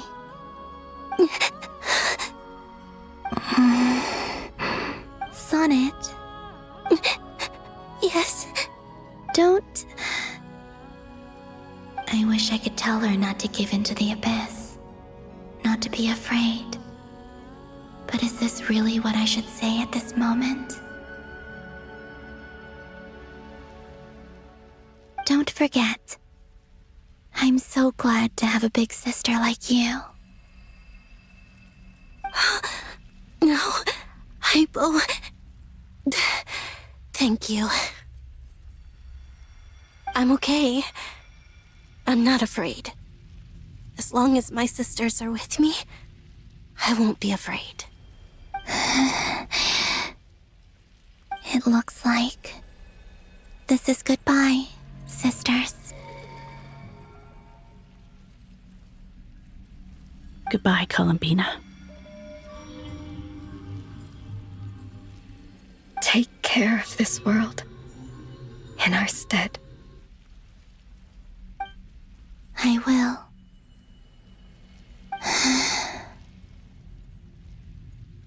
And now, it's time for me to bid farewell to my body, too.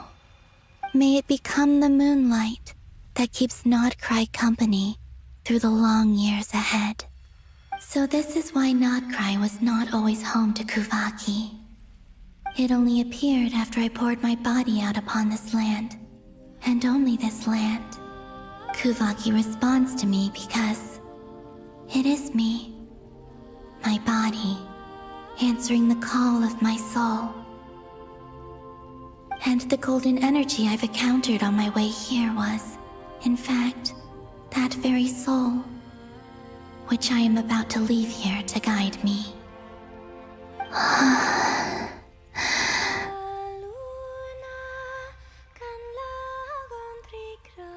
O power Trilune, eternal moonlight, I, Columbina Hyposelenia, lay aside my body. Let it be cast into the dark night to illuminate the future. May it be a companion to all who dwell beneath the moon.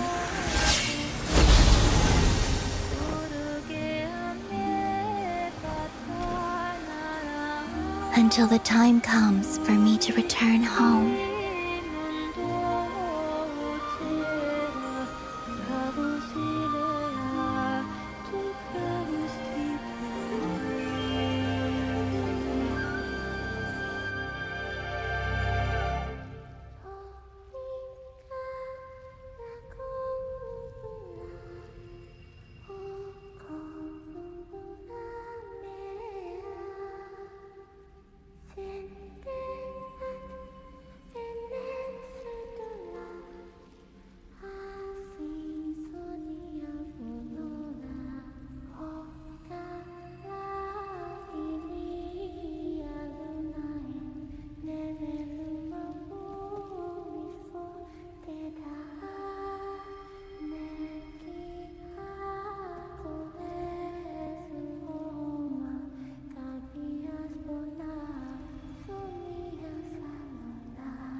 Boss! That was crazy! Were we even allowed to see that? Is anyone? Oh, can you still see? How many fingers am I holding up? I see 2 fingers, and a look of sheer terror on your face. Truly astounding, Miss Nefer. Your eyes have glimpsed the very ends of the world, and yet they remain as sharp as ever. Or is the credit for this miracle due to Miss Lauma? It seems that even time itself is no match for your medical skills. Surely you jest, Mr. Flint. I suspect we have Columbina to thank. She must have realized the immense toll that the ritual would take and purposely set aside some of her power in the past to protect Nefer's eyes when this moment arrived. There is always a great price to pay for witnessing the truth, but it seems that this time, Columbina has shouldered that burden on our behalf. She chose the perfect method of getting a message to us. Though her eyes were always shut, she was clearly so perceptive. She knows us well. She knew exactly how we would think and what we would try. Despite being separated by time and space, we're seeing the same possibilities and seizing the same opportunities. We still don't even know if she's okay right now. But as long as there's a chance we can do something, we'll fight to make it happen. We'll get you back somehow, Columbina.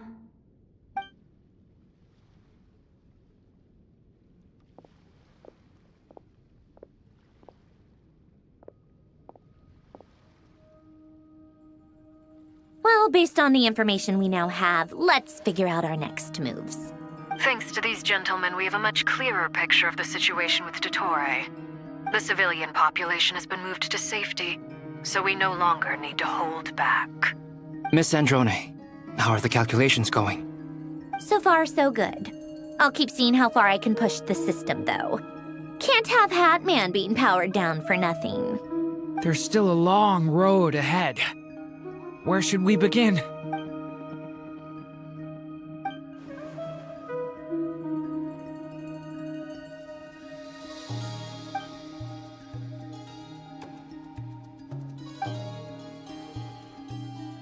Our plan is clear.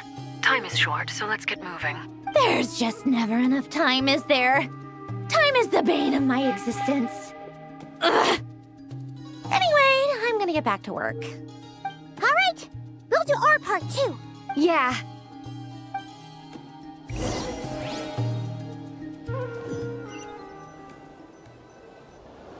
Albedo's theory says that elemental energy can dilute the light realm's power, but I'm no expert in building elemental defenses. Sounds like something out of the advanced elemental theory section of the library. Whew. You seem quite troubled. Well, yeah.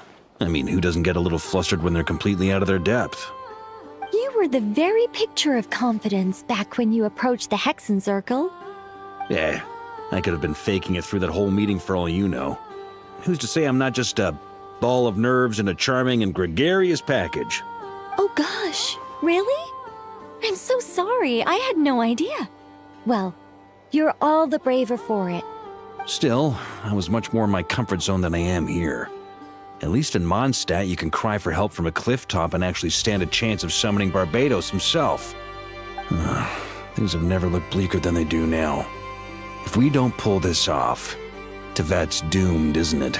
Oh, you think so? Actually, yes. Yes, it probably is. It's a shame. Don't put too much pressure on yourself. Tevat has faced annihilation many times in the past, but it also gave us you, didn't it? Hey, don't give me that. It's not like I'm anyone special. I disagree. Every human born in this world is special. We angels have always believed that. In that case, this humble human being has a big favor to ask of you.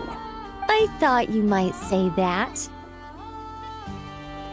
I'm sure Alice, in her great wisdom, sent you here precisely to help us in this difficult time, yes? Well, that has less to do with her wisdom and more to do with my power. Of course, of course. Well, the thing is, these elemental defenses we're about to build, I don't think it's a question of if they'll fail, but when. Durin's findings from his patrols make it clear that Dottore is constantly expanding his territory. First it was his lab, then the design bureau, and now this. It's not realistic to completely stop him encroaching on the rest of Nagrai.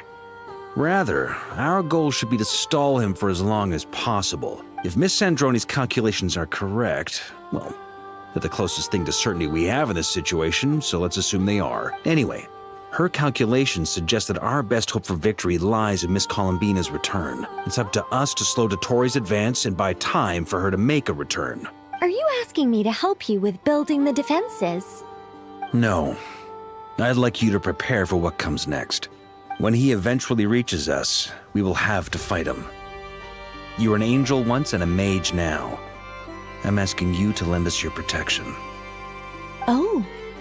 Can I take it that you're triggering the terms you fought for during our three-way talks? Well, technically those terms were about protecting Mondstadt. But if you're happy to agree to the change in location, then yes, let's do that. You're cashing in on this much sooner than I'd imagined. Well, yeah. The way things are going, I might not get another chance. Very well. The mages have heard the knight's plea, and we will respond. To tell the truth, Alice and I had already discussed how we might help you all, so I didn't come empty-handed. I always like to be prepared.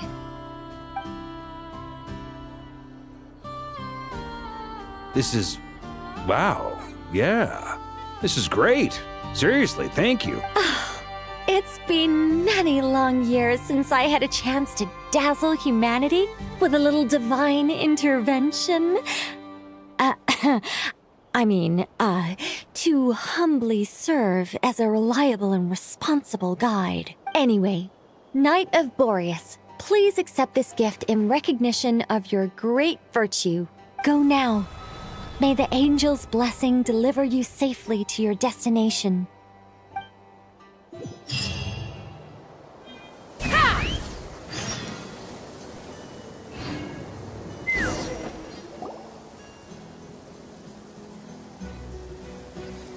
Ah, you're here. Sandrone! How are things going?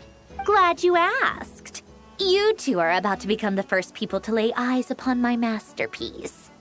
Or should that be the first person and the first, specter? Hey! Whatever. Come, feast your eyes on this.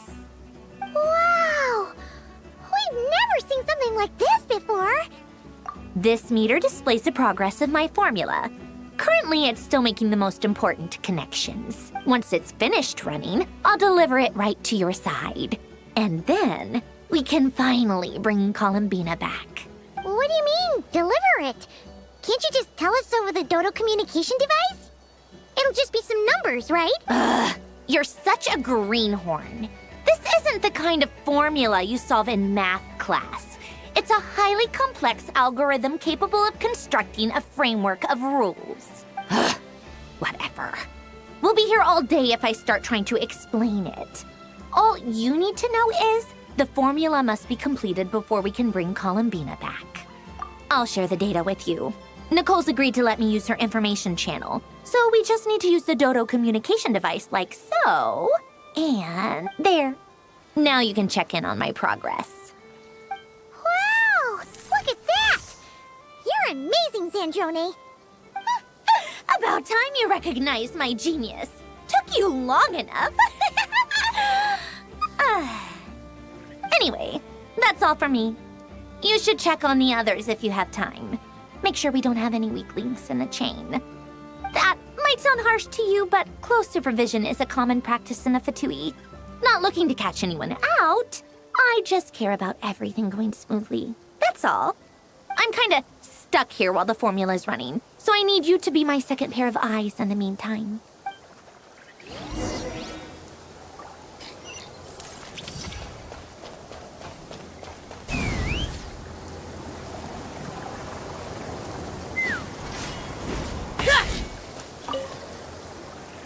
Traveler, Paimon, a pleasure to see you both. Twins! How's everything coming along? Fairly well, if I do say so myself. Personally, I am ready to confront Dottore head-on. Ooh, you sound much more serious than usual. To be honest, I am not usually fond of exercising my full strength.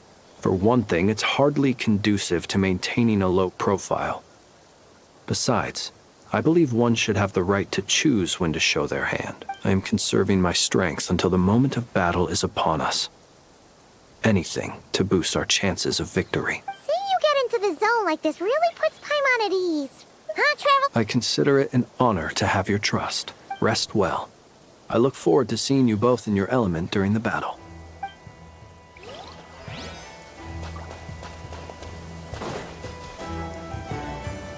Thankfully, Miss Nicole has come to our aid. Nasha Town is now looking very well defended. Golden Flame. Yes, that's Nicole's power, all right. Based on the latest message from Grandmaster Varka, it sounds like they've reached an agreement. The situation should be more stable with her assistance. Everyone will have at least some degree of protection. Albedo! Durin! Hello there, you two. Are you well rested? That's good to hear. As per the plan, Albedo and I will be in charge of Nasha Town. As Dottore's energy field expands, it's creeping ever closer in that direction. But we will do our best to hold our position. We fought side by side many times before, and always with great success. I believe this time will be no different. So don't worry about us. Focus on fighting Dottore.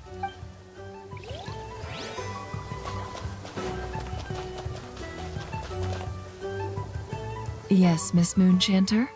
What are you staring at? You always address me in the strangest ways. Lady Moonchanter 1 minute, Miss Moonchanter the next.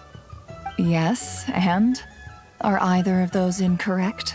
Not as such. It's just that I simply call you Nefer nowadays. Uh-huh. That's my name. What's your point? The point is I don't add any honorifics or titles. Meaning what? That maybe we're on friendlier terms now than we used to be. Is that how you see it? And I thought I was the one with eye damage. Never! Wilma! Paimon, traveler. Just swinging by to check in on you. How are things going? Did you manage to get some rest? Don't worry about me. I won't slow us down. And I give my all to ensure our victory. Ah, yes. Allow me to give you two a quick checkup. All done. You're both in good shape. You're welcome. You'll have your work cut out for you in this battle against Dottore, so make sure to get some rest in first. Paimon will keep an eye on her. Don't you worry. I'm glad to hear it. Take good care of yourself, too, Paimon. Sure thing.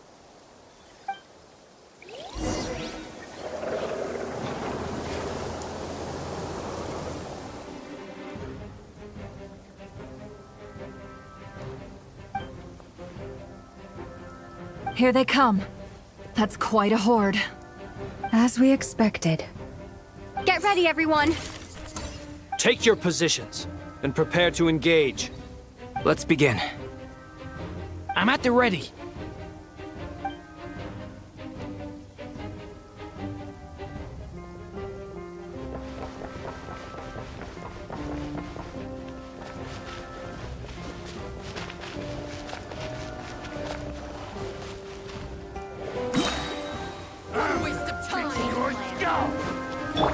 The night cometh. Close your eyes. Be silent.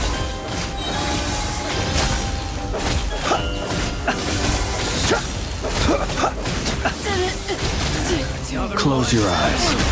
Hide!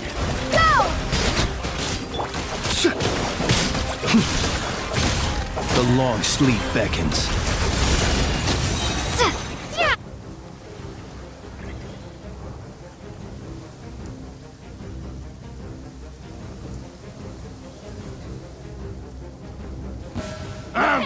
It's your skull! For the everlasting forest, you poor lost lamb. Seek within. No more lies. These creatures cannot stand against us. Oh, fighting talk. Just don't let your guard down. That goes without saying. I'm hardly the risk taker in this.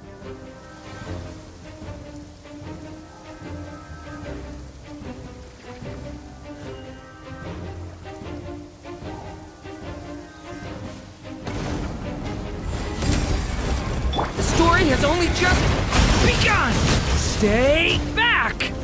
Moment of birth. Huh, that was easier than I thought. Naturally. What do you mean? Is it because as created beings go...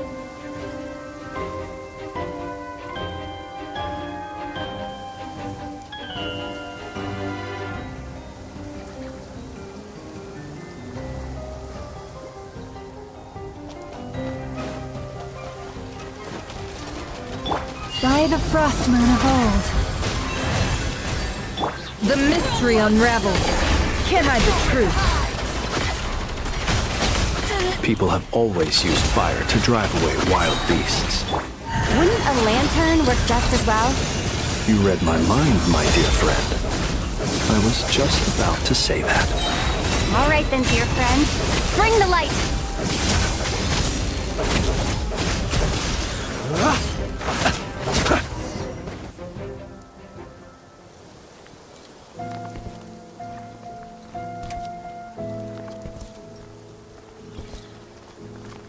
You're looking well.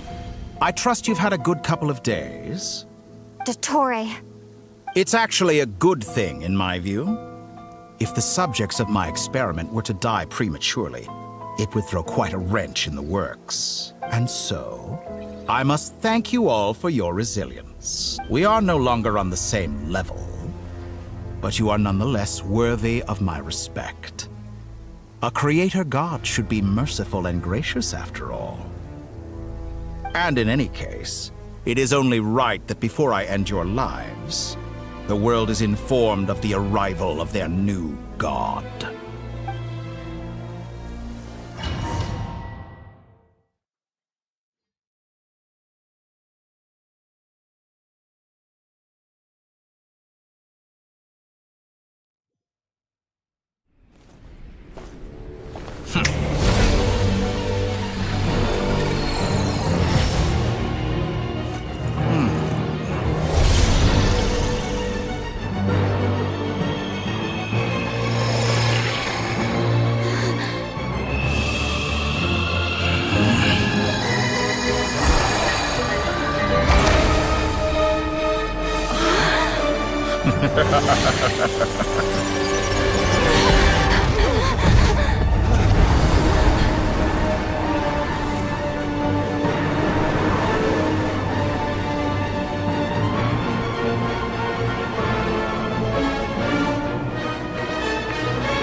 The experiment begins.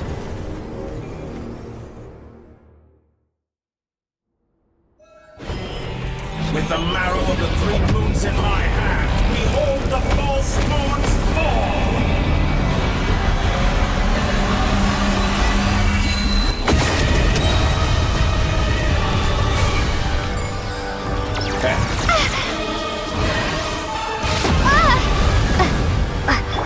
With one heart, we pray. Forest, protect us. The long sleep beckons. Observe. Close your eyes. To dust. Seek within. Can't hide the truth. Pathetic. For the everlasting forest. You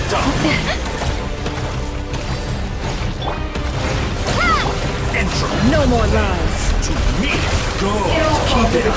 I'm still collecting data. Excellent. It You all adds barely up. managed to It all touch falls my into level. The deception ends here. Pathetic. It all falls into place. With one heart, we Like an pray. ant in my palm. Oh, I've been moved inside another space, and it's sealed off. Looking at the structure of it, it seems like Dottore intends to trap us here.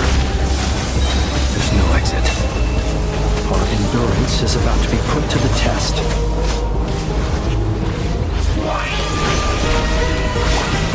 You poor lost one. No more lies. Did you honestly think that would hit me? Good. Keep it up. Water jet! By the Frostman of old. That's more like it. Summer's good. Keep it up. It all I'm adds still up. collecting The Debbie mystery Shepard. unravels. Found. Entropy bends to No more lies. Forest, protect. Go! Stay your hand. It all adds up. It all falls into place. with the marrow of the 3 moons in my hand.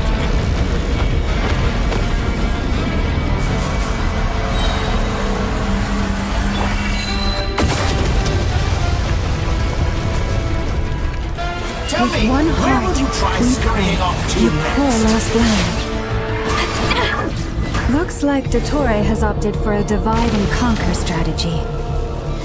But we will not allow him to triumph. Now, I shall pray for our victory. A grave transgression. Entropy bends to me. No more lies.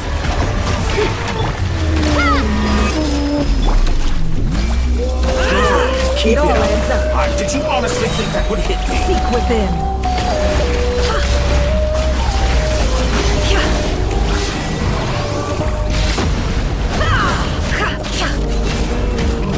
Reverse. No more lies. Wipe out! The mystery unravels. Can't hide the truth.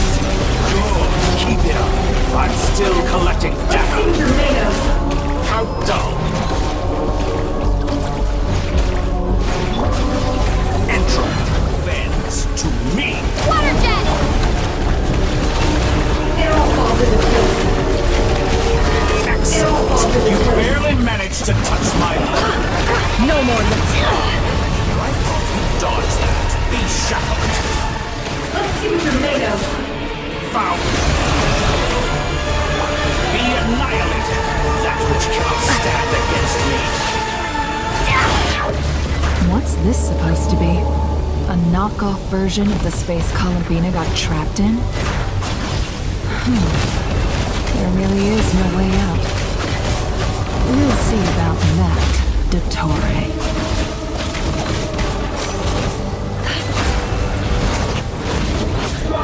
My apologies. I had not intended to take your team this far. Honestly think that would hit me. But you have a choice in the matter. Obey, and I can release To me. an excellent deal if you ask me. Won't you consider it? Already struck.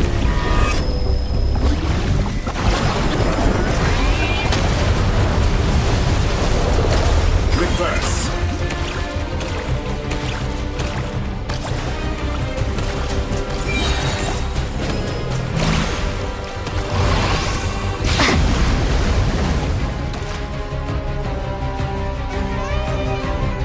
I'm aware you've been working on some little tricks to surprise me with, but it appears that none of them have come to fruition. My guess would be that you're trying to bring Columbina back. But then, where is Sandrone? Or are you trying to buy time for her? I always found their friendship to be a curious phenomenon. Two highly incongruent personalities, and yet they share a deep connection. Speaking of Columbina, I once saw her as like a younger sister. We got along quite amicably while she was with the Fatui. But then one day she suddenly decided she would refuse to take part in any further experiments. To this day, I truly don't understand what I could have done to upset her so much. It's such a pity. I could have had a sister, a family. But alas, she grew to dislike me. You're not fit to be family to her. That I can't deny. So many people, all obsessed with playing out the same tired old dramas. This world is rotten to the core. And then there's you. You had every opportunity to reach the right conclusion. The thought of killing you off like this? But I maintain that I approached you in good faith, so I will offer you another chance. Will you work with me? You have until I count to 10 to make your choice. 1, 2, 3.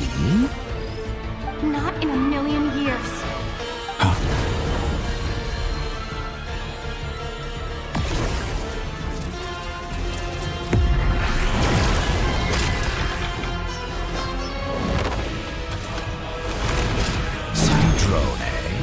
What a pleasant surprise. I didn't think you'd join us all the way up here. You're as sick and twisted as ever.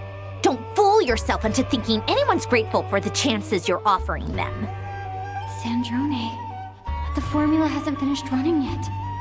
Funnily enough, I was just discussing a collaboration opportunity with the Traveler, and then I see you, who I must say is a good example of an opportunity gone to waste. Gone to waste?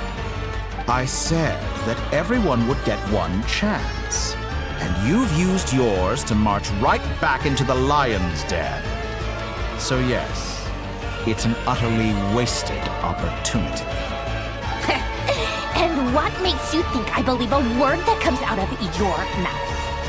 I was planning on disposing of your little formula after wrapping up more urgent business here.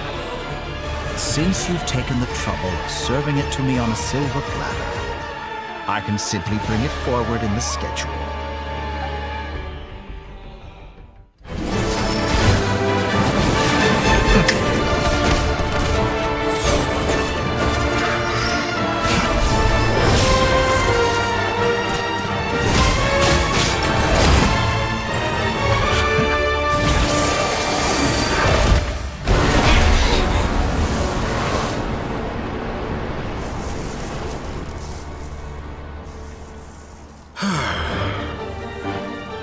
Is this your life's work? This piece of trash?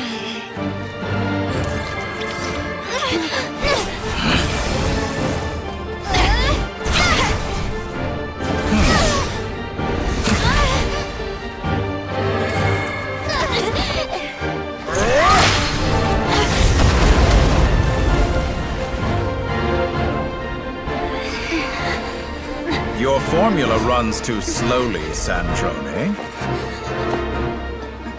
You put your hope for success on others instead of fighting dirty.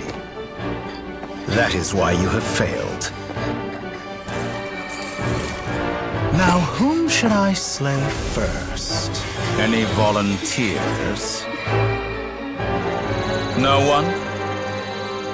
How nice of you to leave the decision to me.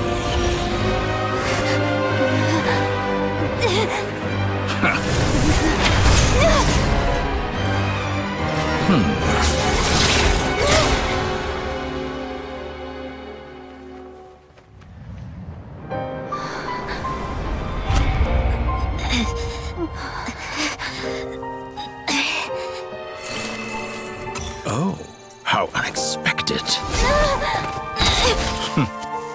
Sandrone, any last words for me, comrade?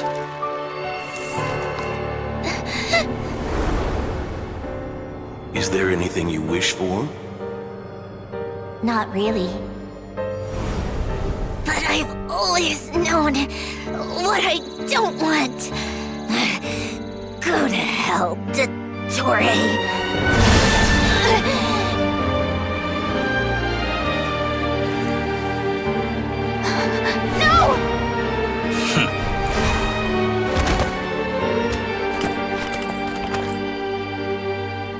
And now, you have failed.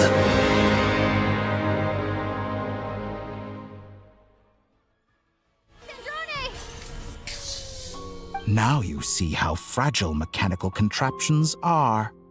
Just a gentle tap, and they fall to pieces.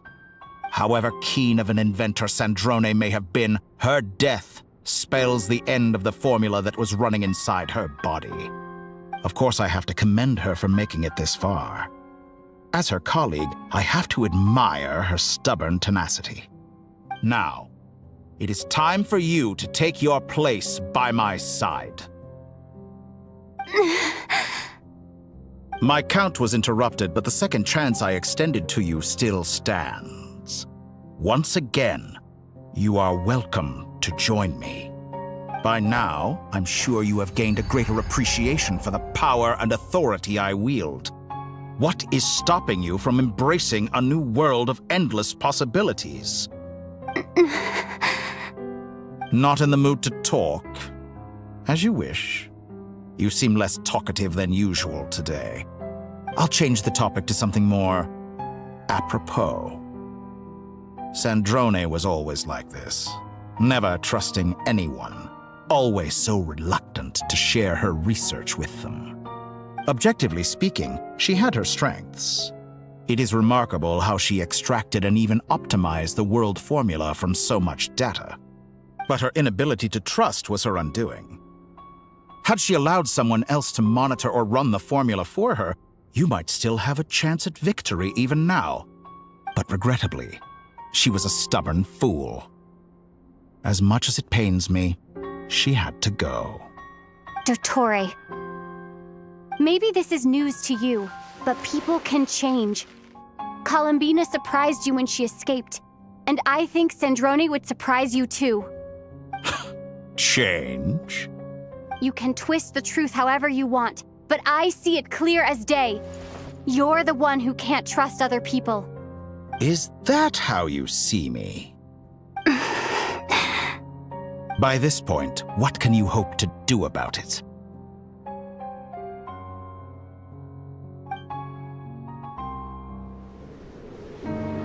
It is pointless to fight on. You've already lost. Wrong. You can't win this, Dottore.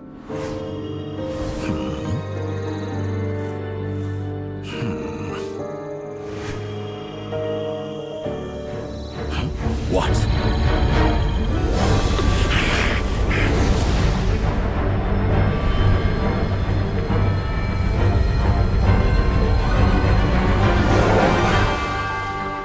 My formula can get us 90% of the way. It will connect you to Columbina. Then, I will bring the formula's output to the Traveler's side. For the last 10%, do whatever it takes. Just bring the moon down.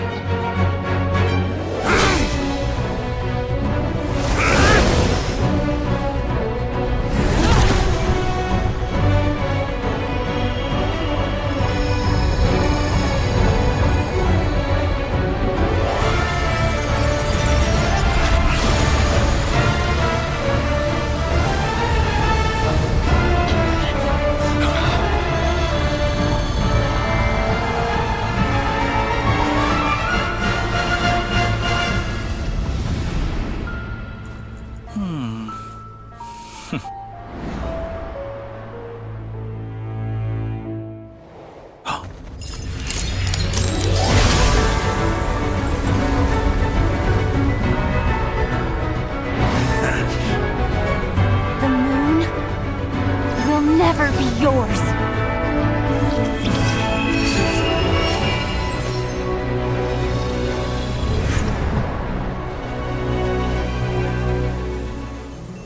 I turn my body into moonlight and pour it over Nodcry. My soul I leave here to inform my future friends. Lastly, I will hide the Trilune Authority within the Frost Moon. And when my body, soul, and authority are reunited, finally...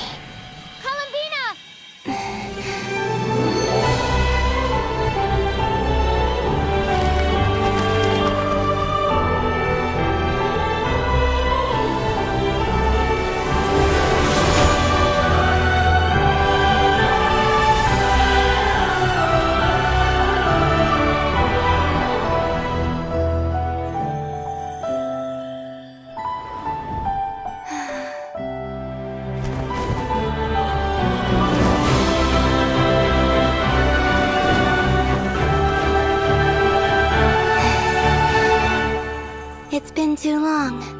I'm back.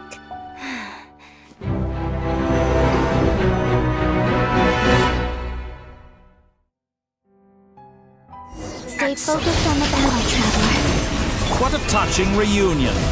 Though I personally find myself repulsed by the sight of weaklings huddled together for war. Now, you're quite finished patting yourselves on the back. Show me how long you can struggle before you drown. Watch out, Columbina! He can manipulate space itself! I know. Wait for the right moment. We'll strike together.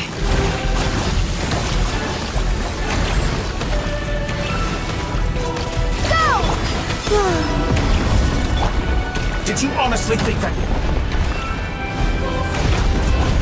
Water jet!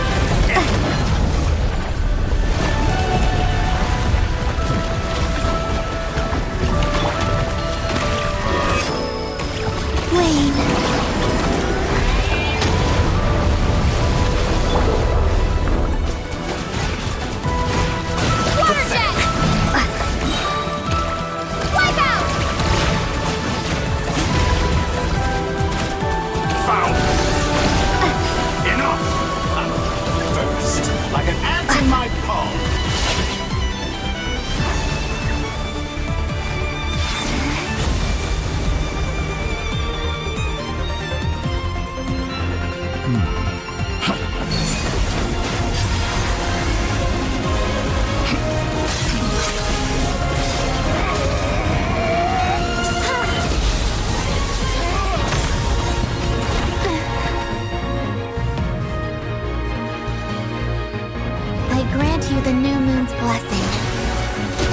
The new moon shines upon you. I am growing weary. It's over, Dottore!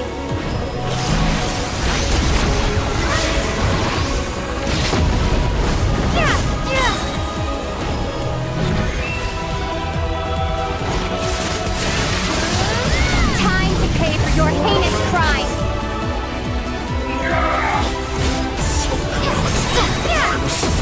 Close to the new world. Our future is not yours to command! Such rotten wallow in this rotten, decaying world. Let the moonlight dispel the darkness. Only I can save the new.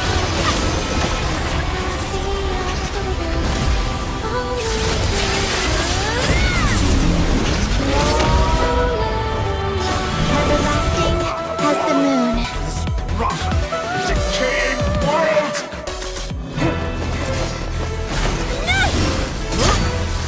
Willfully blind. How can you be so satisfied with your fate?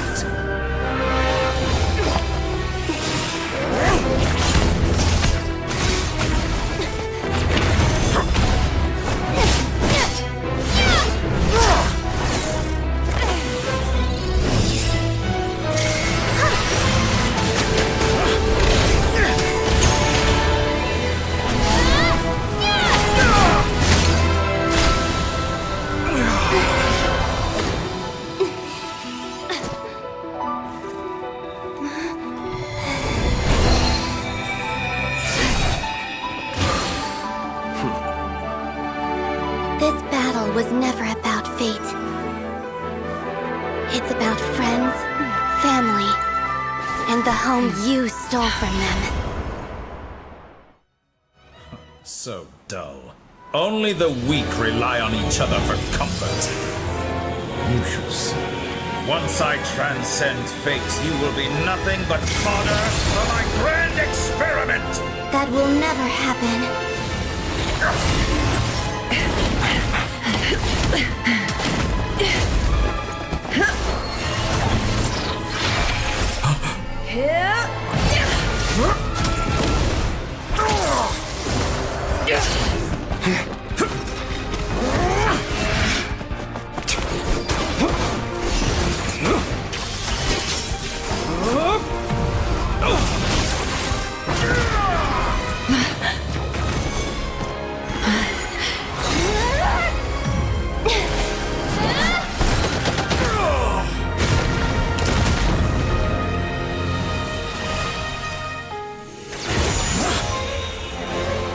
Today, the moon lights up this world once more.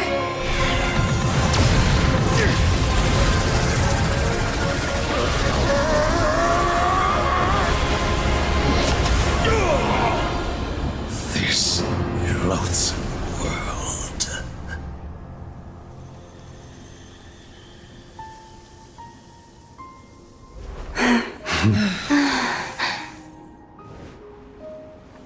No, this world is our home.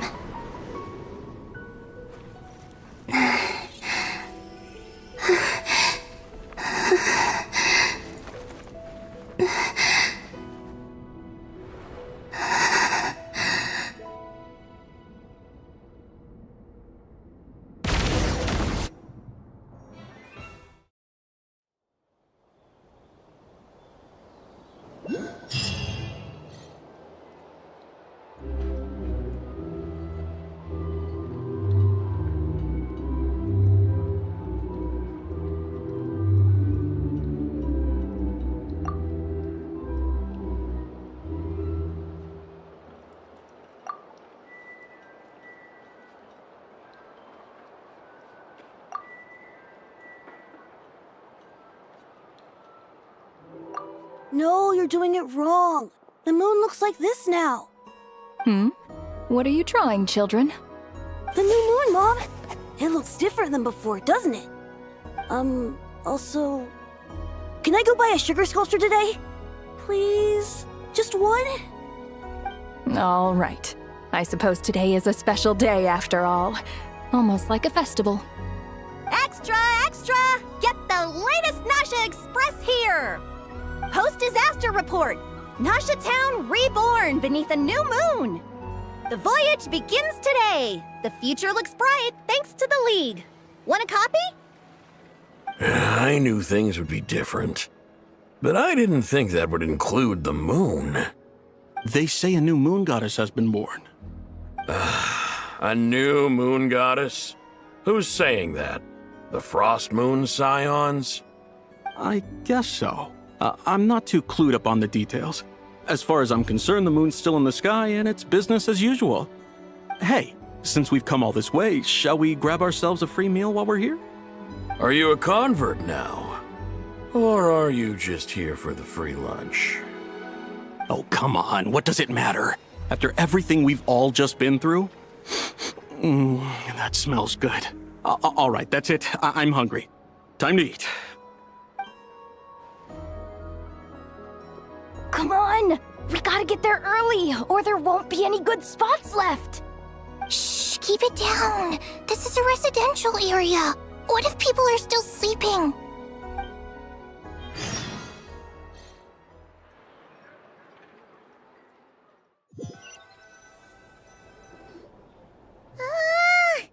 Why is it so noisy outside? It's okay. Paimon was pretty much awake anyway. It's been so long since we last had a chance to relax, huh? Feels like time is moving slower than usual. What about you? Did you rest well? Still winding down from everything that's happened? Or are you wondering how our friends are doing? Or is it about what Dotori said to you? Okay, if you say so. But don't push yourself, alright? Let Paimon know if you need to talk. What we just went through was a lot. It's totally normal if you need some time to get back in your groove. Luanatar disappeared after Columbina came back. Apparently, she was part of Columbina's soul or something. Still, Paimon kind of misses Luanatar somehow. But anyway, you did great. So did Paimon. We all worked our butts off to contain this disaster, and in the end, we made it. So, chin up, Traveler. You should be proud of yourself. Hey, don't poke fun. You should be glad that Paimon's growing as a person.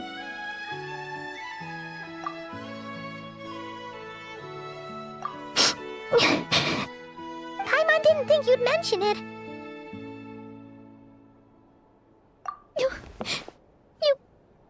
You have no idea how anxious Paimon was. She was worried sick about you. Well, if you really want to show Paimon you're sorry, you're gonna need to make it up to her. You better be ready to splash out on a lavish meal.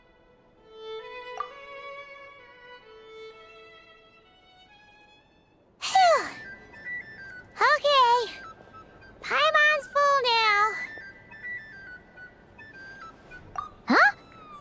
Oh, well... Hey there, Traveler and Paimon! Good morning! Morning, Yehoda! Here for some breakfast? Oh, I've already eaten. Just need some water. I was mostly worried you might forget what day it was today. So, I came over to remind you. Careful there, Paimon. Too much food will make you drowsy. Don't let anyone catch you hiding at the back and nodding off during the League meeting. You should probably be saying that to Aino. She's the baby of the group, if anyone. True. You know, I'm surprised that all these competing groups are actually coming together to try to solve things together. Definitely a first for Nodcry. Well, nothing like a region-wide calamity to bring people together. After that, surely even the most self-interested people have to realize that going it alone isn't worth the risk, right? Try telling Boss Neff that. She's not exactly convinced that people are gonna get with the program. Really? But if she's so pessimistic about it, why'd she agree to be the Curatorium's representative in the League? Probably 'cause even though Unity sounds like a pretty far-fetched idea, the benefits it would bring make it worth a shot. I think things will work out, though. I swear, Notcry feels like one big family now with everything that's happened. More than it used to, anyway. Paimon's with you on that one. And it seems like plenty of other people agree, too. Just listen to the bustling streets. All right. Everyone's been rebuilding these last 2 weeks, and the evacuees have been coming back in droves. Life's slowly returning back to normal. Which means my workload's probably gonna shoot back up. Were you about to head out? There's still some time before the ceremony begins, you know. Yeah, we were gonna take a stroll around the square and say hi to some friends first. Sounds good. See you later then.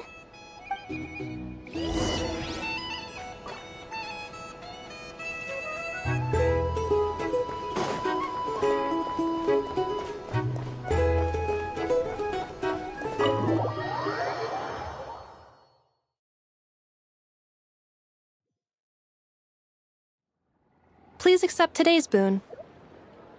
Have a nice day. Are Paimon's eyes deceiving her? Or is that Inefa handing out food for the Frost Moon Scions? Hello there. Would you like a feast of the moon, along with some snacks of the day? So, what's new, Inefa? It was only a few days ago when we last saw you, but it looks like you've joined the Frost Moon Scions in that time. And I know too? What are you talking about, Paimon? We're just here to help. Duh.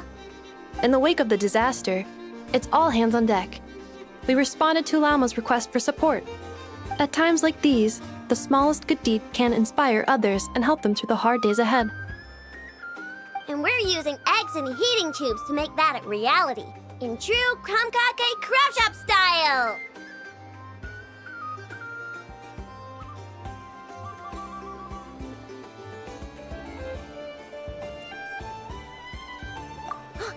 Enough! Did you hear that? The Traveler said I did good. The Traveler! That's because it's true, I know. Proposal. If you can resist eating today's dessert, I will provide you with compliments, too. No way! Well, that proposal got shot down quickly. I need something to get me through the hard times too, you know. Mom!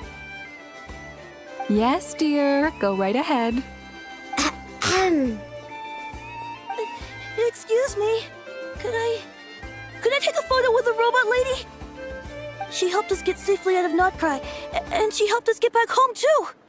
She's the best. Of course she is. And since I'm the whiz kid who built her, that makes me even better than best, right? But you stole my snacks though. Oops. Shall we move to the open space near the center? The view there is better. Thank you! Aren't you the better pick for this job, Flint's? You underestimate yourself yet again, Master Ilua. Not at all. I rarely come by Nasha Town. I don't know any of the big shots here. All in good time. Socializing is a step-by-step journey. But you're much further ahead on that road, aren't you? You're not seeing the full picture. You know the truth now. My friends do not understand my habits. There is no question about it. The Lightkeepers need a representative in the League. Someone who is upright, cares about other people, and can realize their self-worth through group action. You say it like you wouldn't make the cut. I am most flattered that you think I would. Sigh a little less, Master Ilua, and have more faith in yourself.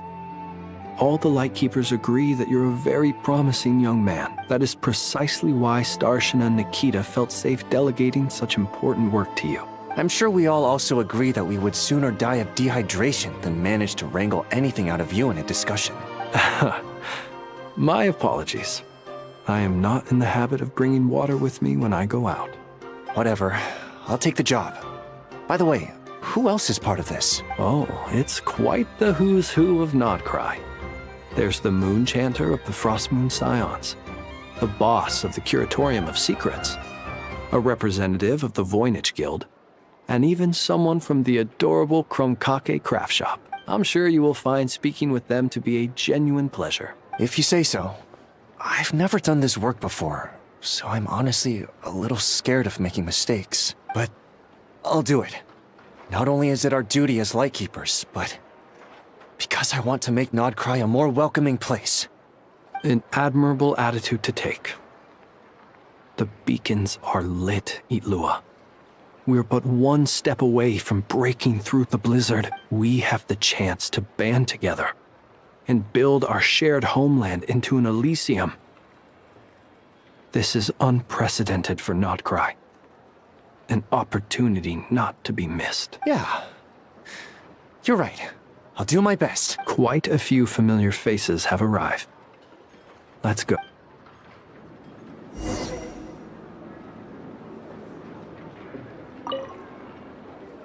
You look so cool when you fly, Miss Robot, and when you use your spear, too! And even though you took my snacks, it's pretty cool that you can build stuff like this. You've got so many inventions. It's amazing! Also... Micah, we need to go now. 1 second! Please take this feast of the moon, as well as some snacks. Share them with your mother and your lovely family.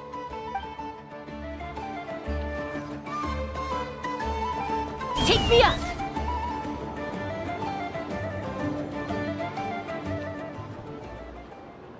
Wow! Everyone's here! You seem well rested.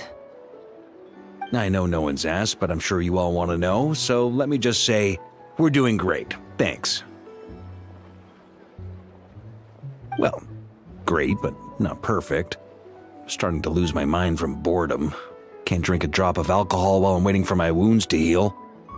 I'm sure you had a sneaky swig or two. Wait, how'd you find out? I'm sure you must be missing Mondstadt after all these years away, Grandmaster. Yeah, you could say that again. Every time I get news from Mondstadt, it makes me want to go back and see the place for myself. Honestly, once things are wrapped up here, I think it'll be time to head back home. Hey, looks like someone's taking the stage. Can everyone see okay? Anyone need a boost? I'll just listen from the back. It's fine. You're taking this pretty seriously, huh, Durin? Well, it's not every day that I get the chance to see how people speak in official settings. Soak it up like a sponge. I'll make sure you get a chance to practice for yourself later down the line. Actually, I know just the thing. You can debrief the Knights of Favonius for me. Mr. Varka, are you forgetting that I'm not a Knight of Favonius? I can knight you. Any particular title you'd like? Is he joking? I really can't tell. You'll have to figure this one out for yourself. It'll be a good learning experience. It is my honor to host the opening ceremony for the League, and to have this opportunity to speak to you all in my capacity as Voynich Guild representative. Could this person also have been pushed onto the big stage by the real big shots? Guess I'm not the only one then. We come here today, having weathered the trials and hardships of yesterday, and having learned from them the importance of unity and cooperation. All right, here we go.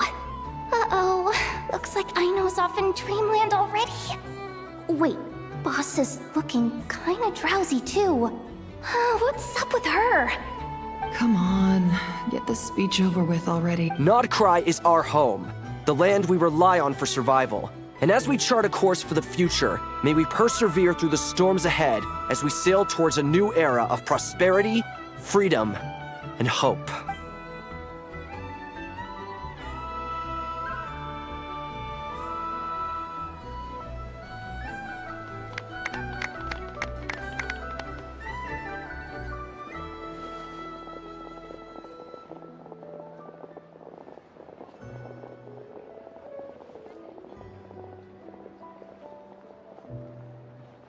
Looks like we'll have more opportunities to travel in the future.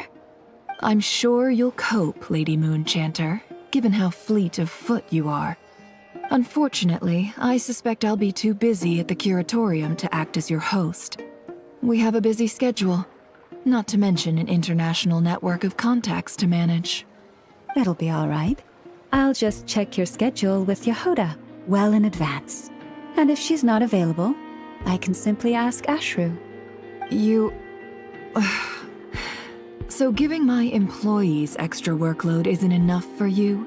You're really going to drag my cat into this too? I thought you'd approve. Aren't you forever increasing your employees' workloads? That's a bold statement. Are all the Frost Moon Scions feeling more audacious now that your moon goddess has returned? Columbina's return has brought joy to all who care about her. That includes both you and me. As for the Frost Moon Scions, we are learning how to thrive independently, without relying on the moon goddess. It is up to us to make our home a more livable place. Joining the League is one of the steps we are trying towards that end. I like the word try. It's nice and non-committal. You can opt out at any time and still say you tried.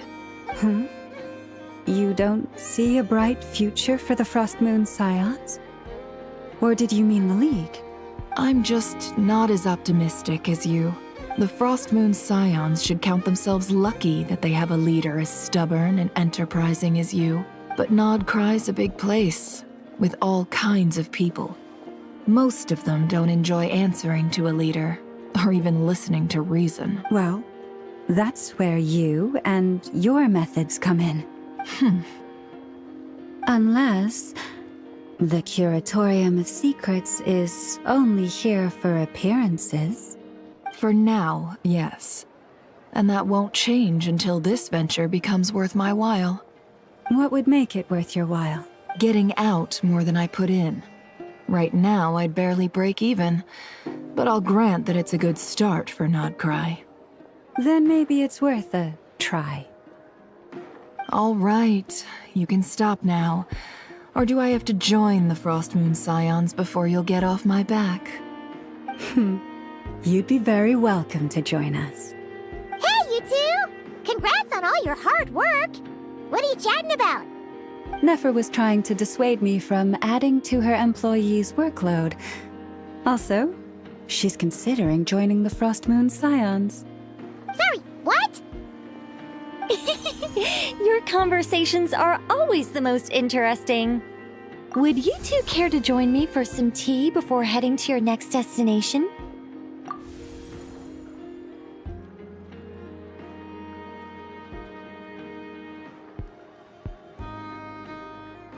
Nicole? Wait, where are you? Aren't you gonna show up today? Sadly not. I'm otherwise occupied right now. I'm sorry, Paimon. I can hear how disappointed you are. If it's any consolation, let me say that how things appear on the surface is a far cry from what they are at their core. Perhaps you'll feel better if you focus on the fact you have a special line of communication with the great mage herself. Okay? Has something happened? No, or not yet, anyway. Well, that's not ominous at all.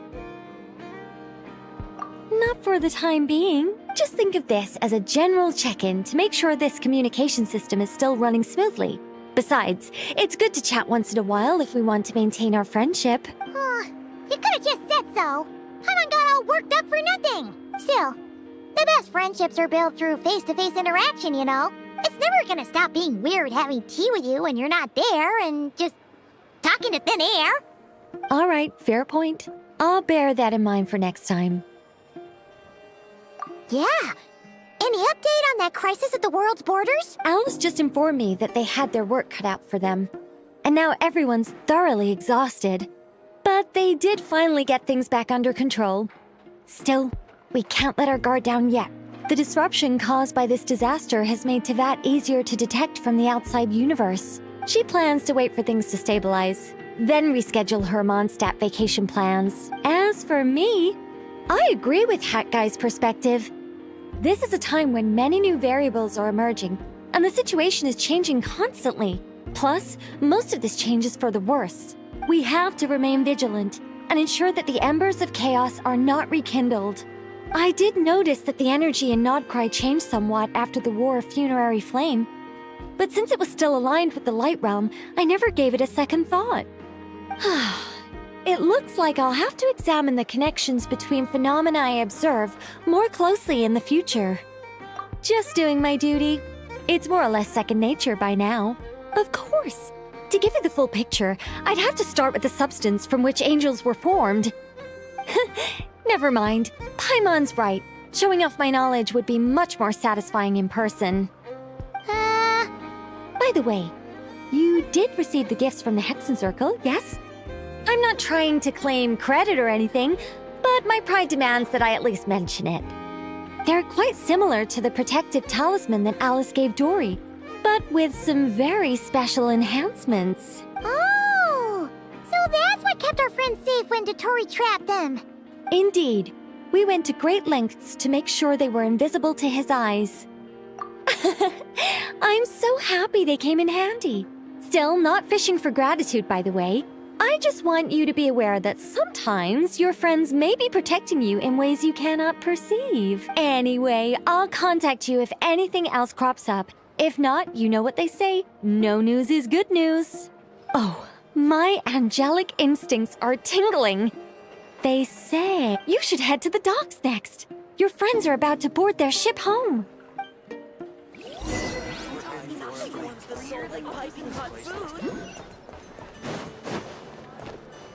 Let's fly!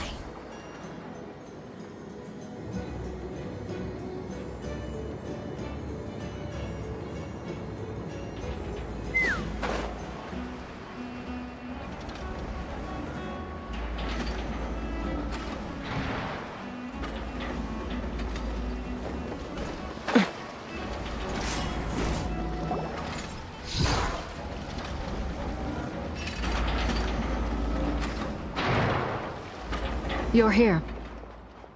You're here too, Hat Guy! Are you heading back together? No.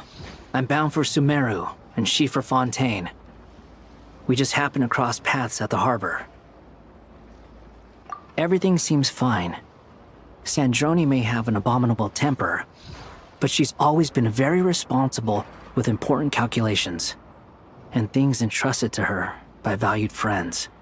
You always speak as if you know us inside out, Mr. Hat Guy. Maybe I'm just a good judge of character. I certainly hope that's all there is to it. Regardless, you have been a significant help in this matter. For that, you have my gratitude. I didn't do anything special. Sandrone's the one who completed a seemingly impossible formula and turned the tide of the entire battle, even giving her life in the process. She's the one we should be thanking. Even we were unaware that Sandrone had hidden the real formula inside Polonia's body. She managed to fool Dottore into thinking the formula was running in her system by installing an identical-looking decoy within her. She probably realized that she didn't have the strength to stop Dottore. But this way, she could at least get him to lower his guard. She always worked like that. Always had a backup plan. Well, that's why I'm traveling to Fontaine. She made a request of me long ago, and the time has come to fulfill it. Think of it as her will. She said that should she ever fail in a mission, she'd like me to deliver her core and Polonia's to the Fontaine Research Institute. She also mentioned that she had made arrangements for people there to set her affairs in order. Some of her personal effects, such as her notes, were left to me. I've decided to take them back to the House of the Hearth, for safekeeping primarily, but also as mementos, I suppose. However, there is one book among them that I'd like to leave in your care. I'll have someone deliver it to your residence at the flagship at a later date. No, I was specifically warned not to tell her. This is her last wish, and I will abide by it. can only hope so, but none of us here can know for certain. I bade farewell to Columbina earlier today. As promised, she turned the iridescent moon's marrow over to me.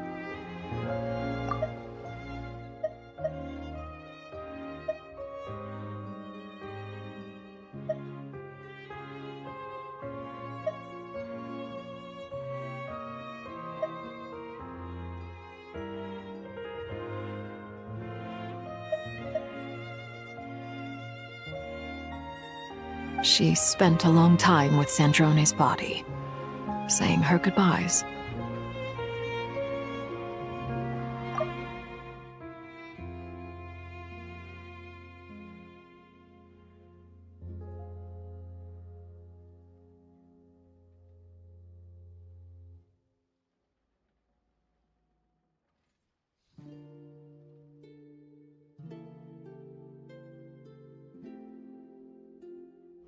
Oh, is she alright? Sandrone's passing has left a great wound in all of our hearts. It will take time to heal. But Columbina surprised me. She offered me some words of comfort before I departed. Despite being grief-stricken herself, she showed an awareness of the feelings of others around her. She never used to act like this. Clearly, she has grown. And I suspect that we have you to thank for much of the change we are seeing in her. Huh. After these recent events, the Tsaritsa has revoked the Pale Star Edict. Snezhnaya now realizes that the arrest warrant for Columbina was just a ploy by Dottore, who coveted her powers. I shall return to Nodcry to see her as soon as I find the time. I hope that from now on, she too will explore more of the world. Columbina Hyposelenia's journey is only beginning. My ship is here. Traveler, Paimon, we shall meet again. You too, Hat Guy.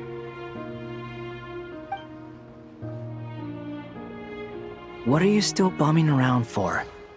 Isn't Columbina waiting for you? I thought today was the day you'd agreed with her to go find out the truth about your sibling.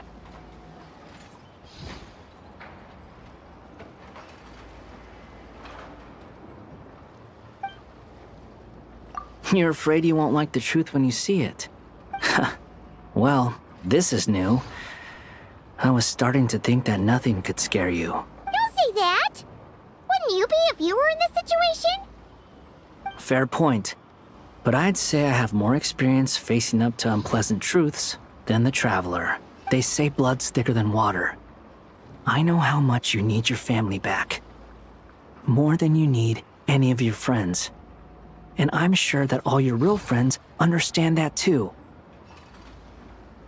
No matter what the truth turns out to be, they will stick by you and support you, whatever decision you make. Finding the truth is important. But more important still is what you choose to do once you've found it. At least, that's the life lesson I've learned from my experience, grappling with the truth. What? Now that Dottore's dead and gone? A little, I guess. But it hasn't solved everything. Maybe I regret not getting to end his life with my own hands. Or maybe it's something else. But for whatever reason, I still feel like I have a chip on my shoulder. Either way, I'm going back to Sumeru. Lesser Lord Kusanali is gonna need help dealing with all the chaos Dottore left in his wake. Not just from this incident, but everything he did in the past, too. You should continue with your journey, as you've always done. Who knows? Maybe we'll meet again someplace else. So, what should we do now? If you want to explore a bit more to steady those nerves, Paimon's game! After all, when Columbina said she knew where your ship was hidden, Paimon promised to give you two some alone time with the truth. It hasn't been all that long since we were last apart, sure, but with Columbina there, Paimon's sure things will be just dandy. Ain't no biggie. Paimon might be all about that food and fun, but She knows how to do right by people. Paimon's sure you'd prefer to digest the news about your brother in peace. But, no matter what you see, just know you can share it with Paimon. Of course, as long as it's not super private. If you can't make sense of something, let's give it some thought together. And even if we both can't figure it out, Paimon can at least treat you to a nice meal. Glad to hear it. Feel better now? Alrighty. Next up, time to meet with Columbina.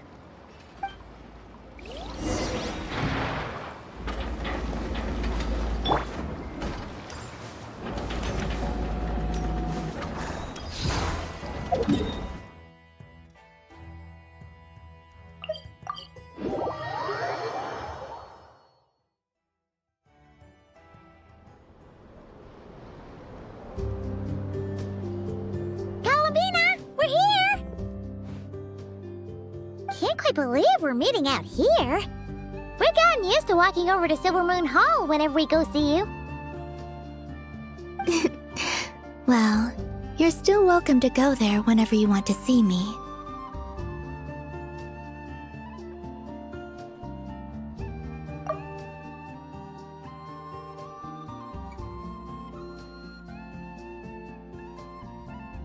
It's just, now that it's all over, I've decided to make some changes. Try and fit in with the Frost Moon Scions, like Llama suggested. The older generation are still timid around me. They don't dare get too close, and they bow their heads when I walk by. But things are much better with the children. I see more curiosity in their eyes. Hopefully, by the time the next Moon Prayer Night comes around, I can enjoy the festival with them as myself, without having to pretend that I'm only dressed up as the Moon Goddess. You'll do fine, Columbina. Paimon's sure they'll realize you're super nice once they get to know you better. You really think so? When we first met, you thought I was a little up in the clouds. We were just starting out then, come on! So Llama told you, huh? I'm only teasing. I know that I have you to thank for pulling me back down to solid ground. It feels good to finally stand firm on the earth where I was born.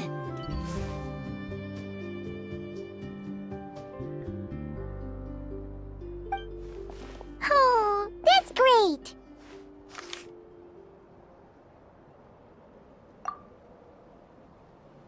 Thank you. I'll make sure not to lose it this time.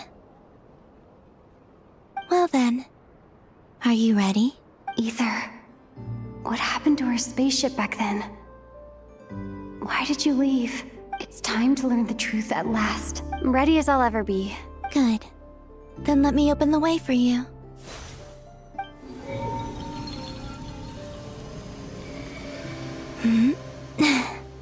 Where does this lead? To our shared destination. Huh? Do you remember me telling you about my missing prologue back when we just met? I said that my story began on the moon, but while I was inside the moon's reflection, I realized that my prologue was really hidden in the future. I just had yet to discover it at that point. The story of the time before I was born was in fact the story of my distant future. It's truly fascinating, but when I obtained the Trilunar Authority and returned to our present reality, I sensed something I hadn't expected. Your prologue. So you mean? Yes, your spaceship. All this time, it has been hidden on the Frost Moon, which lay beyond the sky. The great ruler of the firmament. The heavenly principles. Wait, them? Why would they do that? I don't know. Perhaps your ship contains something that is incompatible with Tevat. Or something that cannot be known. Oh, did I pick a bad time to say this? I know it must have been hard to work up the courage to do this. Maybe I should have waited until you were on the moon, with no chance to back out. That would have been kind of mean, you know.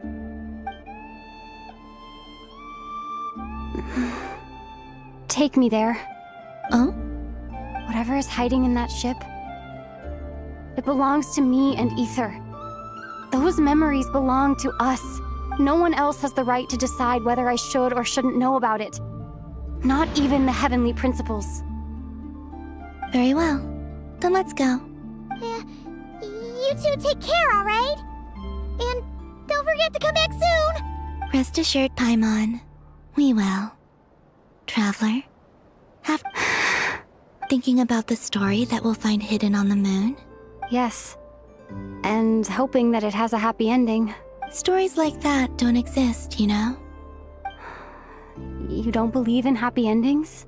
I don't believe in endings.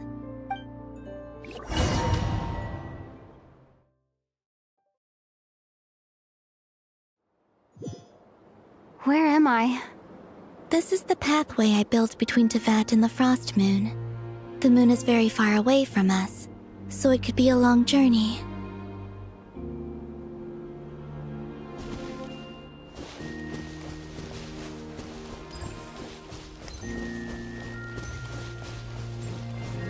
After I obtained the Trilunar Authority, I unwittingly saw past events from many of my friends' lives. One was Lauma. She was so young when they chose her to be the Moon Chanter. From then on, the Frost Moon Scions looked to her to bring messages from their goddess. But, for better or worse, I had left Hisi Island before she was ever born. It was not until much, much later that she met me. I think it's for the best. Because of the way things turned out, you had the opportunity to become friends. You're right. In that sense, I think we were both very lucky.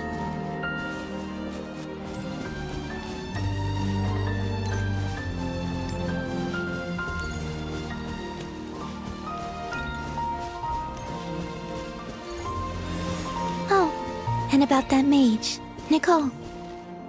I only recently learned that she has lived in Teyvat since the time of the Three Moon Sisters. The Moon Goddesses always had a good relationship with the angels. I suppose our friendship continues that tradition.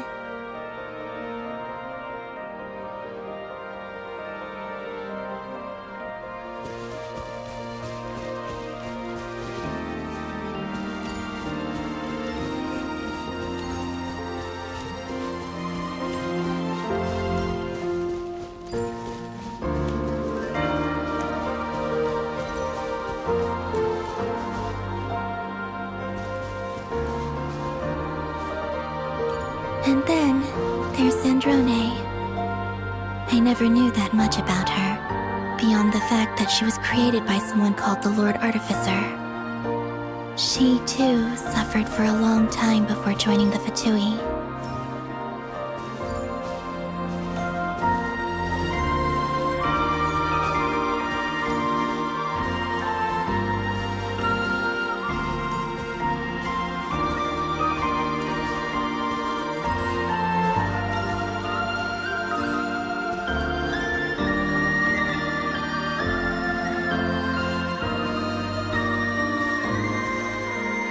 How I wish I could talk to her again. Even if only to hear her say nasty things to me.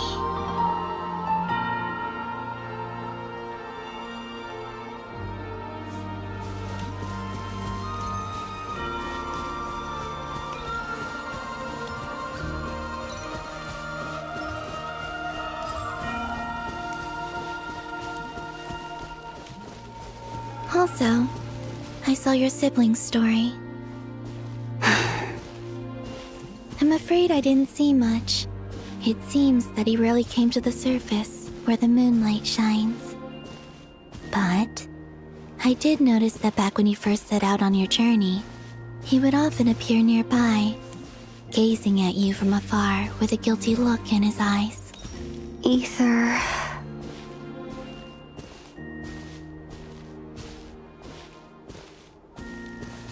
Let us speak no more of the past. I probably shouldn't reveal so much about my friends. It's not my place. Let the moonlight carry us forth. We are very close now.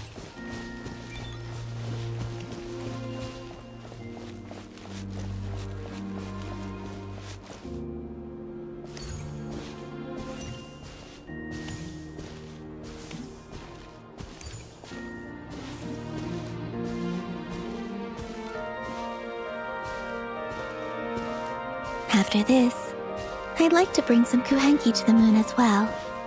If they're willing, of course. What about your other friends? Will you bring them to visit too? Certainly. But I'll need to tidy the place up first.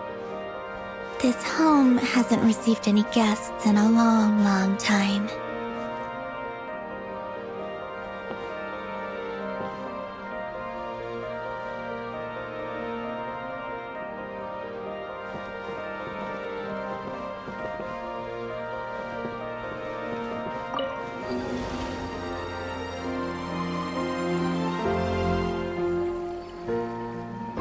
I remember writing something similar with you on Moon Prayer Night.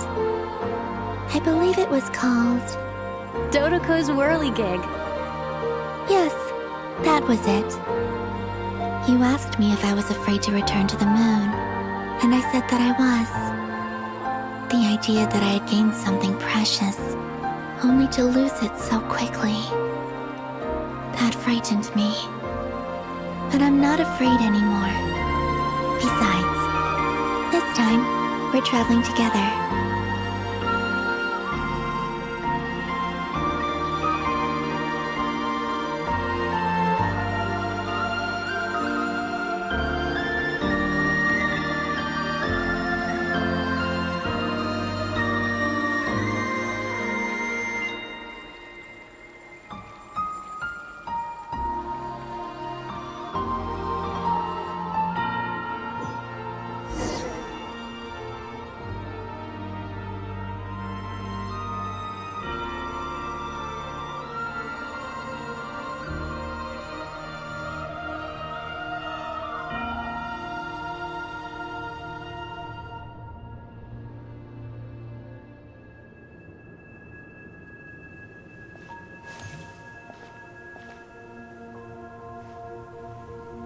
We're here.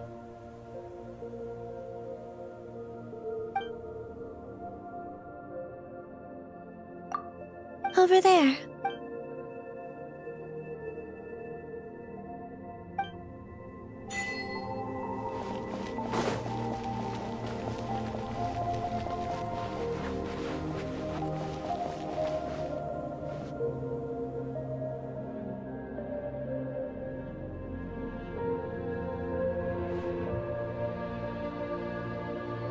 Our spaceship. It's huge. I suppose that the moon is the only place one could hide it. It'll be all right. Huh? The way you feel in this moment, I went through it too, on Moon Prayer Night. The door was right in front of me, but I struggled to find the courage to step through. Solitude for me once meant living a life in which even I was absent. Before I met you, that was the only life I knew. But that night, solitude meant throwing away the life I had gained after meeting all of you. Columbina. Go. Retrieve the part of your life that was once lost. Trust me, you will lose nothing by doing so. Look, Tavad is right there. All of our friends are down there, waiting for us. You're right. Thanks, Columbina.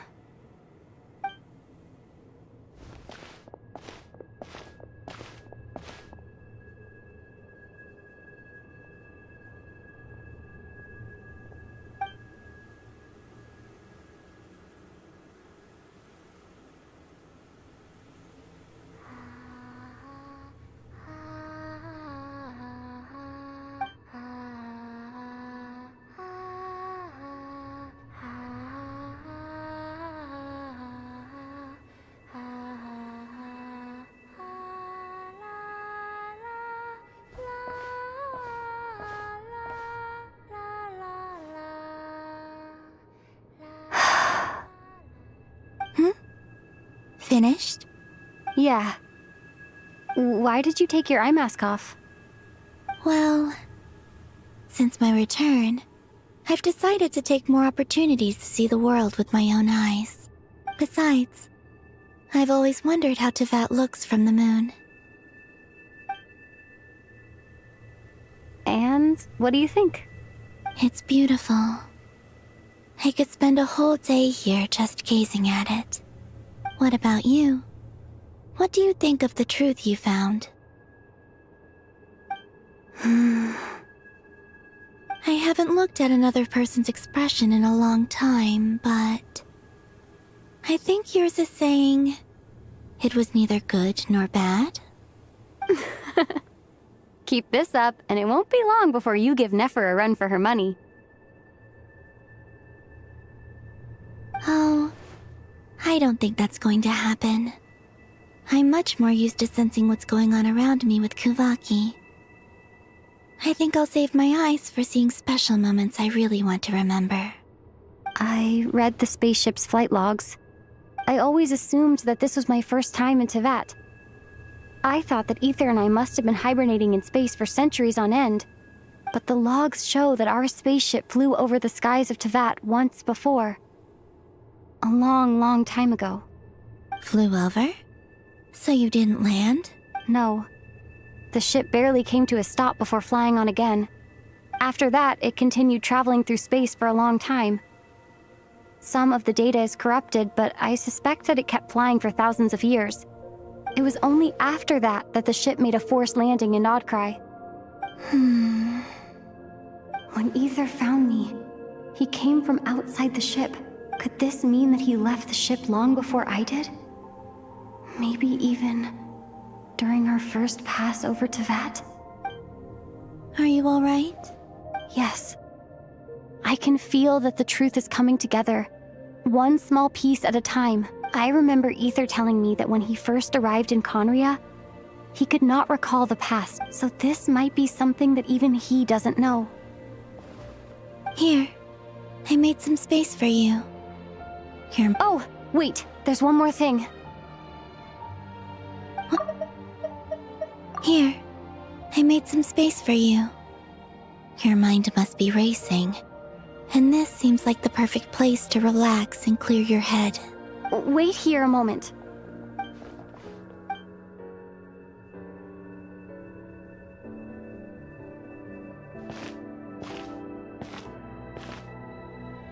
Hey, Columbina.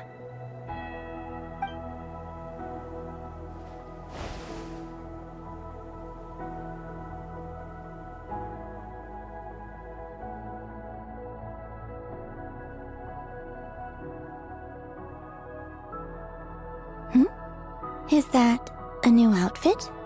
An old one, technically. It's been in a cabinet inside the ship this whole time. It's a matching pair with Ether's. He always liked this set more.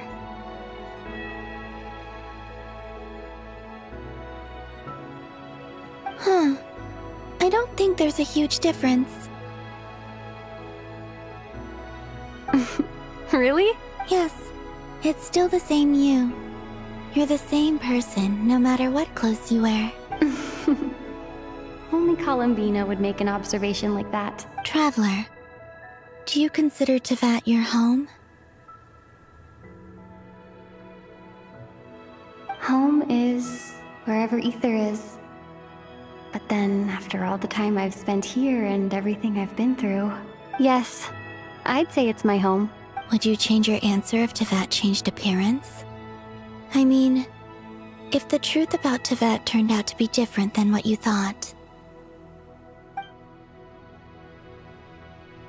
I don't know. But I don't think so. The truth is not what matters most to me about Tevat. When I was first born, I longed for a home. And when you get something before you're mature enough to understand the world, you just take it at face value. I thought that a home was a transaction. You give me what I want, and I'll do the same for you. But you and your friends taught me what a true home should look like. You never asked for anything, Yet you gave so generously to me. That's because your friendship matters to us. It was worth it. In the past, I thought that my birth in Nodcry must have been a mistake. But after journeying to the distant past where the story began, I realized that it was I who chose Nodcry to be my future home. Now, I am glad that I made that choice. I'm sure your friends are just as glad. In fact, I intend to make the same choice today as I did back then. What do you mean? Well, I've given the Eternal Moon's Marrow to Lauma, and the Iridescent Moon's Marrow to Arlecchino. And now, I shall return my Kuvagi to Nodcry again, that it may continue to protect my chosen home. Wait, but what about your body? Oh, are you worried that I'll disappear again? I won't. Not this time. The Frost Moon has now entered the fall sky, and I am the Trilune Goddess. I am only returning to Nodcry the part of me that it needs. I am giving what I can, because my home is worth it. Oh, and I have something for you, too. For me? Yes. Come closer.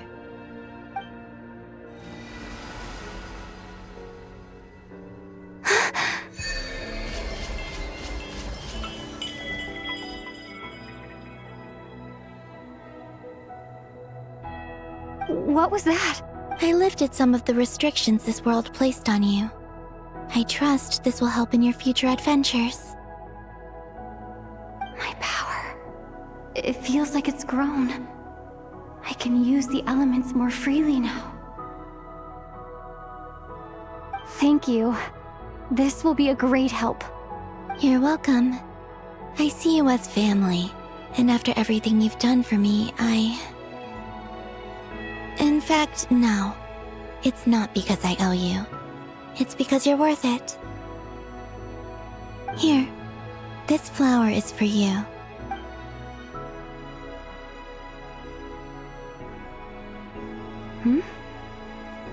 Isn't this a moon prayer blossom? Yes.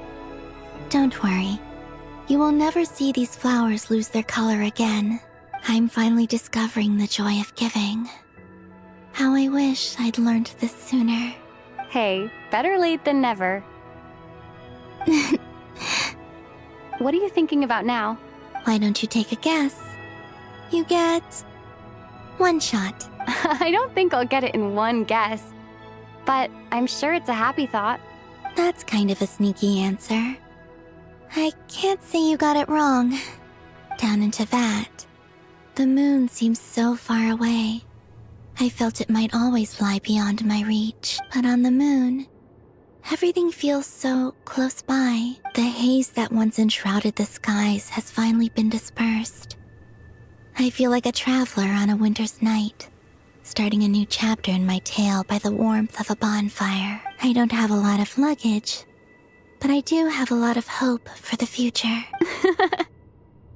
Well, what's next? Next, to start with, I want to stay here just a little longer. After that, let's return home and continue our journey.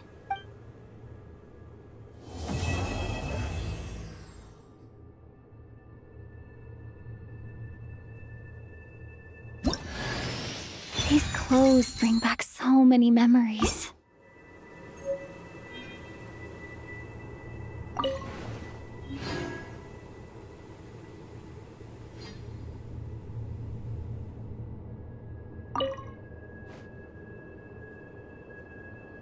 The journey goes on, for you and for me. Like I said, this is not the end. I don't believe there has to be an ending. Oh, is that your next destination? Most people would probably tell you to pack some warm clothes. But I experience things differently than most people, so I can't know how cold it is. In fact, it is home to quite a wondrous heat source. I think they call it Kreshnik's torch. Every city in Snezhnaya is built around one of those. I sensed the energy it gave off as I was passing by on a railway train. It felt grand and distant. I also recommend the Korolievsky troupe in Snezhnograd. They give performances quite regularly, and entry was free for harbingers. I liked them a lot.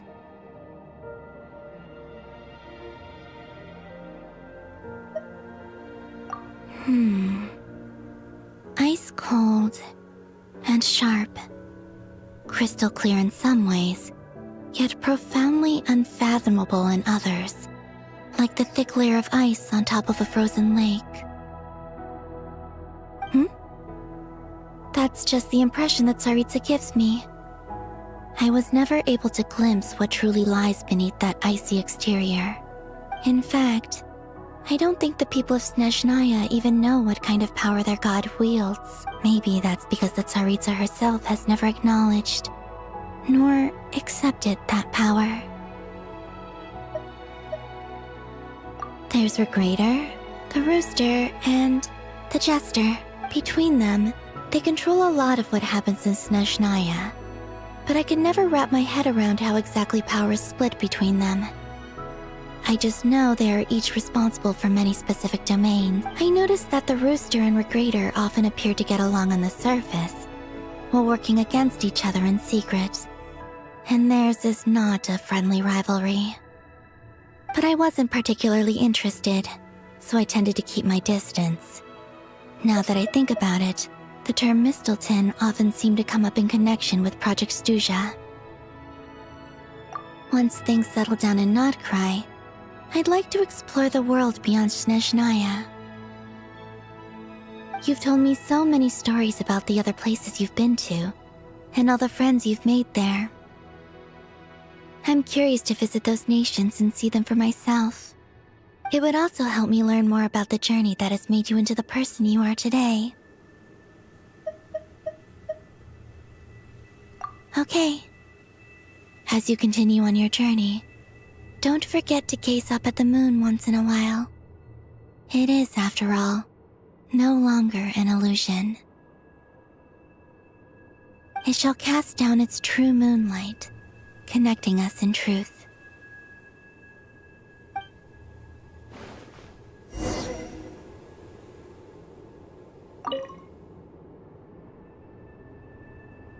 The journey goes on, like I said. This is not the end. Okay. It shall cast down its...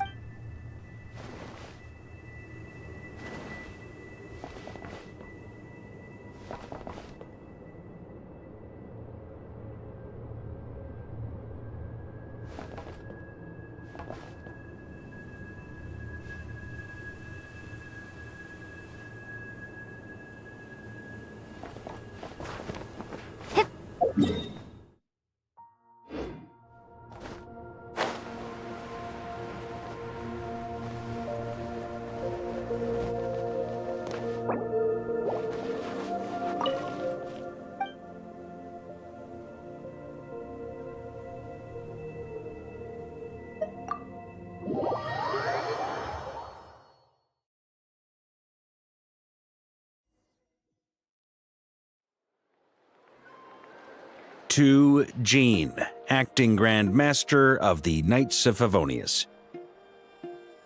This preamble is such a pain to write. It's probably high time we got rid of this acting business. I trust that Durin has updated you all on recent events.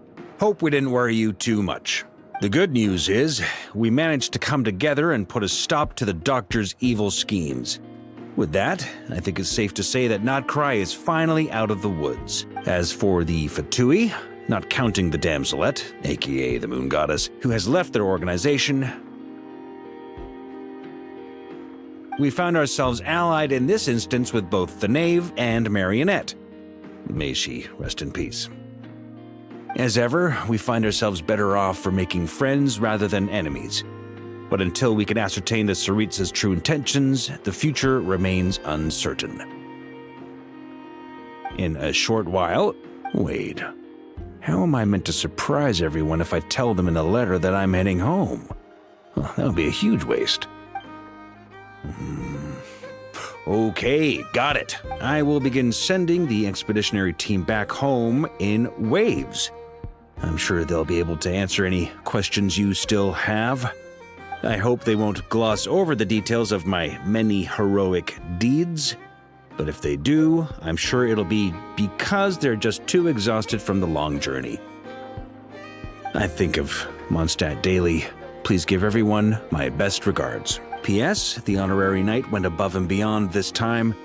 Are there any other honors we can give her? I'll leave it with you. P.P.S. Please be extra nice to Klee for the foreseeable future. I cashed in on the last favor that the Hexen Circle owed us, so we need to earn some more goodwill. If there's any serious problems, feel free to stick me in solitary confinement when I get back. I'll do the time for her. Whew. And that, as they say, is all she wrote. End of an era. And with the moon shining down brighter than ever, I think everyone is going to sleep well tonight.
Has she been out gathering inspiration again? Yes. But the little one has been like this ever since she came back. Huh. Maybe the theme this time is super profound. You know, like when a great artist realizes some fundamental... Come to think of it, Malhouse has given us a whole bunch of paintings. We could hold an entire exhibition at this rate.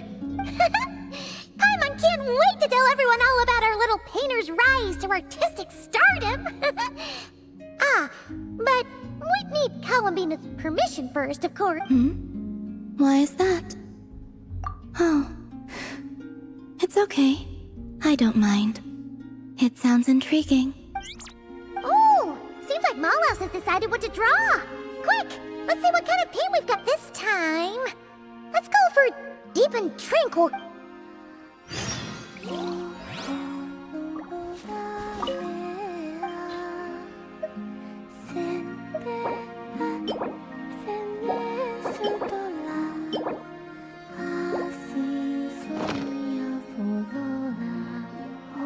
Alright, that should do.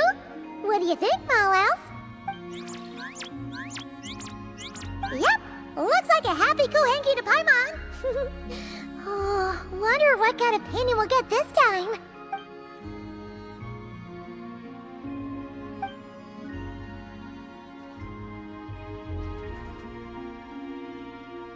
Oh, is it done already? Mallow seems a little sad. Is it because of the painting? Oh, let's take a look.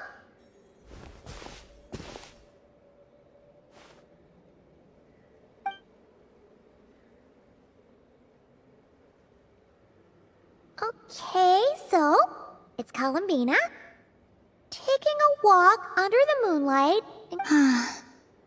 I must be looking at the true moon beyond the false sky.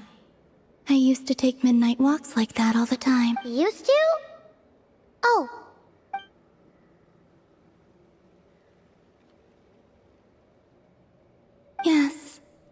I would gaze at the sky and wonder, what really lies up there on the true frost moon? Perhaps it's just like here, filled with lots of little animals. Or perhaps there's nothing there at all.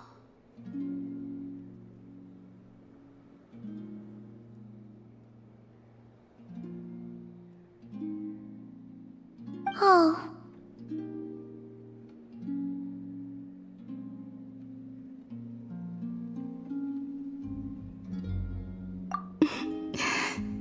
An interesting thought.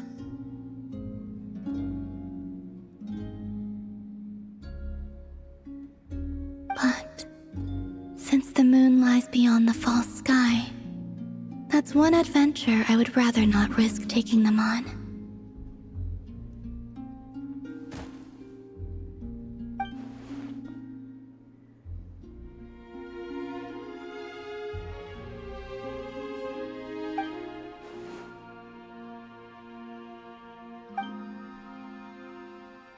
Malos and the other Kuhenki are really gonna miss you.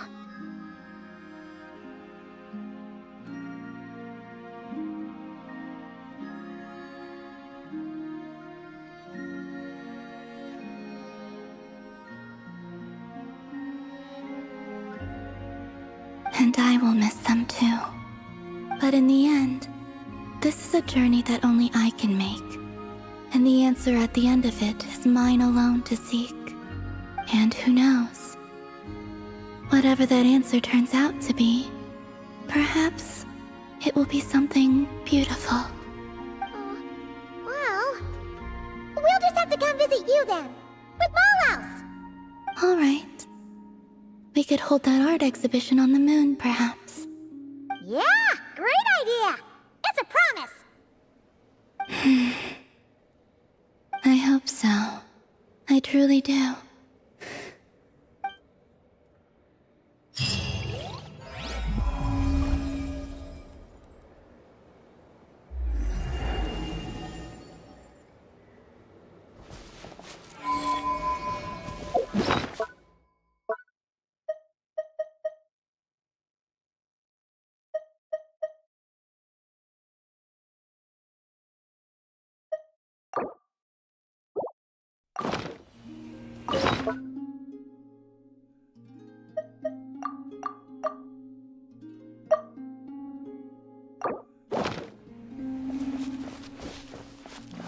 What is there?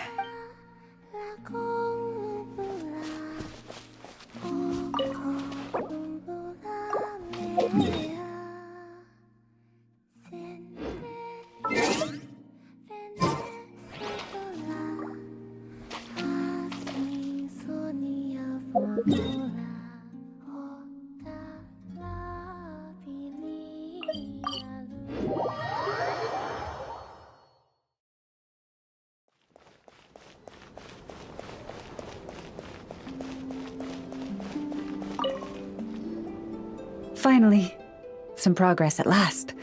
Now, to somehow put all these things back where they belong. I know. There's petrified seeds of an ancient tree, more deposit boxes that people buried for safekeeping, wish boxes, letters with photos enclosed.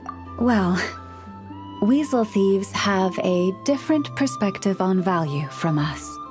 It seems like this one just bagged anything and everything that grabbed its attention. The seeds and rocks will be easy enough to deal with, but those storage boxes and wish boxes will have been buried with the express purpose of digging them up at a later date. Thanks for the kind offer, but I've already engaged another slightly more mature weasel thief to handle this. It will be in charge of moving all the items back to their original spots. After all, the kid's heart was in the right place. Making it put everything back where it found it would break its poor little heart. But won't the other weasel thief you hired tell the first one everything? Hopefully not. The little one prefers to live on its own and act solo, so it also has a short attention span. Give it half a month, and I'd be very surprised if it still remembers anything it dug up. I speak their language, and I've had the privilege of their company for a long time. It's only natural that I've come to understand them, no different from making friends. By contrast, other people can't understand what animals are saying, so they're bound to make mistakes when trying to understand them. That's why, in a lot of literature on the topic, phrases like bestial nature are rife with negative connotations, while human nature is seen in a more rounded light.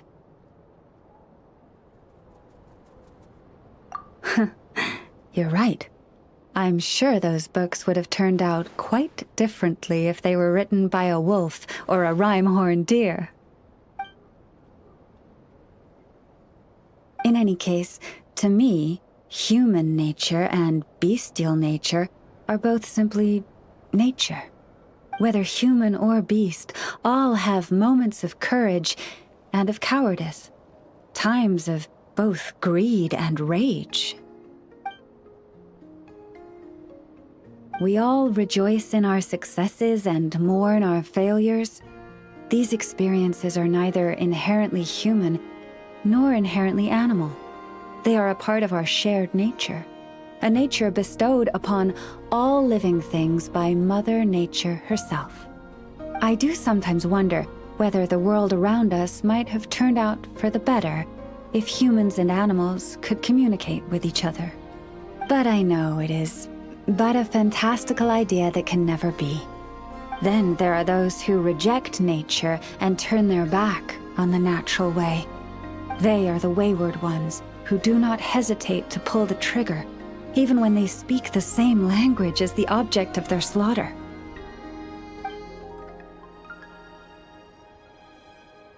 Yes, child. I know you can protect yourself, and that you are far fleeter of foot than they. Do not worry. No one shall harm you again. Ah, how time flies. I should get back to sorting through that pile of treasure. I should have enough time to get everything in order before the weasel thief arrives.